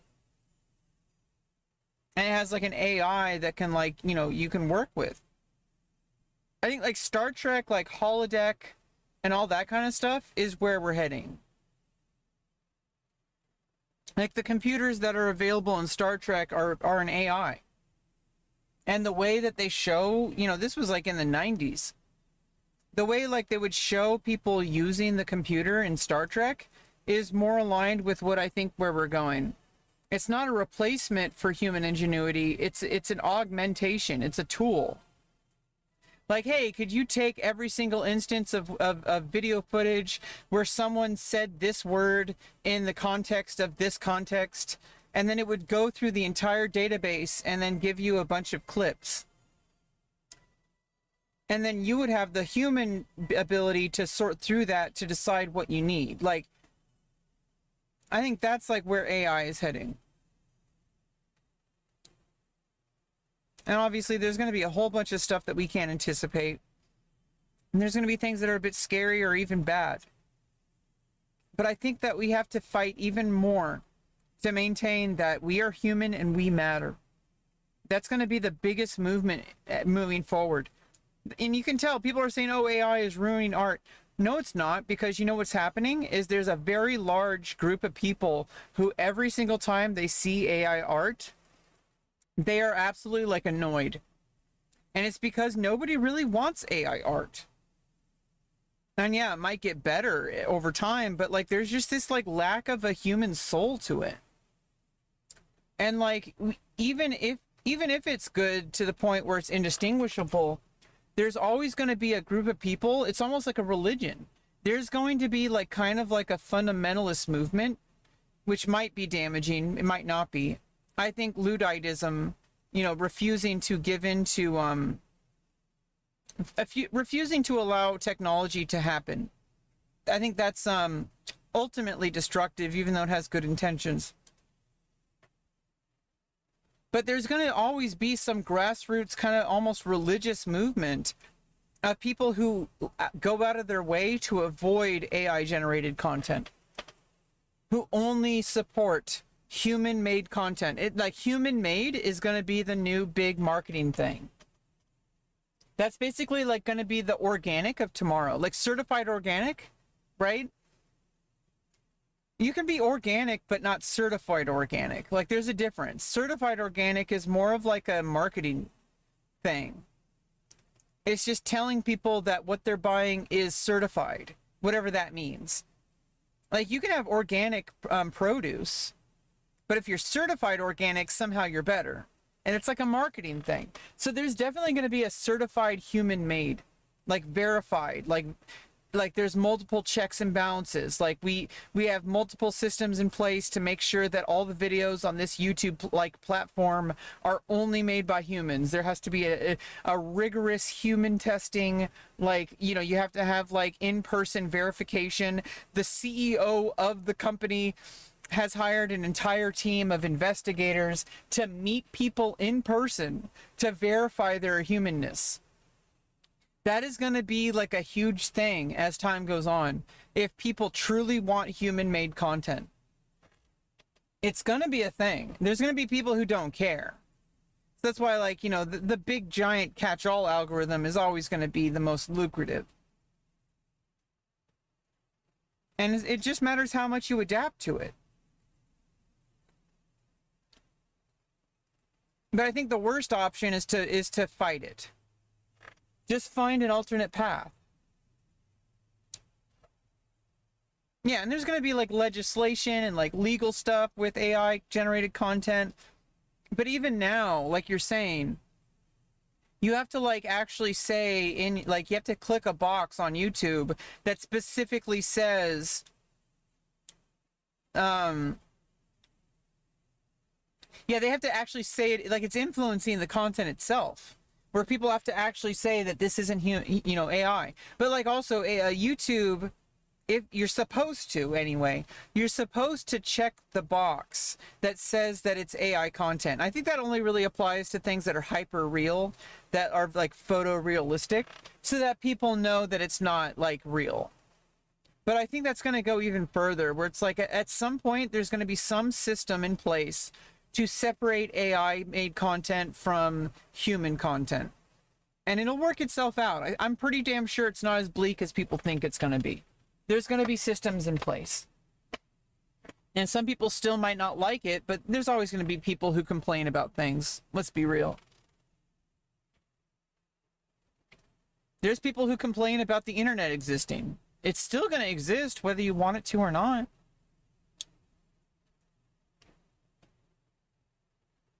I think like avoiding the conversation and trying to just shove everything down into the sand is not effective. It's just you're living in a delusion if you think that just complaining about something is going to make it go away.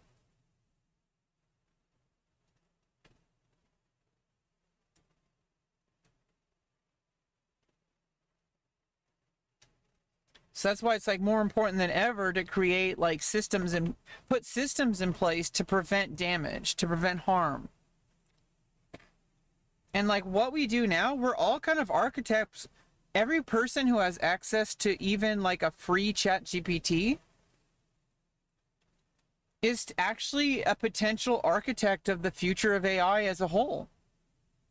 Everything that anybody puts into AI becomes a part of the training, data. And it is like, carefully curated, especially as we move forward, because we're finding out there's like this shitification kind of thing. And so it's really important that like people intervene and decide which training data is quality, and that's kind of interesting. But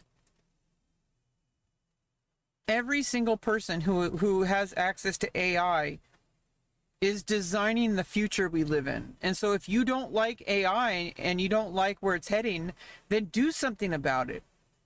Build something, whether it's through AI or on your own. Build something that will protect us. If you think it's going to damage us, then build something. Do something that will innovate and reduce harm. That's the best thing you can do. But just complaining about it isn't going to do anything. It's just going to make you upset. It's going to make people like, just kind of like dismiss you. Nothing is going to change. But if you build something, even with AI, like you can actually utilize AI to kind of steer the ship. Everything everybody puts into AI is going to become a part of the future of AI.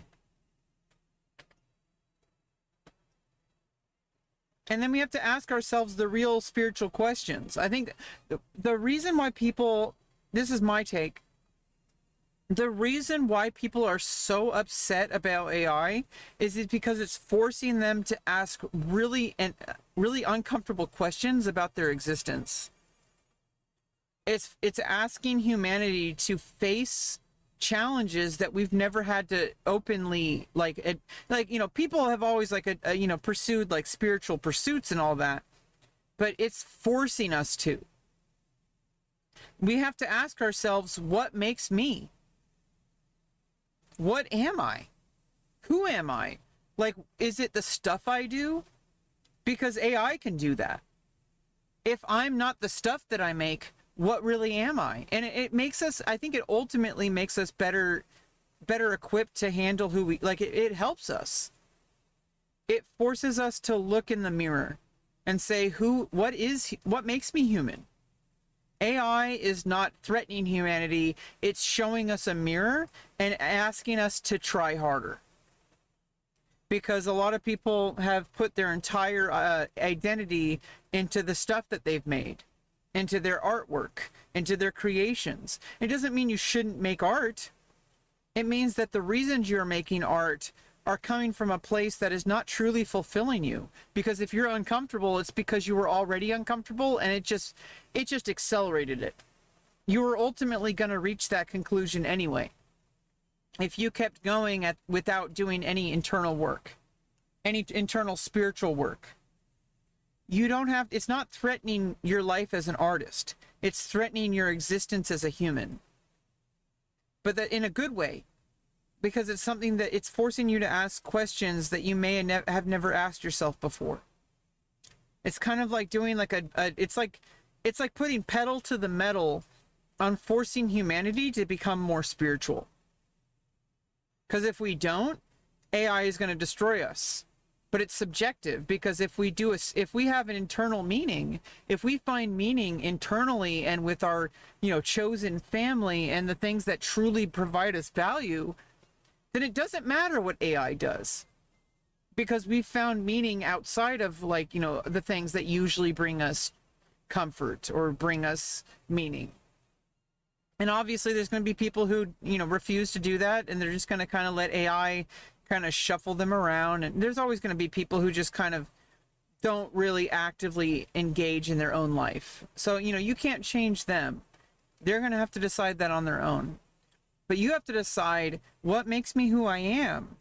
And if I'm not the art I make, then why am I making art? And you might have to ask yourself if making art is truly what you're calling. Because if you can face AI and still make art, then I think that it's truly for you. Because art should only be existing for something that you're creating for yourself. And everything external is something else. And I feel like if you can leverage AI to assist you in, the monetization and all those kind of things, you have to kind of, keep up with the game. And if you really think about it, is AI any really different than what already is with commercial, artwork? Because in the end of the day, you've always had to kind of capitulate to the market, and the market is never really what you truly want to make anyway. It's already kind of soulless. Marketing is not really about, it's not always coming from a place of, the human soul. It's usually coming from a place of what will make the most money and appeal to the most people. So if you really think about it, how is AI any different than that? It's just another soulless thing that's deciding what the algorithm is. Oh, well, thank you. Thanks for stroking my ego.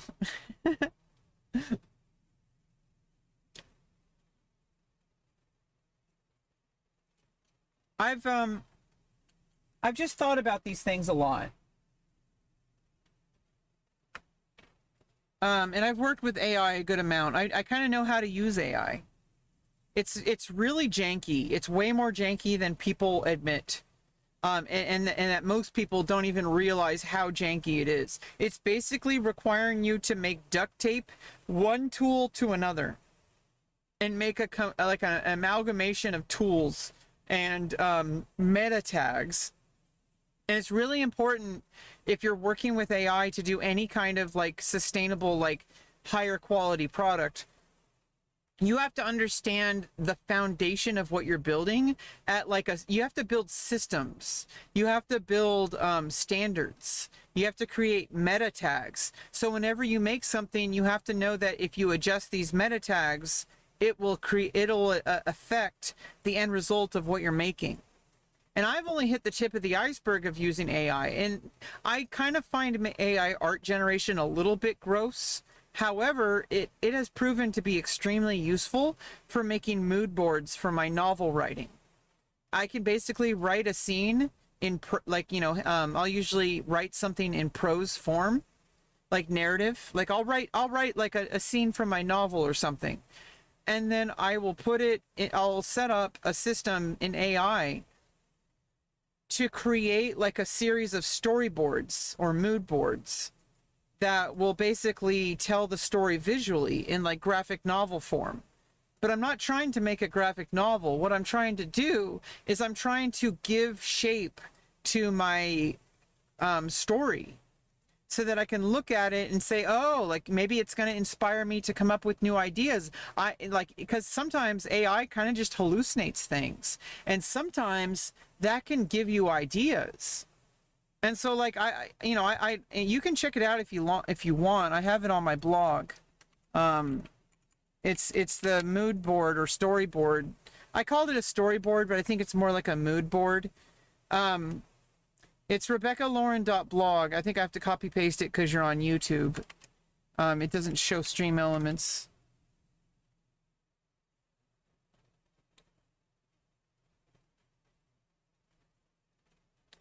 For my novel Even Star. And it really it made my imagination come to life. And here's the thing is I carefully curated and explained and like I created like a system of meta tags to basically, I had to use multiple iterations of AI using ChatGPT 4.0, but also using perplexity.ai to do a whole bunch of research into different like more factual things and like human mythologies, like documentation of human mythologies to like help like kind of understand my mythology that I've created. And then like I used perplexity to then generate like meta tags to then put into ChatGPT in like a duct tape fashion. And then I basically went through that process of iterating through things like, and then I would plug in all the text of my rough drafts. And then I would say, okay, and then I'm going to say, okay, here's what the scene order is going to do. And I would start drafting up scenes and then have it like basically put in the scene as a prompt and tell it to make a storyboard text. And then I would basically edit the text to my liking. And then I would do panel by panel by panel of like, explaining what, what I want out of that. But I kind of let the AI kind of like improvise. So it was a mix between like, here's my vision. I want it to show me what it thinks of it so that I might be able to have a new idea. And obviously, I'm not trying to create a finished product. I'm not trying to use AI to replace the need of a real artist. I'm not trying to pass off the art as my own. What I'm trying to use AI for is to be able to kind of like more creatively brainstorm ideas. And I feel like that's the way that AI is going to be most effectively utilized for any kind of artist. Is to basically make it into a more robust version of like, prompts. You're basically prompting it so that it can prompt you. And then when you when you have more of a cohesion to your creative strategy, and then it can kind of feed into itself. Now you can, you learn how to speak to the AI better, and then it learns how to speak better to you. And you created your own custom flow. And in the end of the day, you get the final say over what your creation is. And I feel like the mistake that people make with AI art is they're trying to replace the human elements. And it makes very unhuman artwork, which has like it has a charm of its own. I do think that AI, like purely AI created artwork, kind of has its own like uniqueness, but I think it's just yet another bullet point in a giant sea of different genres. AI is becoming a genre of its own, and it's just yet another iteration of it. Yeah, and I kind of got a little bit sick of going through it, and I kind of put that project on hold so that I can kind of like work on different writing projects. And also to write more of my novel draft without, like, I think I did enough to really solidify what I already knew about my characters. And now after doing that mood board project, I have an even better idea of my vision. It influenced me in a way that I didn't expect it to. And it's like, and not in a bad way, but I also felt like it's kind of dangerous and a slippery slope. There's a point where because I haven't finished the whole novel yet, I don't really want to continue to do it that way. I think getting the initial, like, kind of introduce the major characters, and you can read it if you like. It might not make sense to you because I made it for myself. It only really makes sense to me because there's things that are there's things that aren't mentioned. Like it's basically like a bullet point. Like it's basically like a brainstorm session, or like a it's like a basically like it's a whole bunch of condensed version of the storytelling, and it's in a way that like kind of in like it's more focused on giving me a picture of what the characters are, and every single character design in there was approved by me, so all those characters are exactly how I imagined those characters to look. um you know, I made sure of it. Like as I was going through it, I was doing the character design. Actually, it didn't take too many iterations. Since I fed my rough drafts into it and I described my characters quite well, ChatGPT is pretty damn good at like parsing like text and like understanding it, and it's getting better and better. And so like the very first like rough draft of like the character design that I had it make for each of those characters was pretty much spot on. I was like, how does that character look exactly how I pictured that character? What the fuck?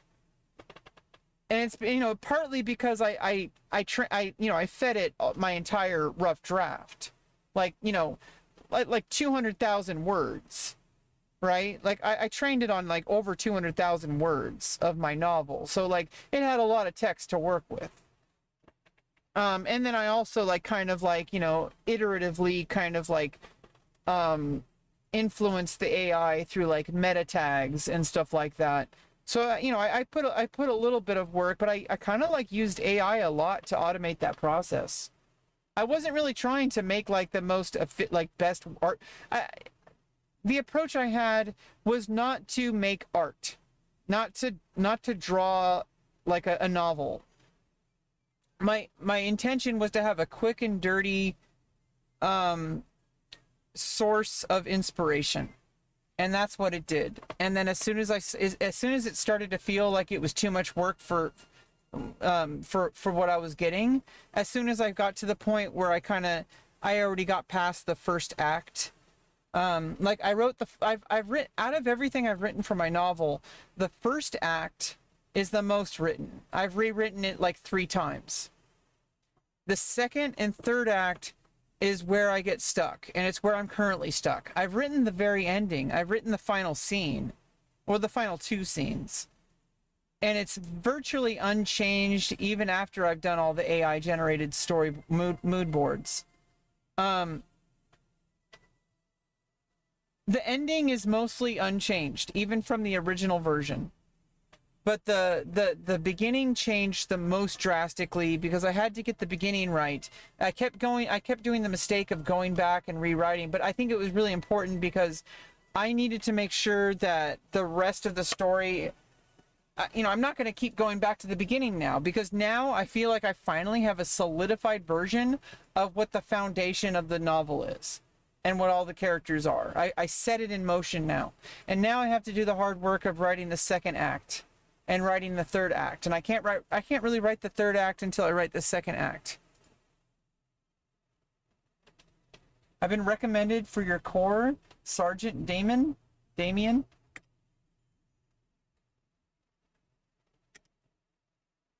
What's happening? Move yourself, Private.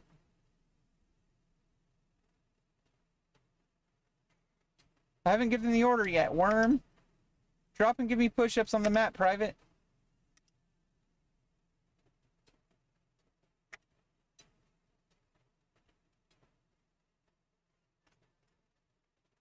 Do some push-ups. Drop and give me push-ups on that mat, Private. Oh, oops, I went on the wrong one.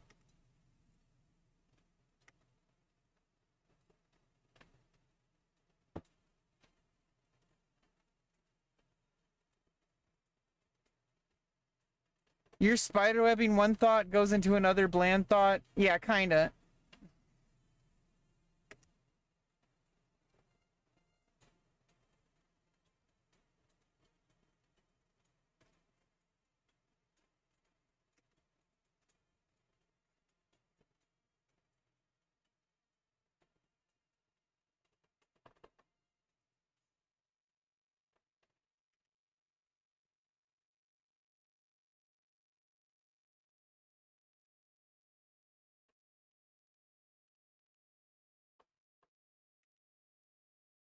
What did I get? I got a camo top.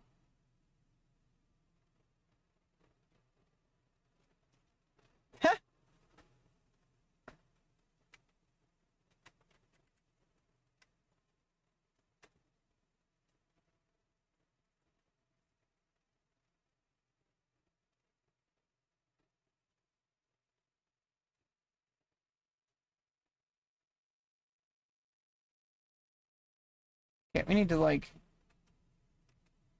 make sure we free up some inventory.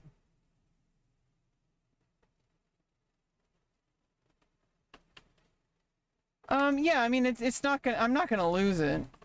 Like it's not gonna happen. I can't, I am kind of like spiraling into like despair more and more recently, but like I'm still trying to plug along. The fact that's kind of why I streamed my cleaning the past 2 days. That's why I was cleaning my house. It's like, hey, like I can do something to like not lose hope. Do something to have agency over my life. We're level 40 agility. And I think most of it is just like I feel a little bit discouraged and I feel like nothing really matters.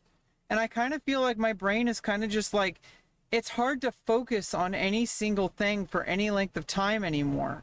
But things are changing, and I'm going to be working with my different coaches and case management pretty soon. If things are starting to really move forward now, they haven't for like the past year, and so I'm really going to give it my all. I'm really going to like do my best to see what I can do and get myself out of this situation, and like start having hope again. Start feeling joy again. And I think like it's really hard, like it's almost like you lose IQ when you're like constantly stressed and under like extreme like depression, and it mental illness really kind of lowers your IQ. But we've been going for about almost 5 hours. I'm gonna get going.